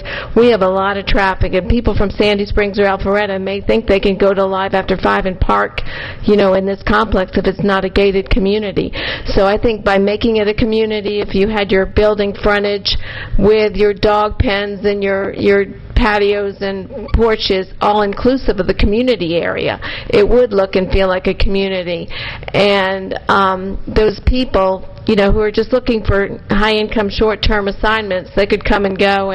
But my prediction, it'll be a condo, because people in Roswell are conservative. We're going from Heinz 57 commercial to the top 3 boxes. And so we're scaling down commercial development. People are more selective and reevaluating shopping. Is it a choice or a need, and putting it back on the shelf. So we definitely don't need more commercial in this area. But I believe that it will become a condo complex, and so to respect their community, if they had a gated community with a community central area, even like a little nice oval sidewalk, like a track, then the 2-bedroom residents, someone could push their mother in the wheelchair around the inside and visit their neighbors on the weekend. It could be a nice, in-town community. But I really don't see that many people renting 1-bedrooms in our area. When you see the parks and social amenities, you're not usually going to live alone. So, thank you. Thank you. Who would like to speak next? Come forward, please. I'm Barbara Duffy. I live on Hollyberry Drive for the last 35 years, and I work at North Fulton Community Charities. I have heard Mr. Cassidy speak in the past about plans for the current residents. I don't want to lose that in the conversation. Would like that to be remembered. And I hope that this discussion that we have had about current residents will open a wider community discussion on the need for workforce housing and the loss of housing for residents that currently live there, or families like them that provide a lot of this support and work in our community. I believe this is an excellent project, but I hope we open a wider conversation of the need for all kinds of housing for our community. Thank you. Thank you. Who would like to speak next? Mayor and Council, my name is Steve Stroud. I live at 205 Devereaux Circle, Roswell. I'm representing the Roswell Business Alliance, the executive committee tonight. First, I want to say I lost my voice due to Morgan Rogers and the rec department this weekend in the Roswell area lacrosse tournament, which was phenomenal. Round of applause to the Parks and Rec. Unbelievable. Good job, Parks and Rec. Mayor and Council, in order for our city to substantially grow in an area, as an area for people who want to build businesses and be involved in their community, Roswell needs to continue to look and consider innovative ways to remain competitive. This will involve companies such as Lennar having the faith and finances to invest in the city of Roswell at over $14.5 million. In an area that has been designated by the Department of Community Affairs by the state of Georgia as economically blighted. As Alpharetta Highway and Canton Street continue to redevelop, we will need strong partners and economic engines to keep the area alive, vibrant, and successful. The Roswell Business Alliance welcomes new opportunities that allow new businesses and other existing businesses to prosper and to add to the great quality of life we have in Roswell. Folks, the jobs are here. The $85,000 number, he said, we brought to you in January. Those 1,000 jobs are on Mansell Road. Those jobs are here. 300 of them are on the ground running. We have another 1,100 jobs knocking at the door. These folks will live and work within our community. There will be innovative ways. Janet Russell has spoke over and over for 30 years about mass transit. Now's our time. We have the ear of MARTA, and they're listening. Folks, we need to support this. This is a catalyst project. Thank you. Who would like to? Yes, sir, come forward. I'm Ralph Mills. I own the property at 23 Oak Street and 1140 Alpharetta Street. I was a member of Groveway before Groveway was a project. There was no vision, and I probably have the largest contiguous development in the all-whole area outside of this development. We also have taken another project, 1140 Alpharetta Street, which was basically a hole in the wall, turned it into 2 great restaurants and 5 other businesses. Hopefully soon we'll be expanding that.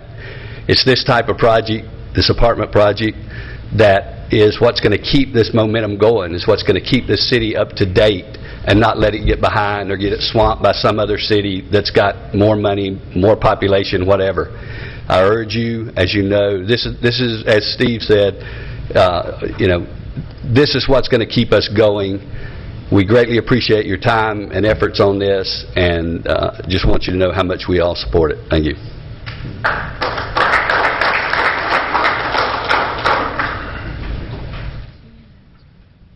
Mayor and Council, I'm Michael Haddon of 700 Freedom Lane. That's recently changed. One of the reasons that I have moved to Liberty is specifically because these types of projects are going in around it. I just wanted to make sure that you guys understand that the demographic that they are looking at for this particular complex exists. I manage directly 105 people, of which about 90% are under the age of 40, and a number of them are looking to get to Roswell.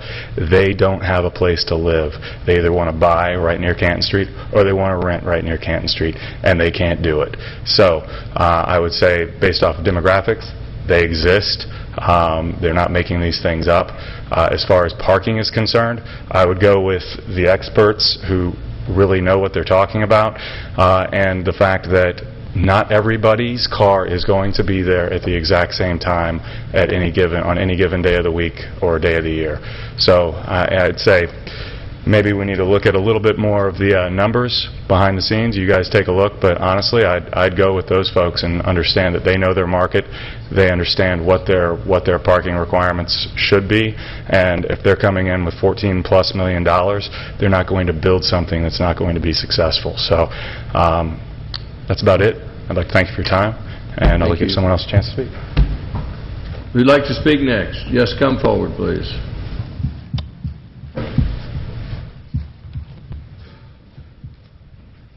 Good evening, Mayor and Council. My name is Lisa DeCarbo. I'm a member of the Planning Commission, and I'd also like to say that there are many things about this project that I think are wonderful. It's perfectly suited for the spot it's going into, and I just wanted to address a couple of the tiny details because, of course, that's where the devil and God all are. In looking at the different conditions that are before you, I would agree that on number 2 it would be great if we could bury the power lines. I think that should be explored as fully as it can be because there's nothing that looks worse than a bunch of power lines. I would agree with Councilwoman Diamond on the stamped concrete. That should not go in there. From practical experience, that is not a good walking surface for elderly folks, for empty nesters that may be in there, or for anyone pushing a stroller. The one that has not been addressed is the mechanical equipment or the HVAC. When this had originally gone through Planning Commission, it was approved to have the HVAC units screened and up on the top of the building, not screened on the ground mounted. One of the things that you have to worry about not only is visually screening those, but if this is a luxury complex, you have to worry about the sound attenuation too. That can get to be a little bit much in my experience. I also wanted to say I agree with Councilman DiPolito. We need to have architectural review on the revised elevations as well. Having not been able to see those on the website, I can't tell if we have a problem with blank walls. It was one of the questions that came up at Planning Commission, but we didn't have anything to see the end elevations of those.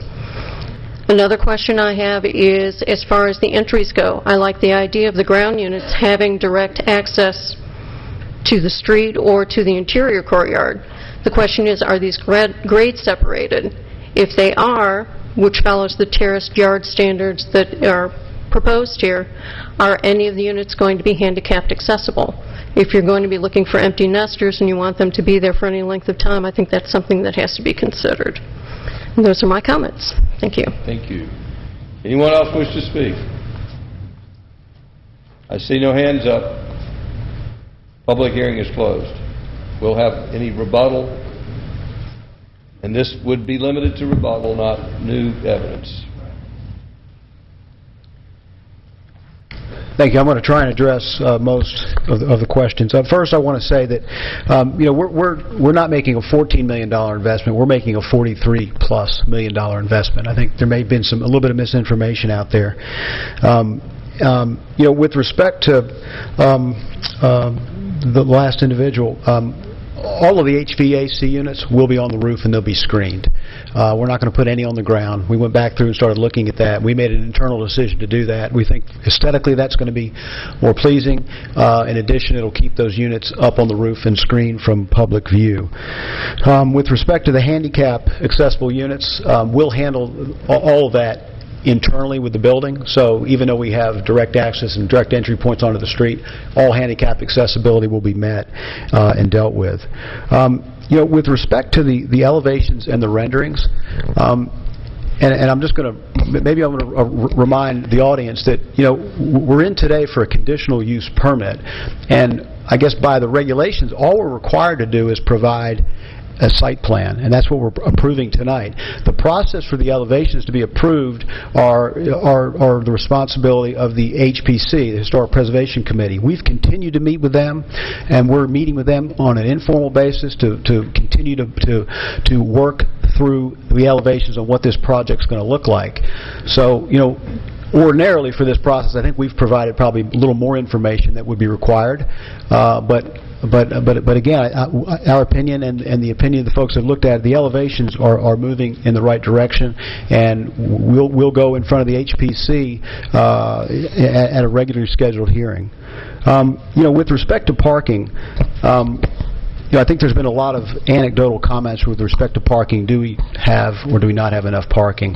And we believe that if we park one per bedroom, that we're more than amply parked. We're willing to condition that we'll park one per bedroom. I think initially we tried to set a minimum parking threshold. We think we need somewhere between 440 and 445 parking spaces, which will be determined by the final unit mix. So we're willing to condition that here. In addition, with respect to traffic,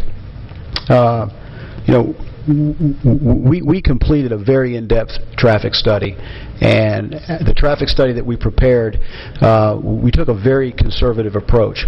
We took an approach where the existing community that is there today, we assumed that it wasn't there and that was a green field. And so when we looked at the overall impact that this project would have, we took all of the additional cars that this project will generate, irrespective of what is already there. And again, that traffic study stated that there would be a very negligible or a very small impact to the existing traffic that exists today. We've agreed to make some, which we think are very good infrastructure system improvements with the turn lanes. That's going to alleviate some of the congestion that you have currently in front of the property and on Norcross Street today. If there are any specific questions, we brought our traffic engineer who could answer anything in a lot of detail with respect to traffic.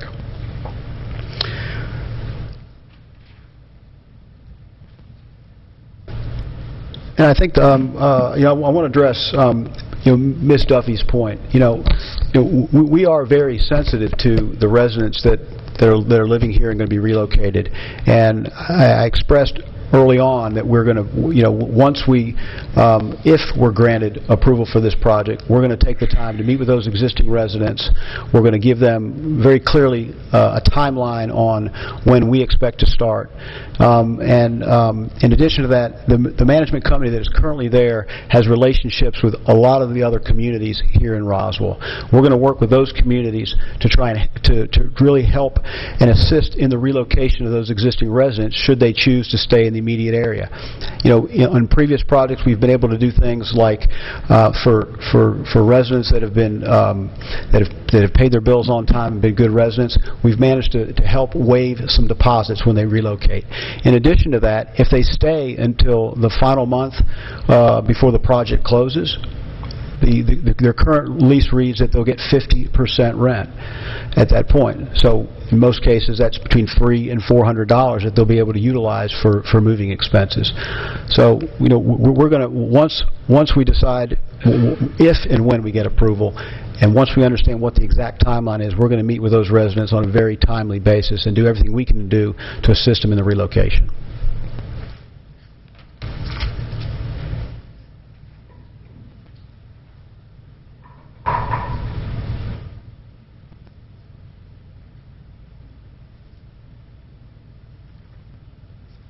The last thing I want to address is that, when we looked at making a significant investment here in Roswell, I think there's a critical number of units and a threshold that we need to hit. And, quite honestly, this is a 10-acre project. If this was in the perimeter or Sandy Springs, you may do more units than 320. But at the price point, the cost of construction, the density in which we're building, we believe we need 320 units to make this deal economically viable. And so with that, I'll. Thank you. Does the council have any last questions for either staff or the applicant before we go to discussion? Councilmember? Oh. All right. Thank you, sir. I didn't hear any questions. All right. At this time, if any council members would like to make any comments or answer any questions before we entertain a motion, I'll open it up for discussion before we entertain a motion. Councilmember DePolito. I'd be happy to make a comment. We've been talking about redevelopment since I moved to Roswell 13 years ago, and I think we've made a lot of strides in the city with helping that along. We've had some good redevelopments. Mr. Mills mentioned some of his projects, which I think are very nice redevelopments, but I don't think we've had anything, to my knowledge, on this scale. So this is a very significant project. We need to make sure that it's done right. And I think what has really led or brought us to this point is the fact that the City Council has had the foresight to look at the Groveway area, to put together the Groveway Master Plan, the Groveway Charrette, and to put it and implement the form-based code. Those are all things that have led us to here, because without those, this redevelopment probably would not even be in front of us. And this is a very significant part of town, as a lot of people have mentioned. This project is going to be a catalyst for change in this area. So it is extremely important. It is extremely significant.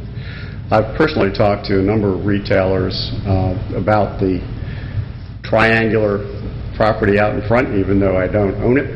Every time I get a chance in front of a retailer, I say, hey, have you considered this area? Just to try to get them to come to Roswell.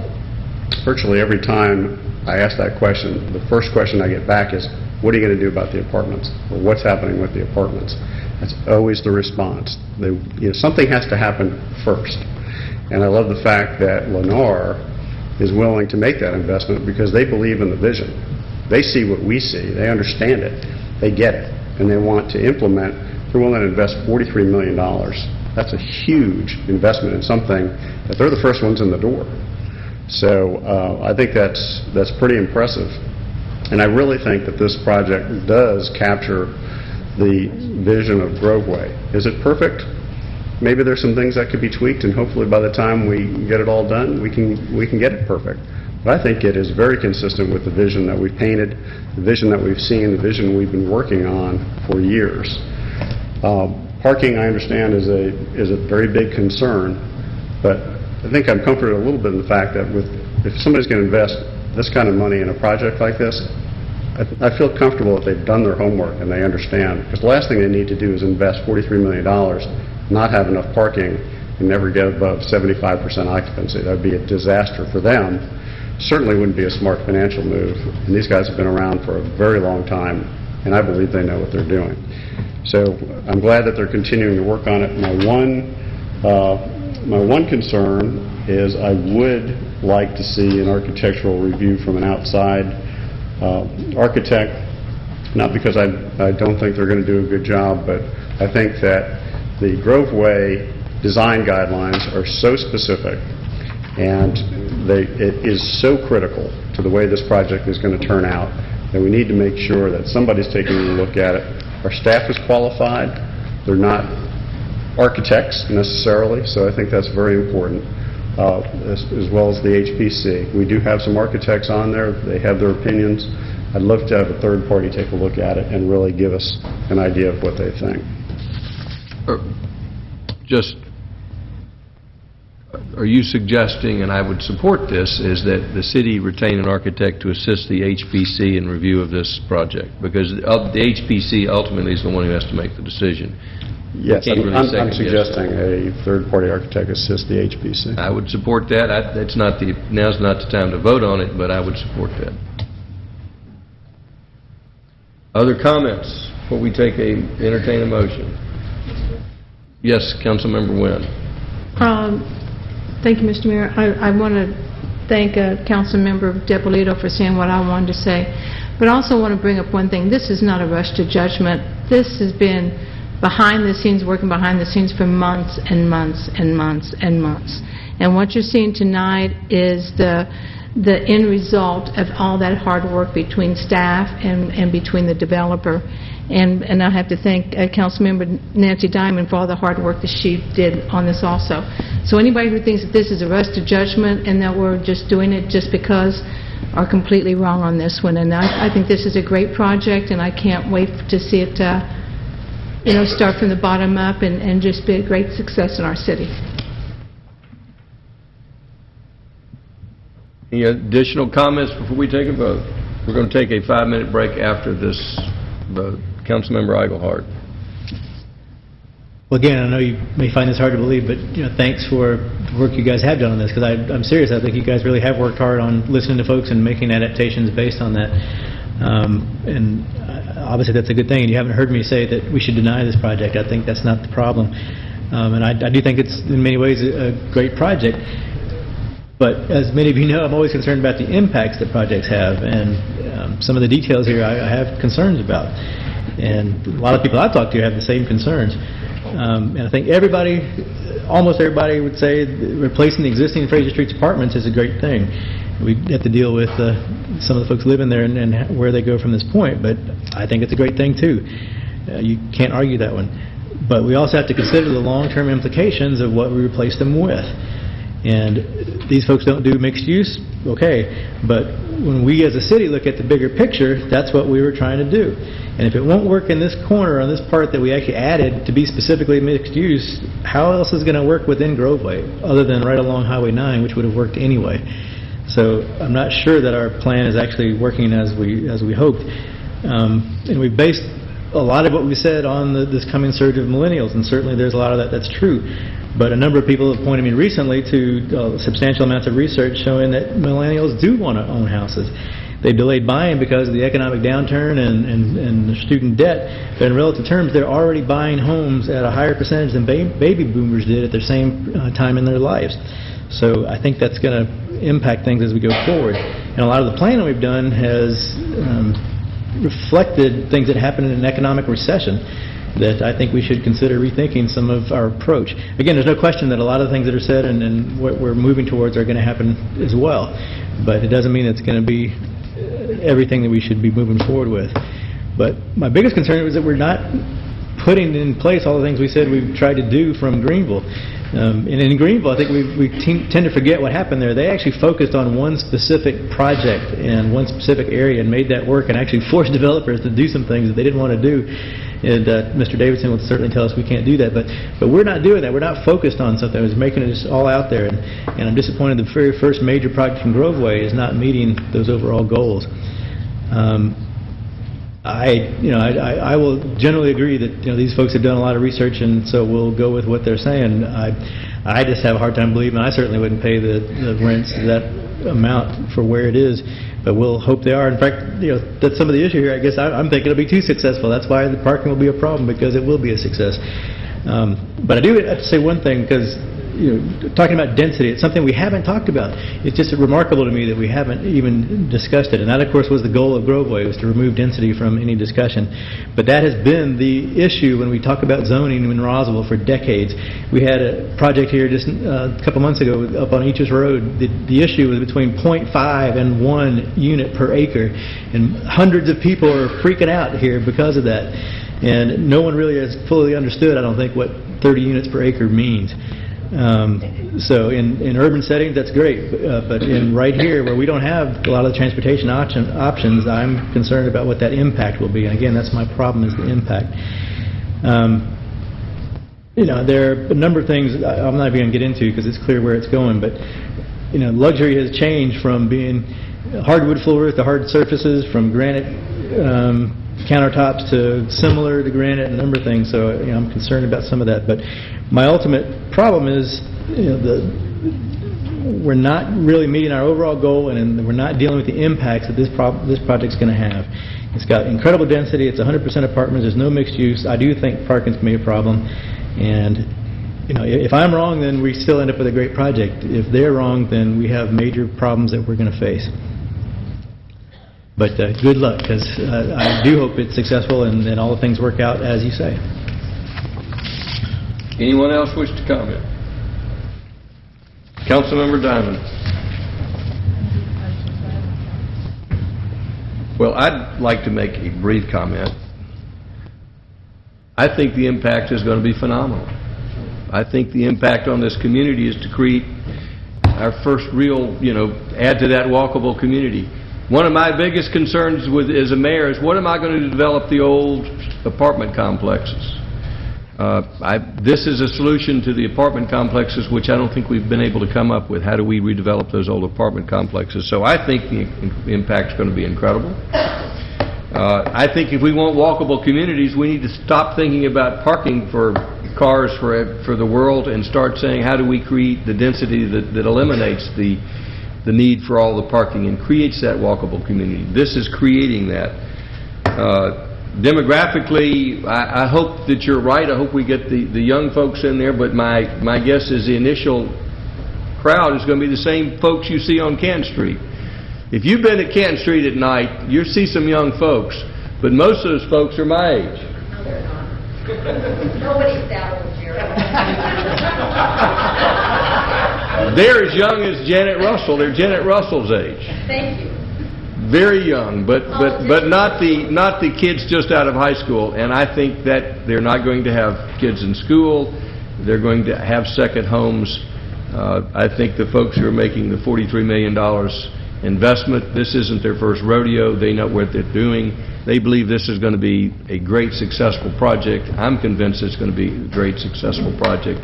And although I appreciate everyone's concerns that we make this the best project we can, I'm excited about this project, and I am thrilled to know that it's going to have a wonderful impact on my hometown. And with that, I'm ready to entertain a motion. Okay, I would like to make a couple of comments. One is the Downtown Development Authority has issued a resolution. I think everybody got it, but I don't think we referenced it publicly, because that is their charge, is to support quality redevelopment in the district and support projects that enhance pedestrian scale, cultivate an economically vibrant center, and retain the village fabric that is uniquely Roswell. They believe that this project exhibits quality architectural building design and promotes connectivity to neighborhood roads and walks in conformance with the Groveway Form-Based Code, and that it can act as a catalyst for redevelopment in the downtown district. Sorry, I'm starting to talk to myself. To me, this is a quality of life issue. I have a long history of working with kids in the Fraser Street apartments, and it's not a healthy place for anybody to live. I appreciate the concerns about relocation of the residents. I worked with Mr. Bartlett and Coro back when this project was first purchased and the apartments were going to be demolished in 2006. We worked very closely to bring in other apartment managers to help relocate people. It didn't turn out that it was necessary, but we helped, the community got involved, the city, the schools, the nonprofits, everybody pulled together, and it worked really well. Having said that, we are going to have some real discussions about what we're going to do about affordable housing. Roswell just recently became the only metro city to be involved in the Georgia Initiative for Community Housing. We're going to have lots more conversation about this, and it's not always going to be fun, but I think it's something we need to address. This particular property has never been Section 8 government housing. It's private property. They're totally within their rights to redevelop it however they choose to. Where was I? I appreciate the staff and the community stakeholders that got involved, including some professionals who have been involved in the Groveway ordinance from the beginning. There are some architects, and one has, we did have in our Groveway ordinance the allowance to have architectural review. We do have that. It's been updated for the latest, and I anticipate we'll do that again for HPC. But I do anticipate adding a landscape architectural review as part of that as well. As far as the school's impacts, I agree that the school model is to count bedrooms and assume children. And what we've seen, I spent a lot of time with the lady that helped redevelop a lot of Decatur, and in a 1-mile area they put 600 high-end apartments, and they got less than a dozen children added to the schools. So it really is a different product than we've seen here. It really is a different model, and it's something that it could be very exciting for us. It just takes that first leap. And I appreciate that there are people willing to look carefully and be conscious of the details and what will happen as a part of that. But I am comfortable from staff that the infrastructure is in place to do that. It will add customers to the City of Roswell system, which will help offset the cost for those who are presently using water. They'll be sharing that cost. And I believe that we are headed for a good place all the way across the board. I appreciate all the time, and I would reiterate that this was not the first project by a long shot to come around. I think there are two gentlemen who sit here who would be thrilled to think this was the first project that came along, but they have been through countless hours and iterations trying to make this the best project it can be. I won't call out my recent college graduate in the room who watched this presentation and texted, "Tell them to take my money, I want to live there." I think there is a market for this. I meet them all the time in the business ribbon cuttings we're having. More than half of our businesses are home-based. We have a lot of people that want to work at home and walk to the coffee shop and don't have the regular traditional office hours, even if they do go into an office. So I am comfortable in that respect. And with that, I would like to make a motion for a resolution recommending that the City Council grant approval for the property located at land lot 426, 1st District, 2nd Section, containing 10.6 acres of the requested conditional use with concurrent variance for parking to allow multi-family residential community based on the Groveway Community Form-Based Code. And I would like to include in that the concurrent variance. I'd like to word it reduction in parking up to the 20% variance allowed by the planning director discretion. The 10 conditions listed by staff and planning commission, with the change on number 10, the owner-developer shall replace the existing concrete sidewalks with red brick or concrete brick pavers. Number 11, along the frontages of Fraser and Norcross Streets. Thank you. Number 11, that we will bring in outside landscape architectural review for the HBC. And architectural review, which we already are doing, but just to go ahead and reiterate that. And I believe that was my last one. I had HVAC, but I think we solved that. So that's my motion. We have a motion by Councilmember Diamond. Is there a second? Second by Councilmember DePolito. Further discussion. Councilmember Orleans. Did you include the Sidewalks in that, as a condition we talked about, I didn't hear that. Okay. Just wanted to make sure. Councilmember Eichelhardt. Along the same lines, would you be willing to add in the of 8-foot width for those I'm Fraser and sorry, North that's what I Street? had written down. I didn't know I didn't add that. Yes, absolutely. Thank you. Mr. DiPolito, is that 8-foot minimum width on sidewalk also acceptable to you? Just for the record, that's in there, Councilman Eichelhardt.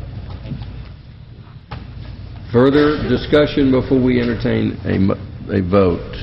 All in favor of the motion, raise their hands. That is Councilmember Orleans, Councilmember Price, Councilmember Wynn, Councilmember DiPolito, and Councilmember Diamond in favor. All opposed. Councilmember Eichelhardt, we're taking a 5-minute break. I apologize for the folks who've been here a long time, but we've been up here 2.5 hours.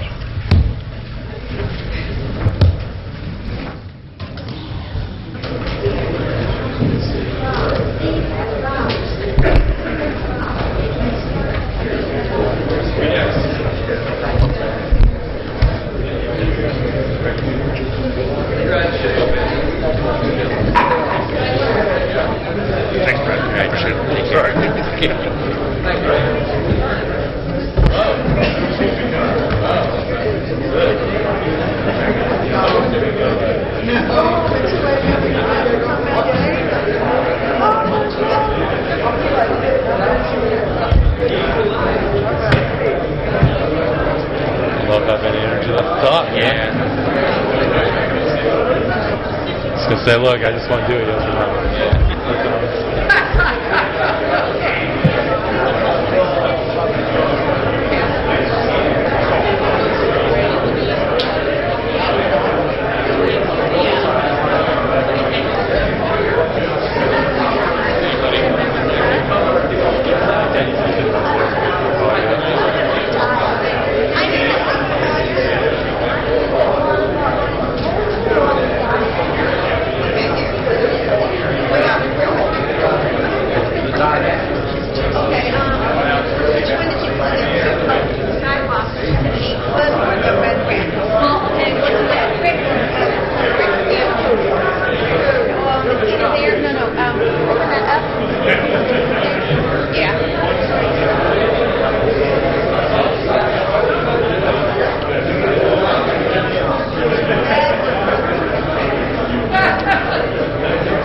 Yeah, when it's ready,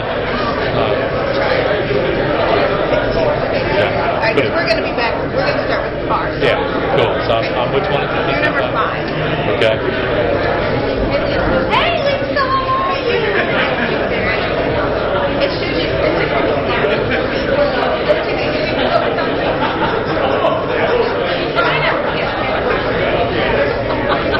we got it. Let's do it. So we got the, yes, and we got some food from it. And I wish I could have contact for the DVD. Yeah, that's right. Yeah, that's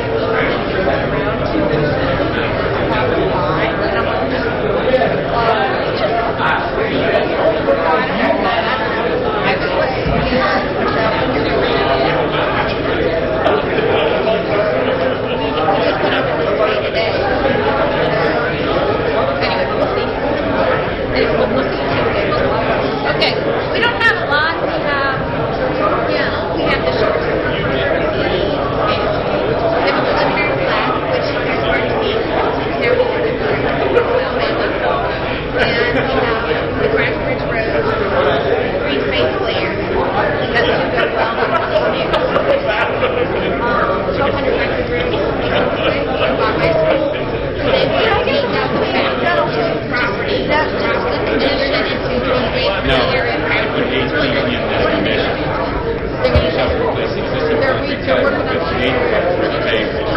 They're working on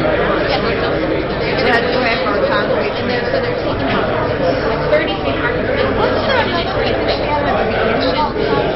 The conditional use. So with that, we have a short time. I'm glad I found it. I am even raised. You're a little problem. Yeah. So it's going to be, yeah, so it's going to be put together by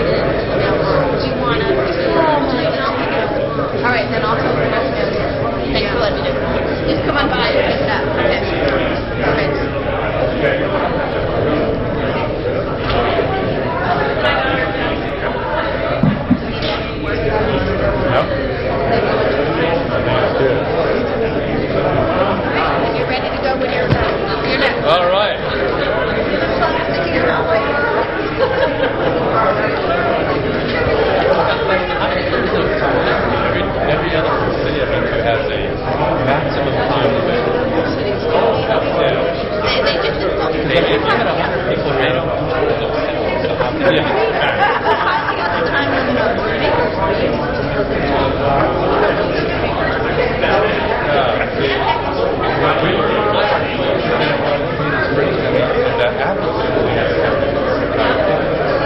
got to have your stuff before you have to work it all out beforehand. We might work it out.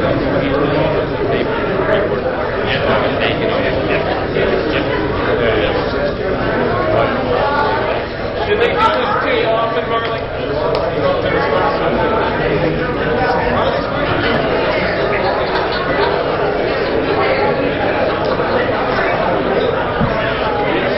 We won't take long.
If everyone will have a seat, we'll call this meeting to order. Must be a sadist.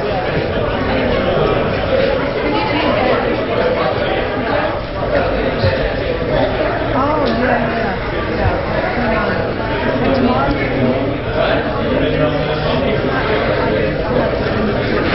okay, thank you.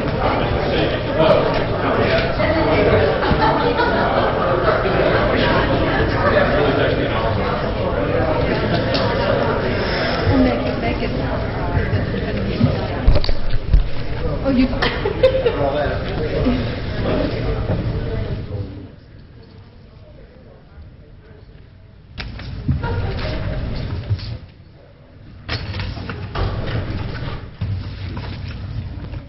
Nancy, if you could call the historic property boundaries next. Okay. I know those folks have been here for a long time. Yes, I think we've been camping out. Did we give them another meal since they've been here so long?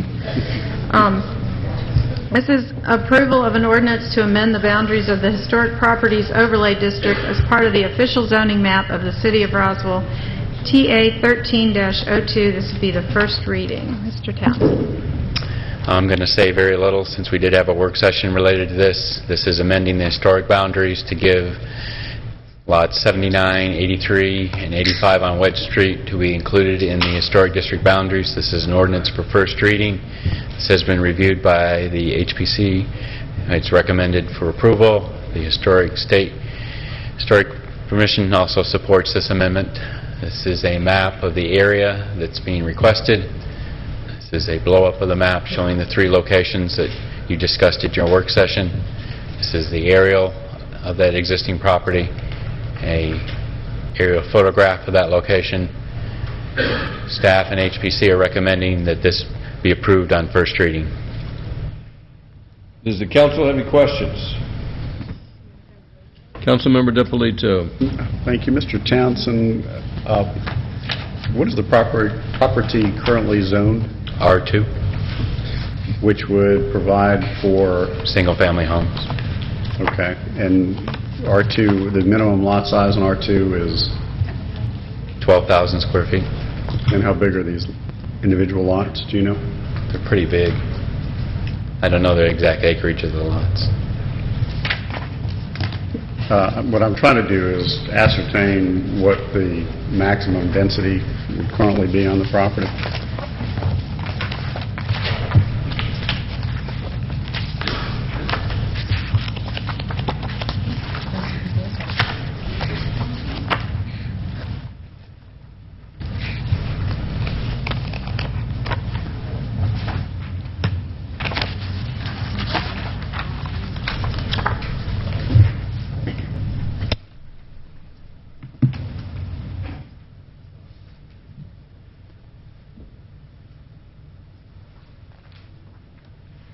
Okay, somebody in the back needs to change this.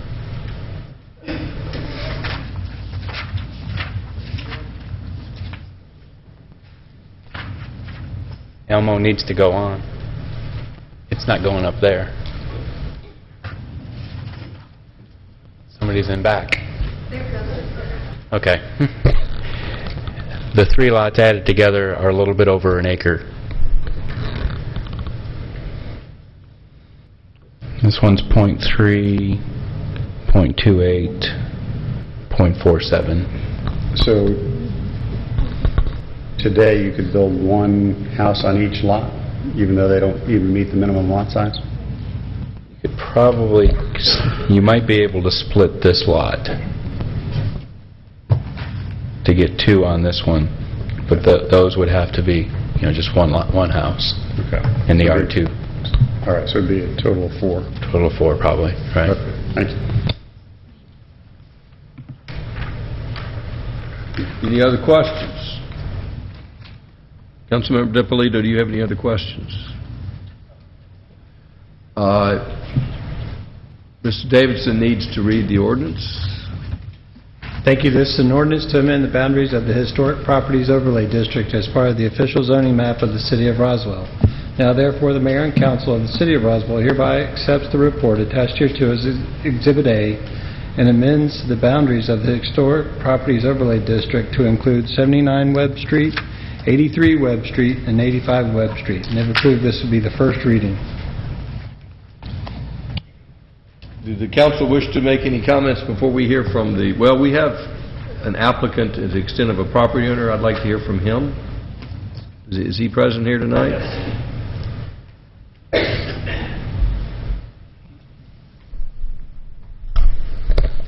Brendan Walsh, 515 Canton Walk, Roswell, Georgia. I am the property owner too at 79, 83, and 85 Webb Street, as well as some adjacent property.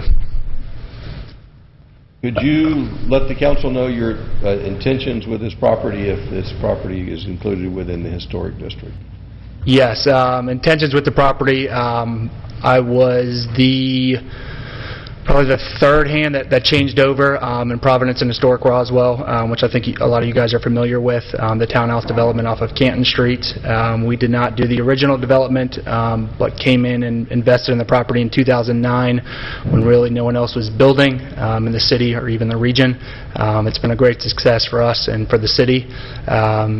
We have since acquired adjacent property, which we would like to continue some of the product that we've done in Providence and Historic Roswell. Some of the challenges that we faced with the townhouse development, the original phase was we bought the property with streets, curbs, sewers, utilities, all that kind of stuff was already installed, so we weren't able to do a layout that we really truly loved. Now we were able to make something work there. A lot of that, kind of based off the front entry garages and stuff that I typically don't like to do.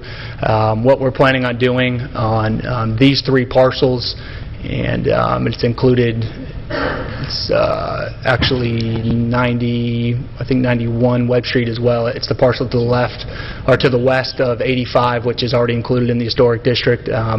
We have a total of 16 units we want to do, 6 single-family homes and 10 brownstone or townhome units, similar to what we already done in Phase 1. Like I mentioned, since we weren't able to do exactly what we wanted in Phase 1, we kind of had to do all townhouses. It was built and designed that way. The infrastructure was. Now that we're starting with a little bit of a blank canvas here, we're able to incorporate some single-family homes to add that mixture of townhouses and single-family homes. Bringing it into the historic district gives you that flexibility. As you guys all know, with the way Roswell codes are written now, until the UDC comes into place, it's very difficult to do that unless you're in an historic boundary. By doing this, we're able to mix existing homes that are back there with single-family homes that we want to do, and then make a transition into the townhouses that we've already done with the new townhouse product that we want to do back here. As far as scale on the street, and this would be something that HPC would approve, but we're looking for, small scale, 2,000 to 2,500 square foot product on the single family. As far as you guys mentioned density, we would be increasing the density as it's currently zoned. I know there is a little bit of an issue. I don't know if we have a density map up here, but some of the zoning lots, when they were originally drawn, were drawn with R2 and R3 zoning, cutting right through some of the middle of the parcels. So some of those parcels are a little bit up in the air right now. I don't think it's ever been brought to attention because the land has kind of sat here vacant for some time.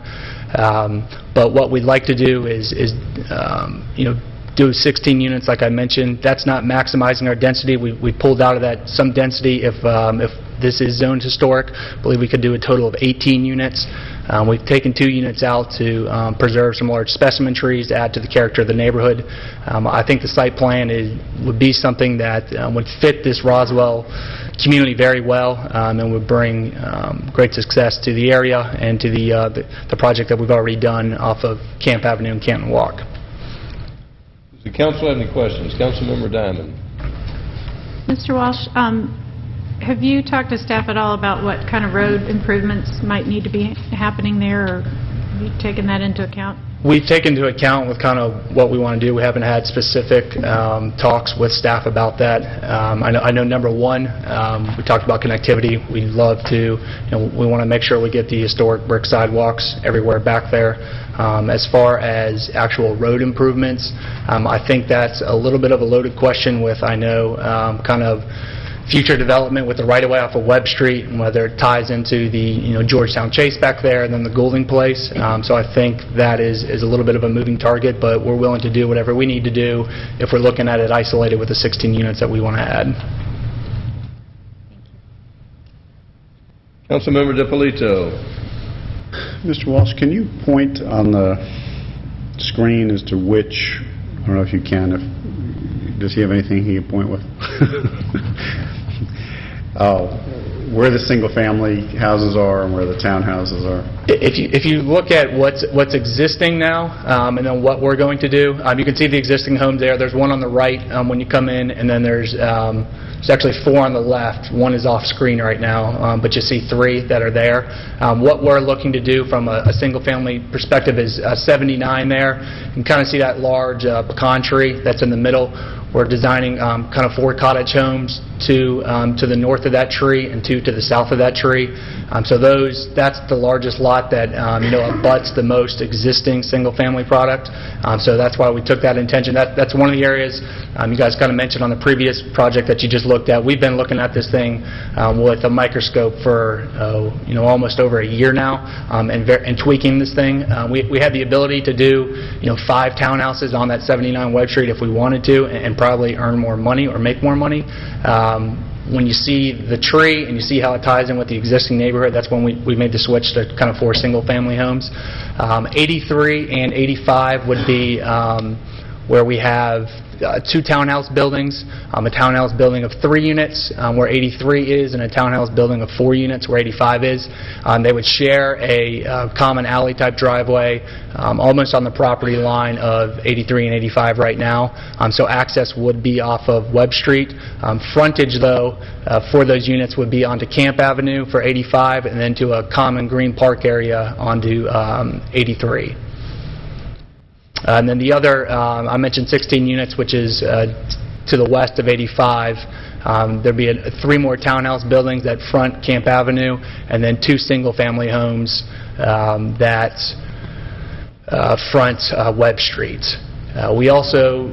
Now that you could do without this expansion of this district area. Correct, we could.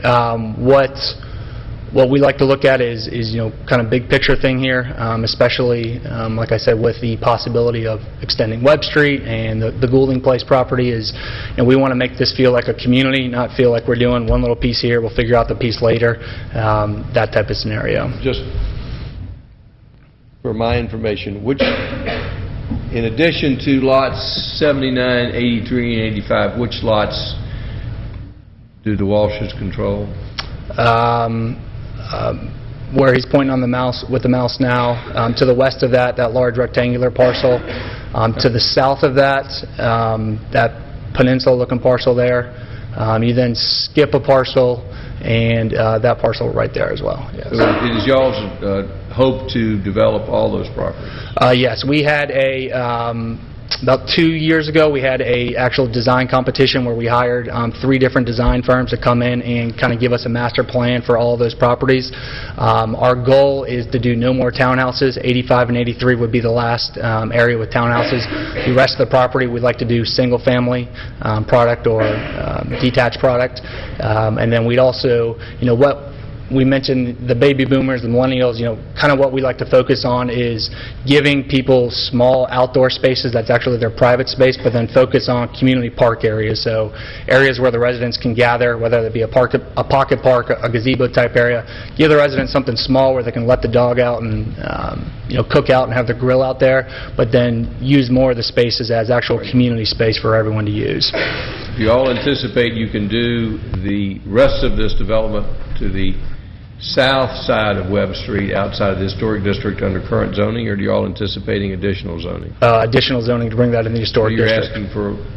Go ahead. I interrupted you. Yeah, we would want to bring the rest of it into the historic district as well. So you're... The reason why we this may be the first round. Correct. The reason why we did not bring it all now is we've had community meetings with some of the residents who are here who have the chance to voice their opinion now as well, and they weren't ready or weren't comfortable in bringing their properties into the historic district, and that's not something we wanted to force onto them. Other questions? Councilmember Eigelhart. I should probably wait till later, but since you're standing right there, just want to tell you how much I appreciate your willingness to really work on a comprehensive plan that actually takes into account all the elements that are there and using trees and other things to make it work. That's really impressive, and the fact that you're willing to do less than maximize is even more impressive. I am somewhat humored that we're talking to you about densities, but it looks to me like you're doing great with it, so thanks for working so hard on it, and I'm more than happy to support this project. Thanks. Any other questions for the applicant? I'm considering you the applicant. I'm not sure you are, but you're in that position. Councilmember Price. Now, considering the parcels that you also control at the skinny part of the peninsula, is there any prohibition against having an island of R2 within the historic district? Can that happen?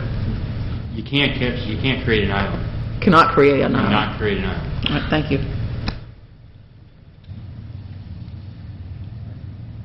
Other Councilmember Orleans.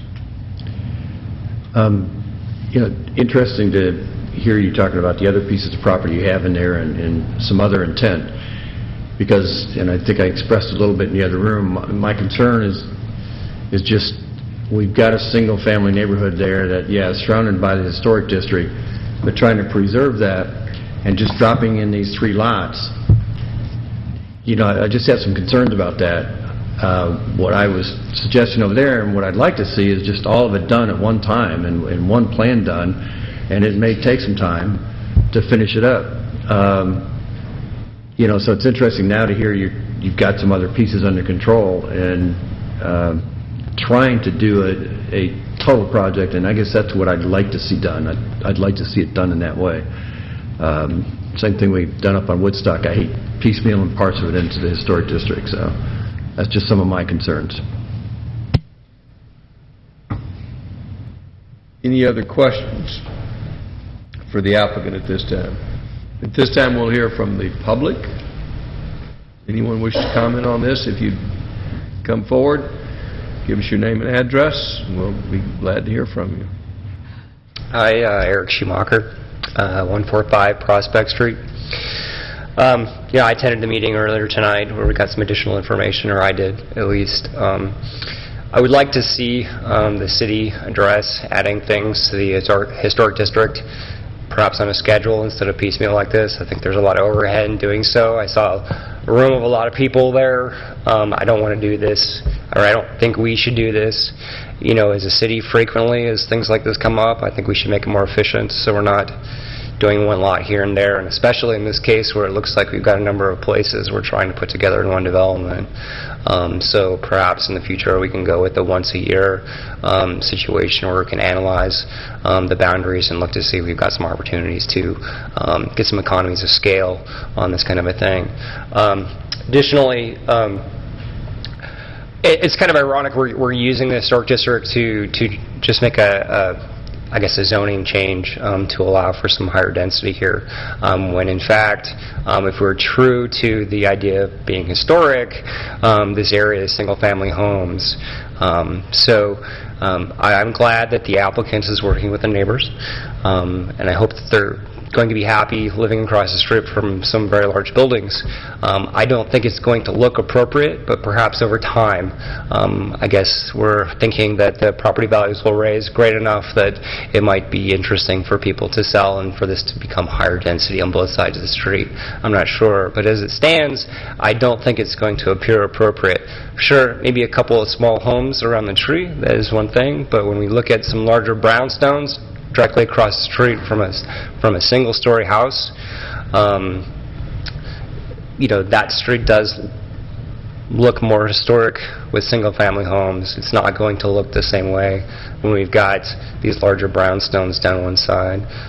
We've also talked about the traffic situation there. I would like to see that addresses one large development plan. Obviously, we've got some limitations with the island of the historic district, but I just wonder if we could spend a little bit more time to see if the residents could see that might give them some benefit and get this entire piece addressed as historic, in order to perhaps look at the design and look at the transportation issues as a whole for this area. Thank you. Anyone else wish to speak? Yes, come forward, please. Maybe you'll give us your name and address. My name is Sandra Taylor, and I'm speaking on behalf of my mother, and she lives on Webb Street. In fact, she would be across the street from the 4 units. I was in an earlier meeting, and the transportation department already said the roads were substandard and the curb was substandard for what's wanting to be built in the area. Now, we have talked to the people that own those properties, and all of the families are not in agreement with what they are asking. I wish you would take a few minutes and put yourself in my mother's position. If you have a home, or you have parents that have a home. My mom have lived on that street since the late 40s. And I wish we would think more about heritage and more about people than thinking about money. So I would plead to you to consider that all the residents do not want this to happen. And gather all the information and think about this and let the residents have a voice in what they want. These houses are one-family dwellings. And the most of the people are seniors. The property tax goes up. $500,000 homes. Their property is going to go up. They're not going to be able to afford the taxes in the areas where their fathers and forefathers have fought hard and long to obtain that property. And I wish you would just consider that and just put yourself in their positions. Thank you. Who else would like to speak? Would anyone else wish to speak? Yes, come forward, please. Well, I'm going to put you in the category of the applicant. Yes. We're going to give the applicant closing statements, but this isn't for new information. This is for rebuttal. So we'll give the applicant an opportunity for rebuttal. Anyone else other than the applicant who wishes to speak? Yes, come forward, please.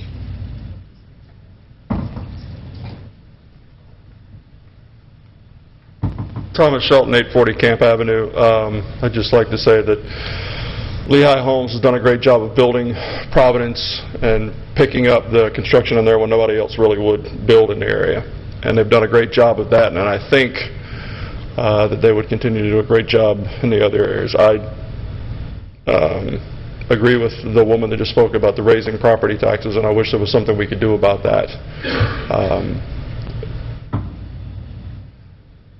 But I think they would do a good job. If we increase the level of crime in Roswell, we could probably do a lot to lower the property values, but that's not our goal. With the number of police officers we have, I don't see that happening. We'd have to get rid of some of those. But we could run our schools into the ground and get them disaccredited. Maybe that'll lower. To stay on point, I think they've done a great job, and I'd really like to see them continue doing the work that they started. Thank you. Anyone else wish to speak? Yes, come forward, please.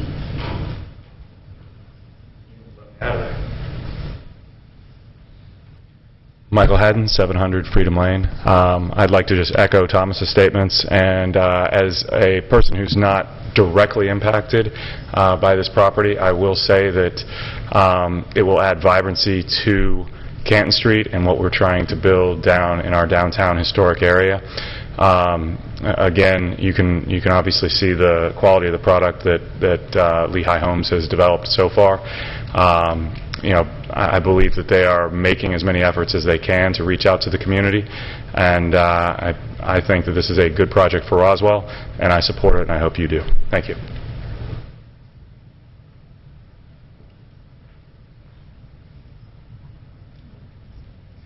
Sorry, I know it's been a very long night. Ralph Mills, 23 Oak Street, but I would likewise have to say that the gentlemen represented here have built an incredible product. They have brought incredible value to an area that for many, many years was stagnant, and we would ask for your support. I have a personal one of my tenants in one of my buildings is a occupant of one of their residents and raves about it on a daily basis. I know, unfortunately, there's going to be some negative impact on some people, but overall for this community, this will be a very, very positive project. We appreciate it. Yes, come forward, please. Greta McDonough, 605 Lake Charles Way, and I came for a different reason tonight, but I'm really a little bit concerned about the traffic. I mean, I live, I have to go out Magnolia Street or out Woodstock, in that Canton area, and it's already congested, and I just hope that the council will, continue as we build and, Fraser Street and Norcross Street, look at the roads, and because, now I go, come down Canton Street, Fraser Street, Norcross to get to work, and Holcomb Bridge is, stand still in the morning. So I'm just concerned about, the traffic, and that, we keep looking at, our traffic patterns, and so that, it's not going to take me an hour to get to work instead of just, 45 minutes, half hour to 45 minutes. So that's all I have to say. Thank you. Does anyone else wish to speak? Yes, come forward, please.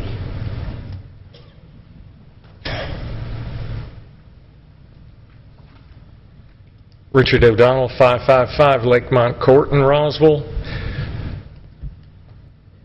I believe that what I'm hearing here, I'm concerned that this application is a bit premature. I think we should be concerned. It's a bit of a pig and a poke, and I would recommend that we not handle this piecemeal as Councilmember Orland suggested. Thank you. Thank you. Does anyone else wish to speak? Yes, come forward, please.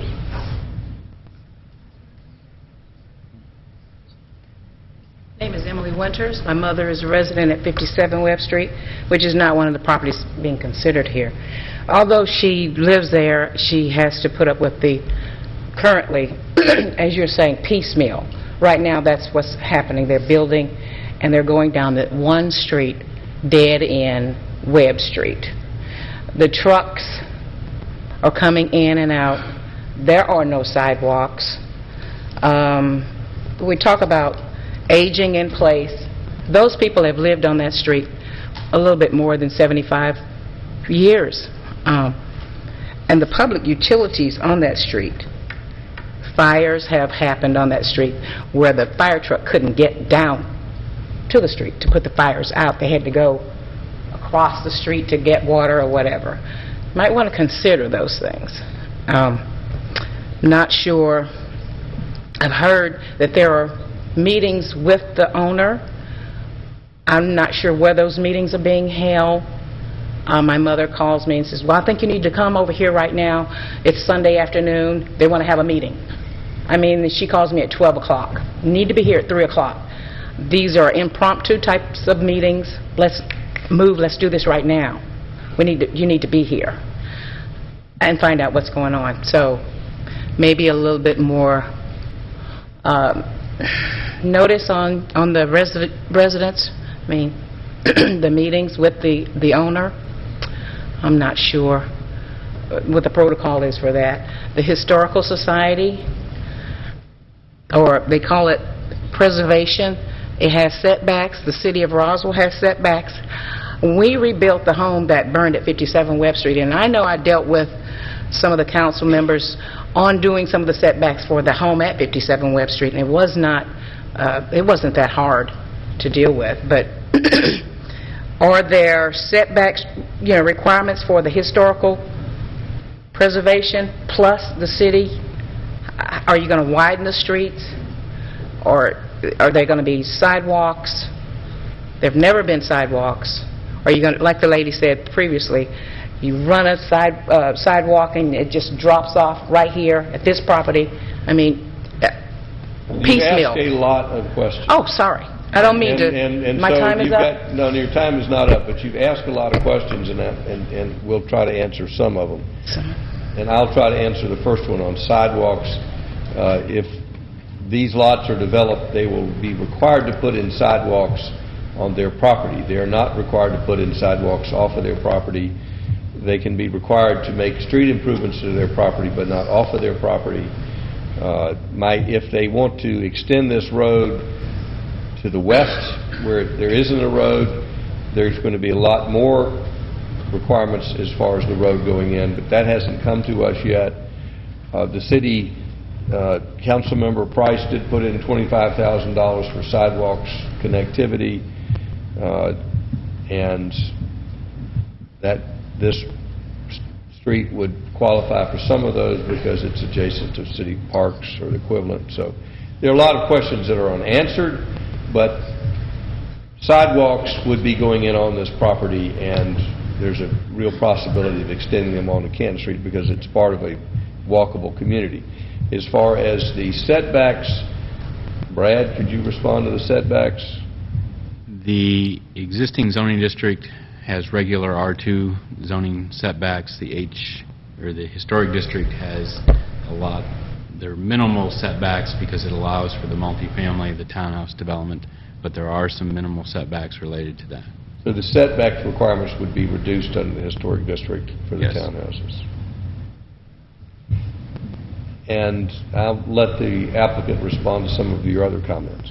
Well, that may be, I've just had not been in on any of the impromptu meetings that they have had, called on a Sunday afternoon. We'll meet today 3 hours later. I'll let the applicant respond to that. Okay. We don't know, those would have been meetings between the applicant and the neighborhood. Oh, okay. Other comments from the floor before we hear from the applicant? Come forward, please, if you'll give us your name and address. B.N. Krieger, 840 Camp Avenue. Public speaking's really not my thing, so but I definitely want to say something about Lehigh Homes. I think that they've done a phenomenal job in their development, and they've brought a sense of vitality to Canton Street. I would say most of the residents that live there are all about the walkable, sustainable communities, and they're feeding into the community and eating out at the restaurants. And I would also say that the demographic that lives there, because of their lifestyle and work schedule, they don't tend to bring a lot of traffic out into the highly congested times during normal business hours. And there is such a sense of community there, and they're very thoughtful and respectful. They're not really your standard typical production builder. They're more custom, and they listen to people, and they are just very considerate in their design. So I'm all for it. I support it. Also, a lot of the successful real estate markets in and around Atlanta are a lot of kind of disjointed, put together piecemeal. You look at places like Virginia Highlands or Brookhaven, and the real estate's doing great there, and they've got townhomes or big mansions next to small bungalow type homes, and it all works. So, thanks. Thank you. Yes, come forward, please.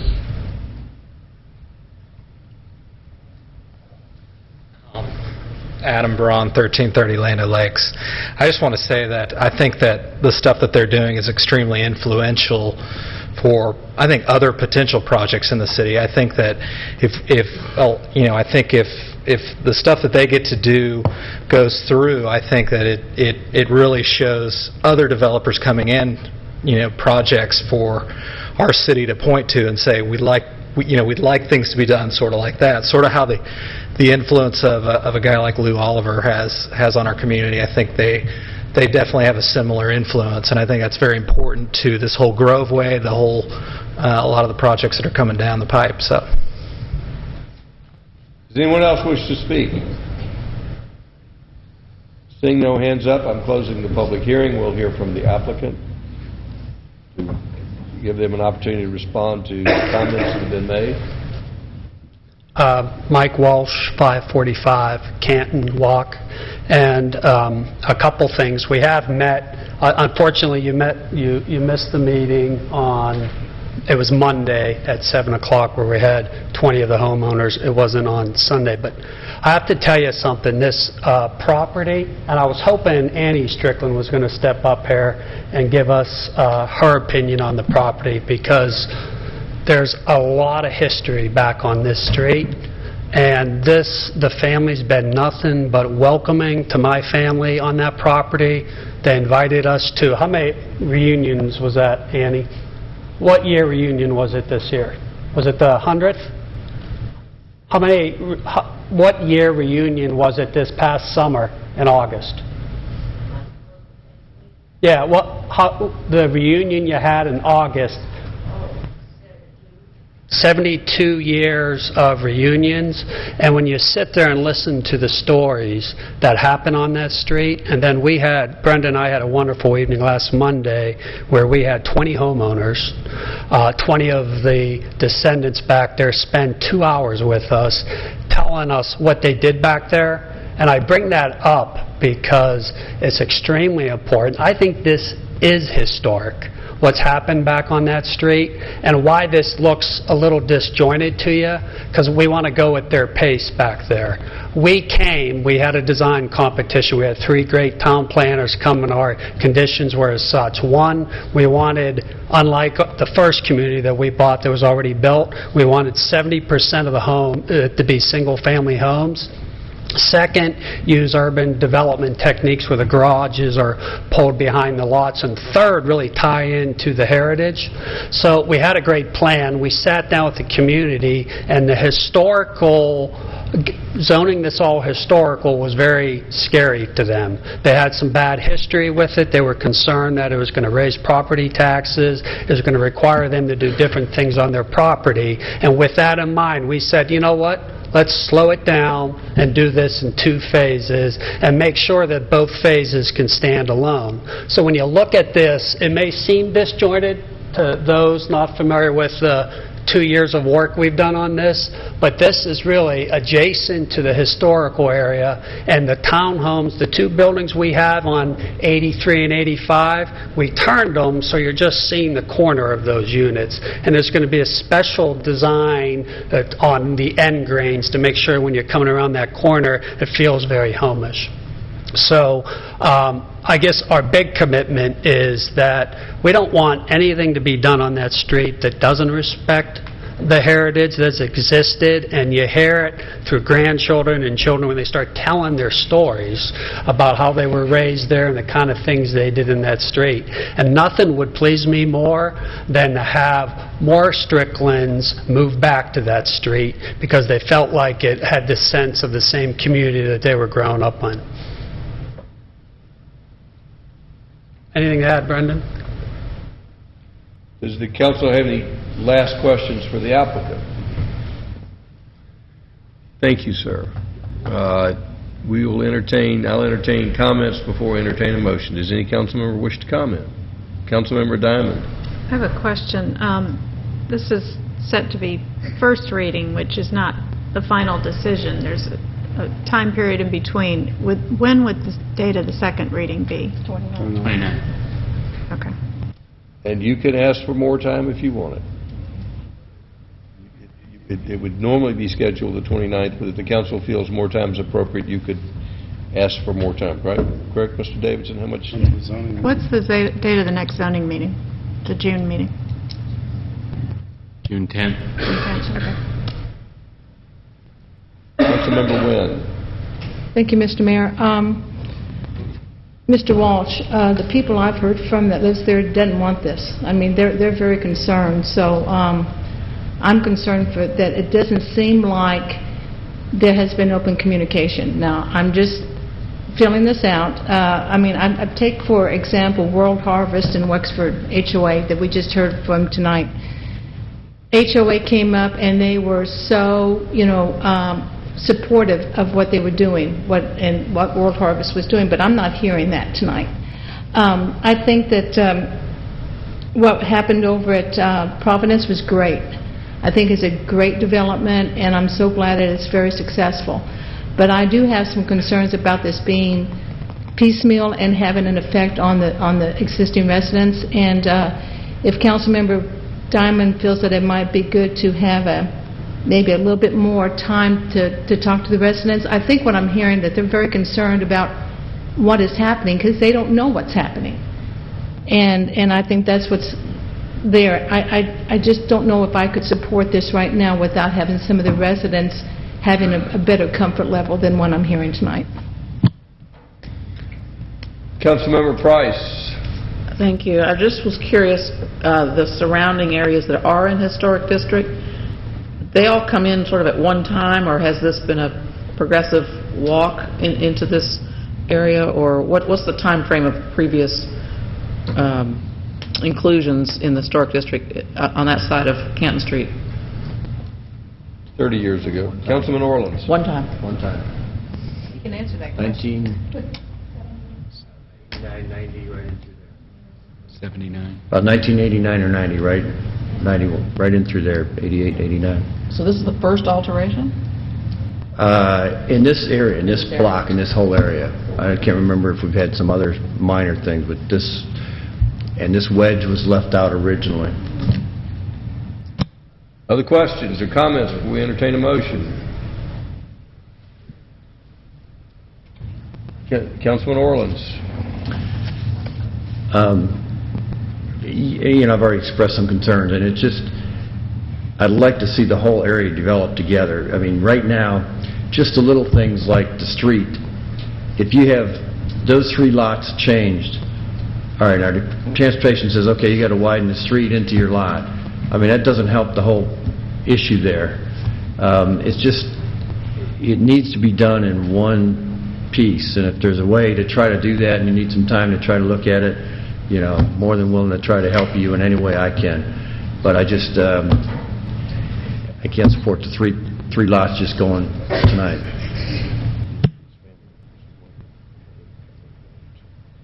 Any other comments before we entertain a motion? Do we have a motion?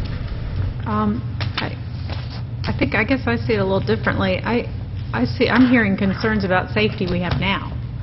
And if the road is not safe and there's traffic cutting through there and we don't have sidewalks, and this looks like and that curve is an issue, this looks like a great opportunity to address those with this development.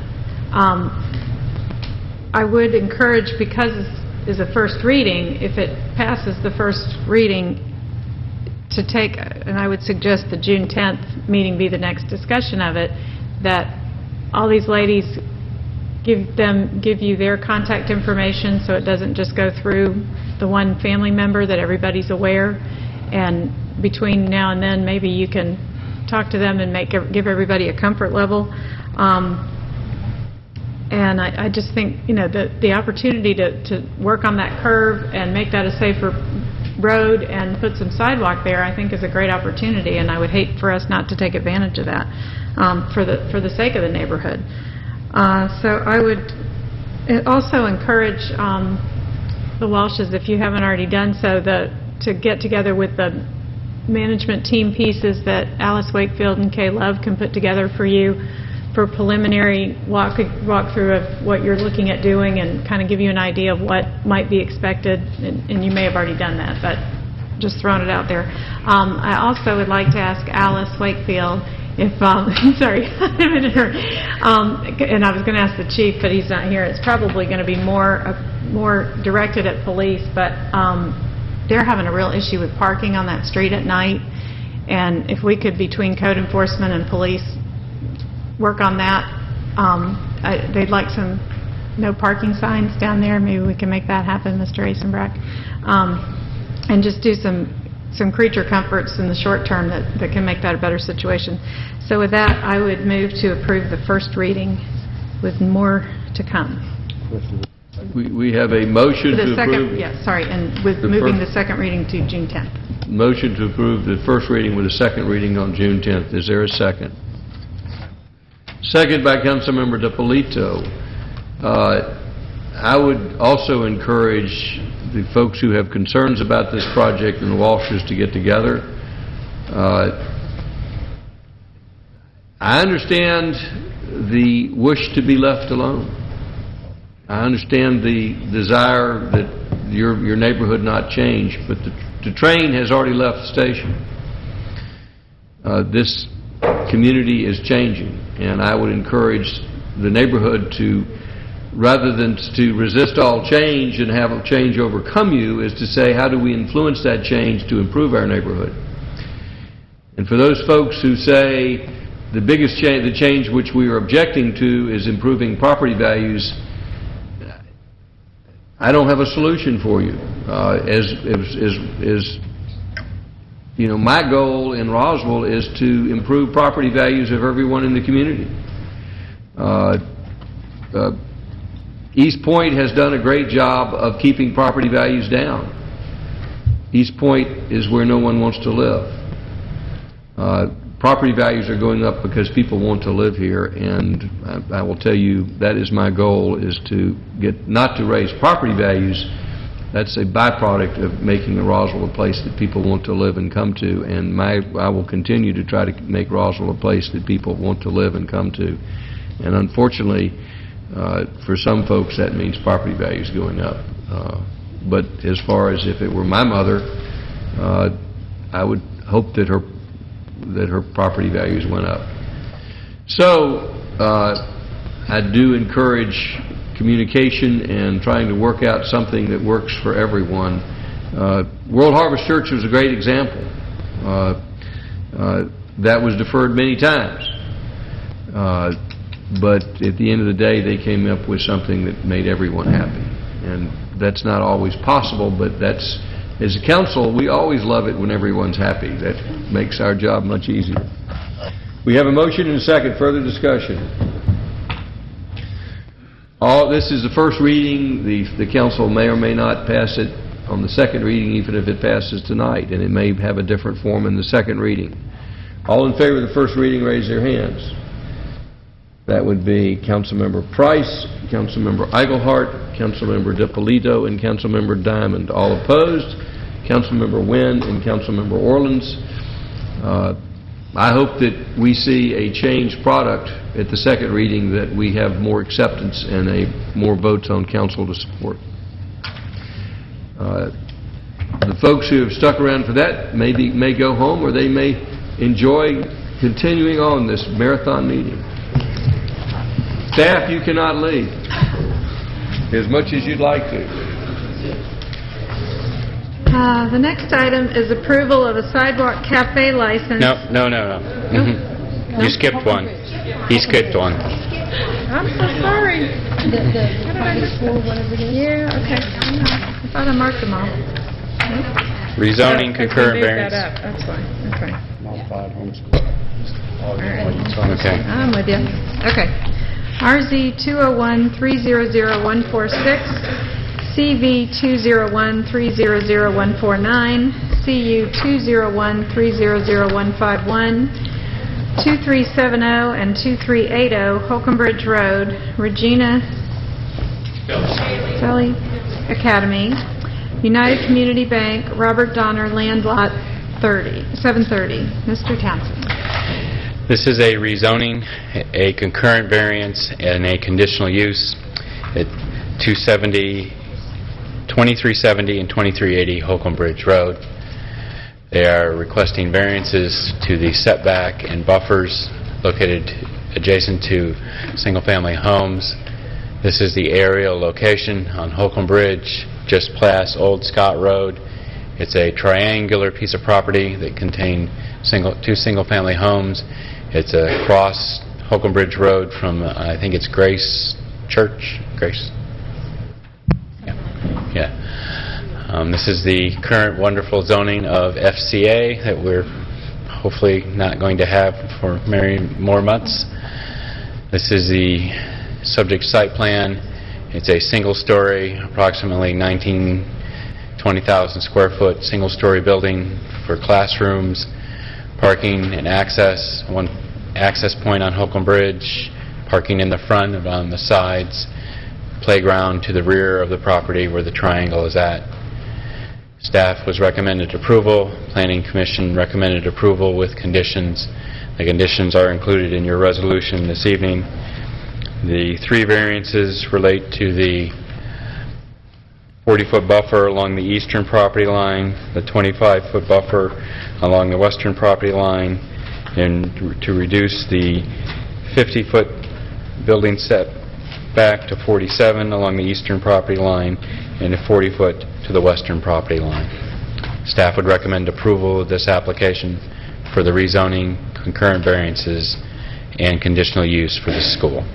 The school is identified to be limited to 200 maximum students. In summary, staff would recommend approval. Does the council have any questions for staff? Councilmember DiPolito. Thank you. Mr. Townsend, there were a number of comments about the setbacks and a lot of discussion, I believe, with the DRB and Planning Commission. Has the current site plan, has that made some adjustments to address their comments? When they did go to the Design Review Board, the request, at one time they had it more pushed to the east. The Design Review Board asked for it to be pushed to the west, so it would be away from the single-family home development. Yes, it's been modified to reflect the Design Review Board recommended changes. Thank you. Any other questions? Thank you. At this time, we'll hear from the applicant.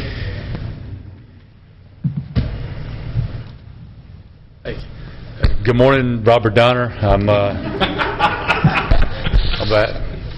representing Regina Celli. I'm the would-be developer here, pending approval. And this is a 3-acre property for our hybrid homeschool building. I think, Sir, we have addressed all the concerns that we're aware of.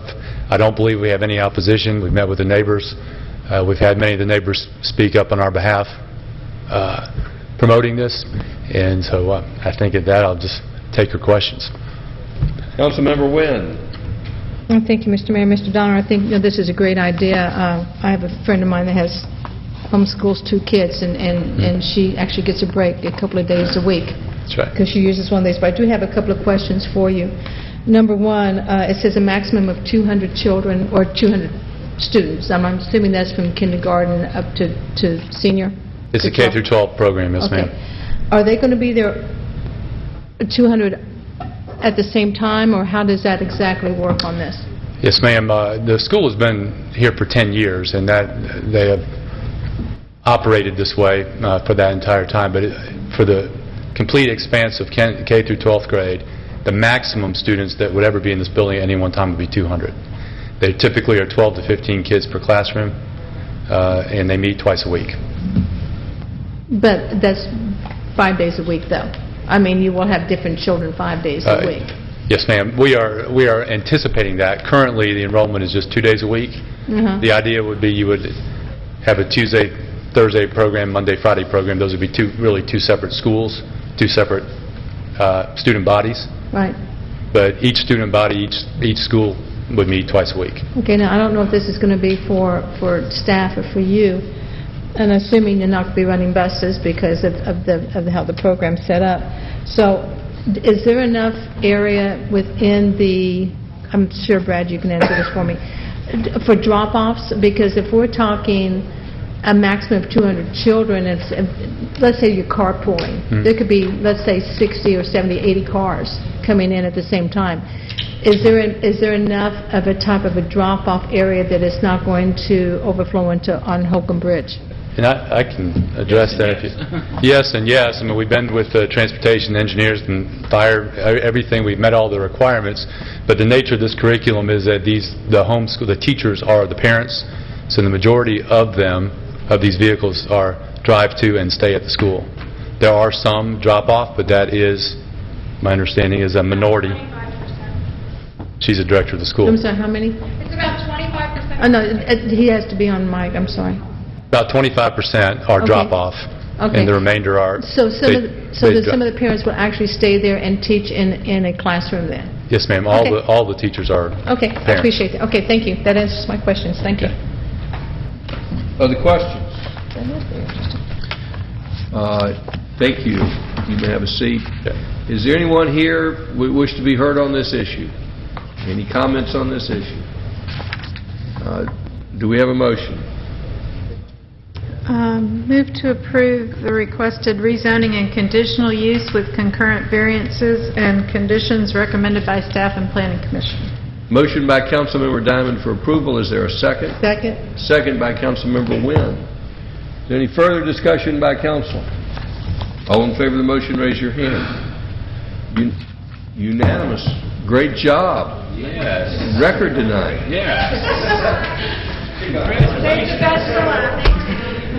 No, not No, quite. we still have It's 2 not more. over yet. Don't leave now. We're just on a roll. We're on a roll. Okay, now we're looking at approval of the Sidewalk Cafe license.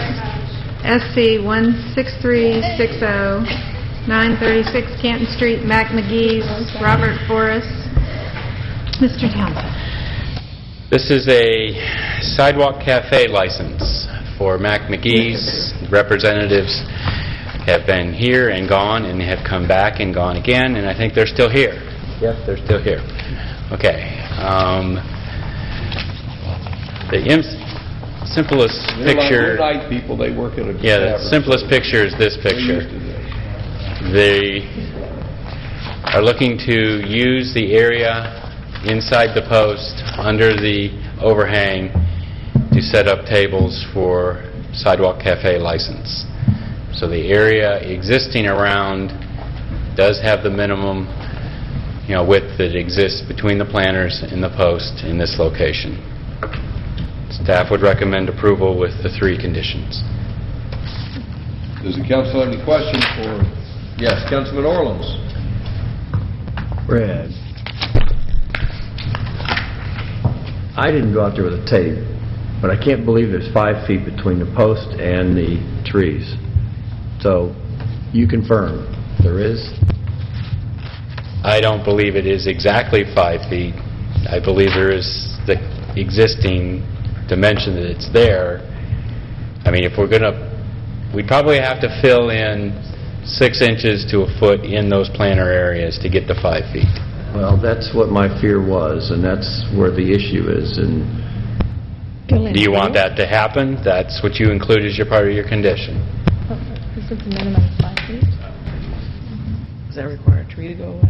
Does it make a tree go away? How much does the handicap code require? We started out with a minimum of 3 feet, and then we upped it originally to 5 foot because we wanted two-way traffic to be comfortable. But if we did require, it would be at the expense of Mac McGee's to put in another 6 to 12 inches. 6 to 12 inches in those planter areas, correct. Thank you. Other questions? well, that tree is, I mean, the tree you're looking at is right there on the edge, so I don't know how you can get 6 inches in with a tree there. You can move We're a gonna, tree we're gonna, of that size can be moved. we're gonna have to wipe out some of the sections.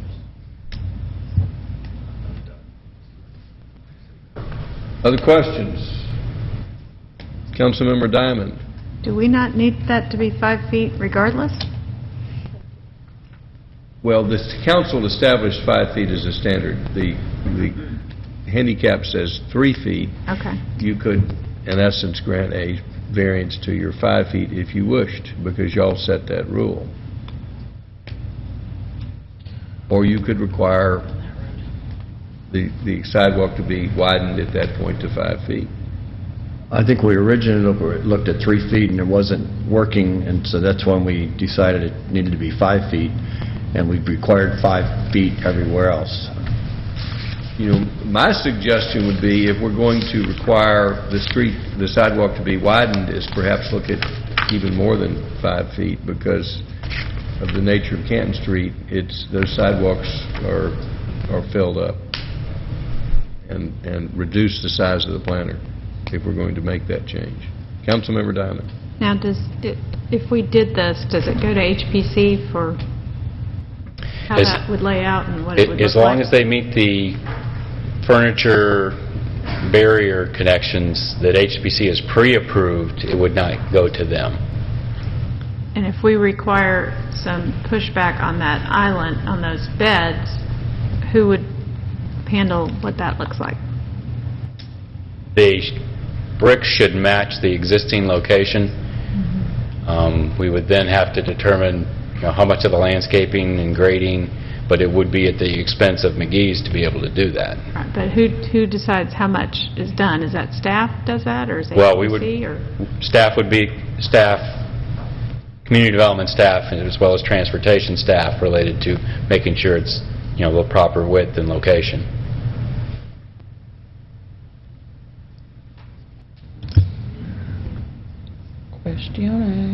Other questions? Councilmember Price. Yeah, how current is that picture? Like, are those trees of bigger caliber? I mean, I know that the red paint isn't there, so I know it's not real current picture. Whatever Google Maps had, I mean, it's probably 2000. I mean, the caliber of those trees is a lot bigger, isn't it? Yeah, they've grown a little bit. Not a lot. Not a lot. And that curb cut is still there? Yes. Yeah, the drop curve is still there.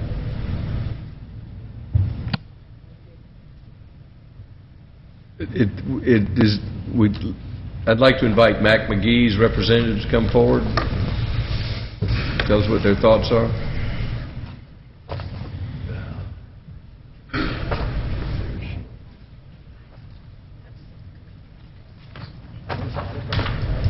I'm Andy England. Robert Vorse is out of town. I believe the tree on the right is actually in front of the painted monkey. He's being close to the tree. This one? Is that a street? That's a post. Okay, that's what a street light right The there. light post there. Okay, but the trees haven't gotten they're the same size. They're not much larger than that right now.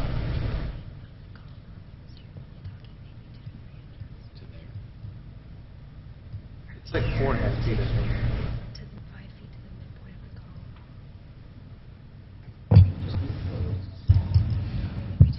How about here?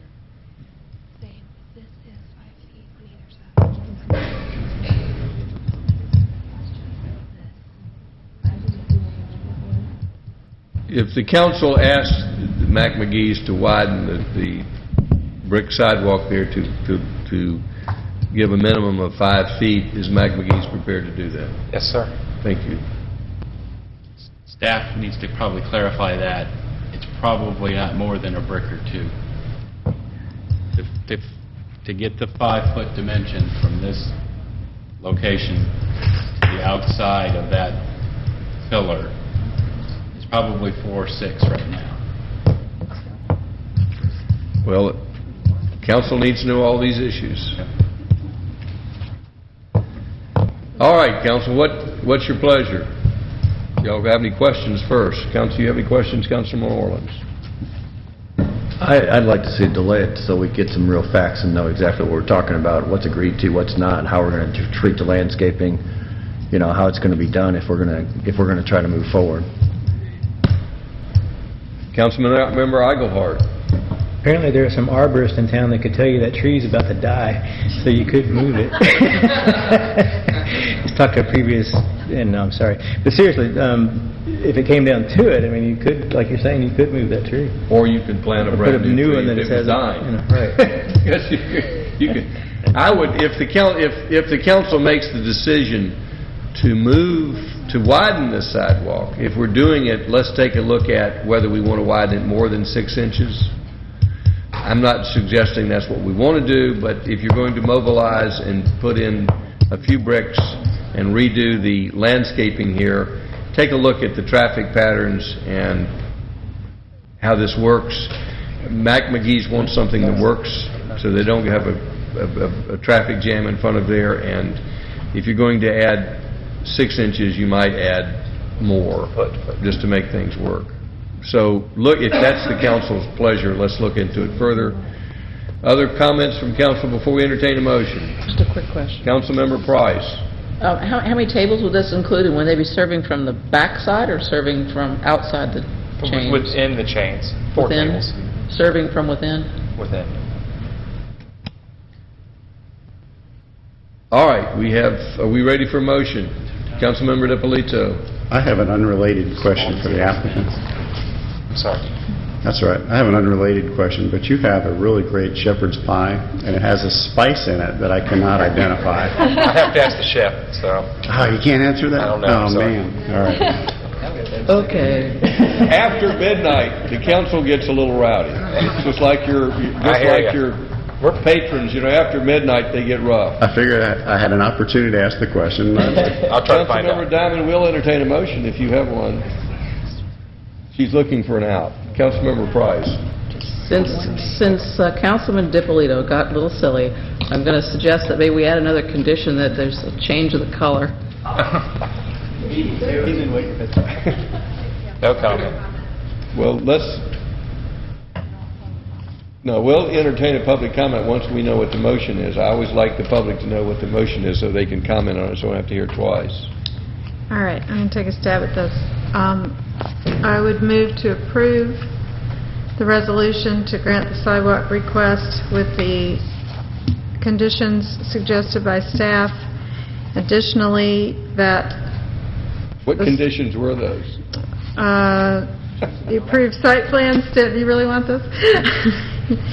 Approved site plan stamped received by the City of Roswell Community Development Department on April 4th. The barrier and all furniture must match all specifications included in the pre-approved list included in the sidewalk cafe application, and there must be 2 trains between each existing set of columns in order to meet ADA accessibility requirements. So this does not require an expansion of the sidewalk? I'm getting it. No. In addition, I would suggest that we widen the sidewalk, the walkability between the posts and the street to a minimum of 5 feet as per recommended by staff, which I'm thinking is probably Community Development and Transportation.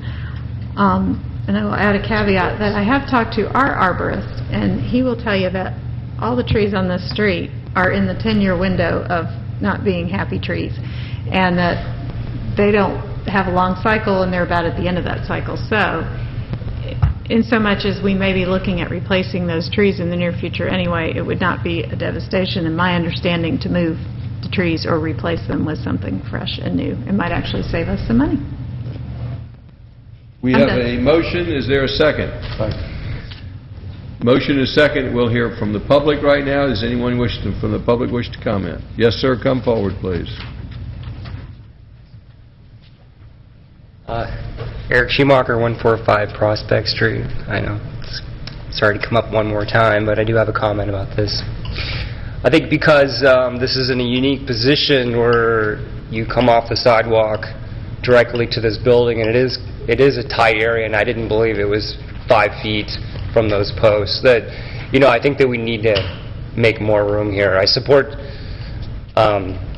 you know, their interest in having some sidewalk space here, but I don't want to have a congregation of people at this point where people come through the sidewalk and need to go left or right.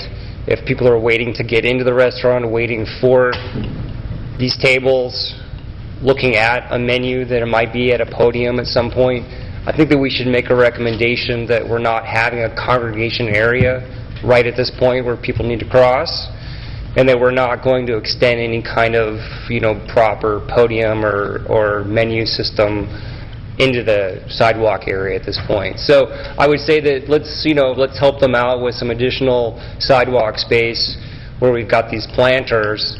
And yes, as somebody might have mentioned, I wondered if we could get a negotiation on the color. I think that the color of this place has really detracted our ability to host some nice film companies. With the historic nature of the town, it would be nice if we considered maybe toning it down a little bit or some other options, but it is what it is. So thank you very much. Just to comment on the color, I don't have an opinion on the color, but I think in considering sidewalk applications, we should not impose conditions beyond what we impose on other folks in this area. And we haven't leaned on other folks to make other concessions. We said you either meet the requirements or you don't of the 5 feet, and I don't suggest we start imposing positions outside of that, but that's up for the council. I agree with you. It's more comments? of a light comment for the night. Thank Does you. anyone else wish to comment? We have a motion and a second. Further discussion before we take a vote. The motion is to approve with all the standard conditions, and also that they have a minimum of 5 feet from the of sidewalk open. I would encourage Mac McGee's and staff to look at expanding it beyond that, but that's not a condition. If we're going to go out and do the work, let's take a look at it. It might benefit Mac McGee's to expand it even more and have a little more space, not for your tables and chairs, but just for movement. And I just encourage y'all to look at it. We have a motion and a second. Further discussion. All in favor of the motion, raise their hands. That is Price, Eigelhart, Wynn, DiPolito, Diamond in favor. All opposed. Councilman Orleans passes 5-1. Councilman Orleans doesn't like red. I think this is the last item. Don't quote me on that. Approval of an amendment to the Sidewalk Cafe license SC 16361-952, Canton Street, Salt Factory, Hisham Azari, presented by Brad Townsend. How'd we work this one out? We hope so. We'll find out. This was brought to committee to discuss the enlargement of the current Sidewalk Cafe license for Salt. This gives you a breakdown of what we discussed at committee. Staff met with the applicant. The major discussions have been the location of the light, the filling in of the tree planted area, the trees that's been removed. This was the proposal that came in to move the light post, to increase the Sidewalk Cafe to out to 5 feet in all directions to the curb. This is what we worked out. It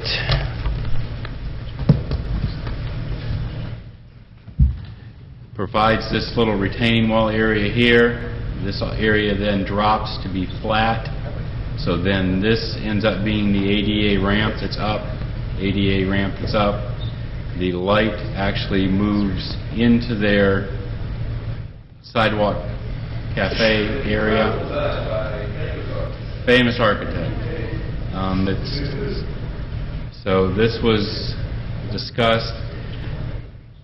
The outstanding issue that we still are trying to work through, this is an old aerial photograph. This was the area that the tree was located. There's been discussions, where does the tree go back? And where does that locate? I don't believe that's been thoroughly discussed. So I'm sure we'll have some conversations this evening with that. Staff has wonderful 12 conditions in trying to get this at least approved tonight so it can move from mayor and council to us, giving them a license to expand the sidewalk effort.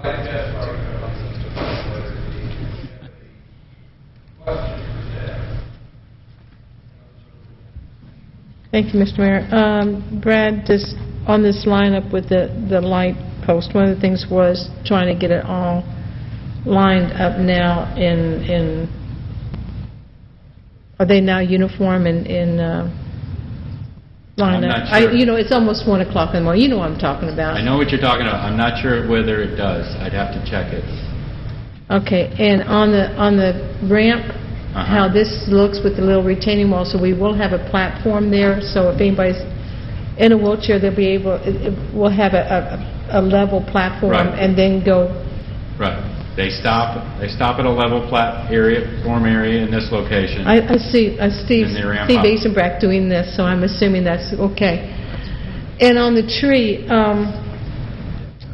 I don't think, if this is approved, I don't think the tree can go there. I kind of like the mayor's idea. They can plant one at Leda Thompson Park or something, and that way get a tree in. Okay, thank you.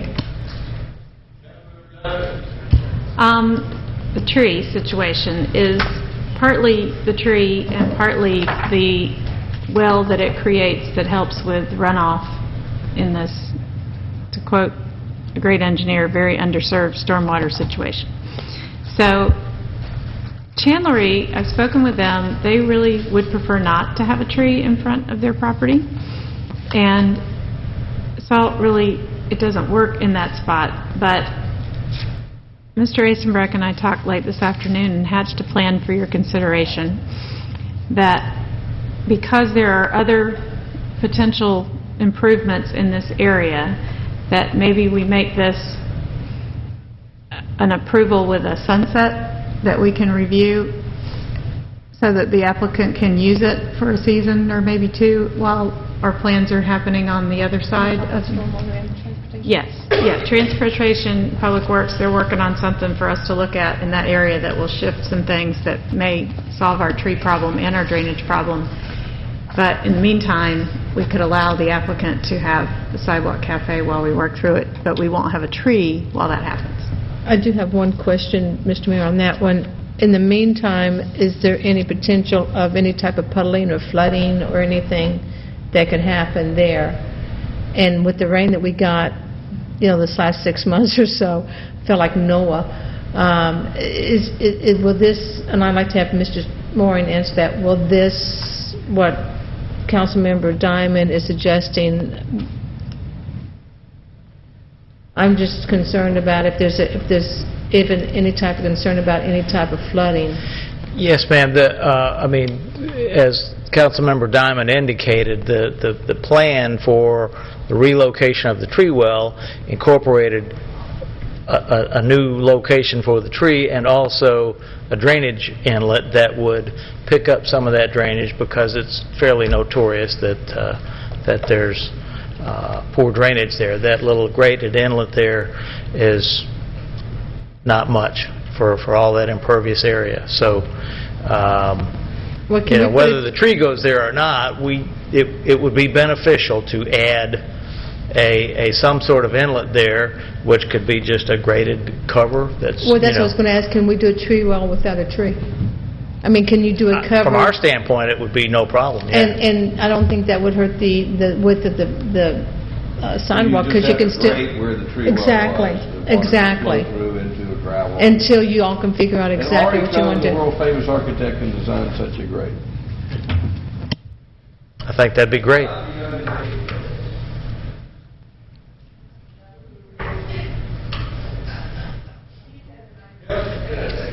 Actually, I can't take credit for that. Stu said it would be great. Oh, that would... I am concerned about the lack of a tree, and one of the things that makes Canton Street as pretty as it is are the street trees, the pedestrian lights, and I think we need to be consistent with our pedestrian lights, and we need to be consistent with our trees. And I think there may be an opportunity to play off of this idea of the lamppost being inside of the seating area. Perhaps the tree could be inside the seating area or on the edge of it, so that part of it's in the sidewalk, part of it's in their patio, but the tree becomes an additional post, if you will. But we can let our world-renowned architect doodle on that a little bit. If we put a tree up, I think, given the same property owner owns both of these, we cannot put the seating in front of, under a current interpretation, in front of the chambery. The place to put the trees at the chambery if we're going to move the tree. Why can't you have the tree on this property? You could, but you're taking up valuable seating if you put it in front of the chambery. Under our current rules, as we currently understand it, you can't put it. A tree's 6 inches around when it grows. That's like 5 feet right there. It's like, what I'm suggesting is see where the lamppost is in this picture? What if that was a tree?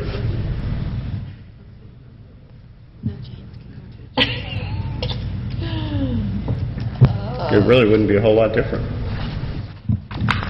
Where'd you put the lamppost? Yeah, where'd you put the lamppost? Well, we'd have to figure that out. What we're saying is we're not sure the lamppost is in the right place anyway in this sketch, but...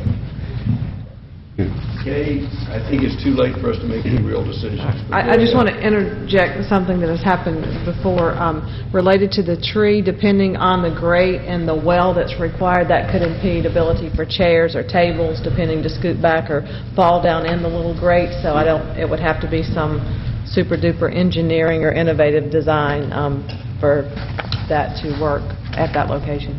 It would be bad chair legs. I don't think I'm talking about putting that where, inside where the seating is. I think there would be room on the sidewalk, especially if you made it flush with the sidewalk. It would still be ADA compliant. I'm assuming it would still be ADA compliant, wouldn't it? If you put a grate there, it would not be? Canes could fall through the gate. Well, make it where canes can't fall through them. I mean, make it a mesh. I don't know. I'm like you. I think it's... My point is, I don't think we should... I don't think we should sacrifice... Lost counsel, we're glad to find it. I don't think we should sacrifice the treescape on Canton Street to accommodate cafes.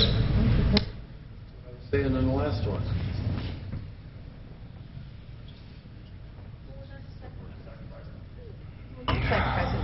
Yeah, I'm proposing that that's temporarily the case. We're sacrificing the tree in the short term until we establish that whole corner and expansion.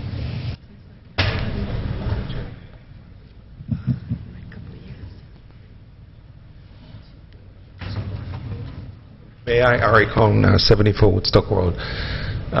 When we were in the meeting, there was a talk, and I think it was just brought up also earlier, about putting a tree pretty much where you have the inlet on the right next to the curb, right there, and putting it right there exactly, but closer to the 5 foot right there. And That's what the channery doesn't want. That's what channery doesn't want, we know that. But Nell said that a solution there will help also with the drainage, if you remember, that's what she mentioned. So they talk about deferring this whole issue of the tree and talking in detail, and she mentioned also some ways of, I don't know if you recall, but instead of putting grades, there's some new materials that you can put. They look like almost like carpet that you put around the tree, and you can step on it, so it's not a hazard. But they talked about a solution for a tree right there that will be discussed later, as far as I recall. Here's where we are tonight. We either need to defer it or pass something. I'm concerned about putting a tree where the Chamber doesn't want it if we pass something tonight. I don't want to drag this thing out. So if the council's saying we need to put a tree somewhere and we don't know where to put that tree and we haven't spoken to Channery, we may need to defer this. Yeah, I understand. So we can either, Nancy Diamond, are you ready to make a motion?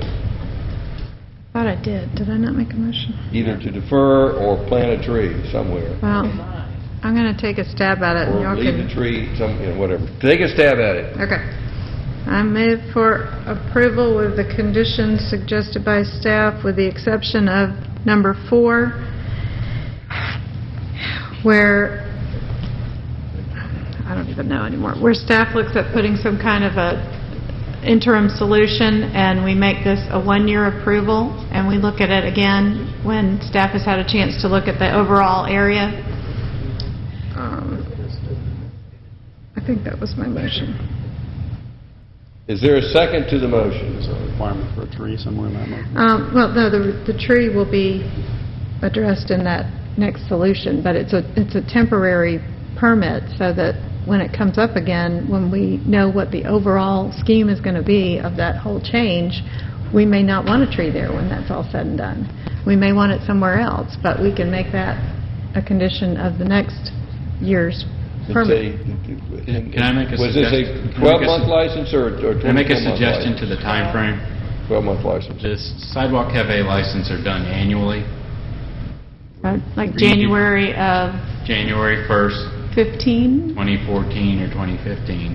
14, you're going to hardly get it up, but I don't know. I mean, I don't see anything in the budget for this year solving this. So if we make it January 15, we should have a better fix on money and plan, and then we don't have a tree for a year, but long term, I think we get a better solution. Once they build it, we're not going to change it. Okay. But we may require them to plant the tree to keep the license. All right, we have a motion to approve this for through January of 2015. Without a tree, with the understanding that the council may come back and require them to plant a tree to continue their license. Is that fair? We have a motion. Do we have a second?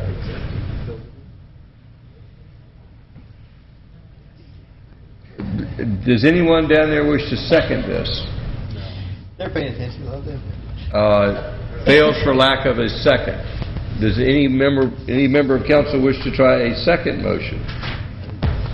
Like defer this and bring it back? Move to defer when what's the next meeting we'll be awake. And we will put you on the top of the agenda. June 10th. June 10th. Or May 29th. Yeah, let's do May 29th. I don't want to hold them up a whole nother month. May 29th, top of the agenda. Not the bottom where we are right now. Motion and a second. All in favor of the motion raise their hands. Passes unanimously. We're adjourned.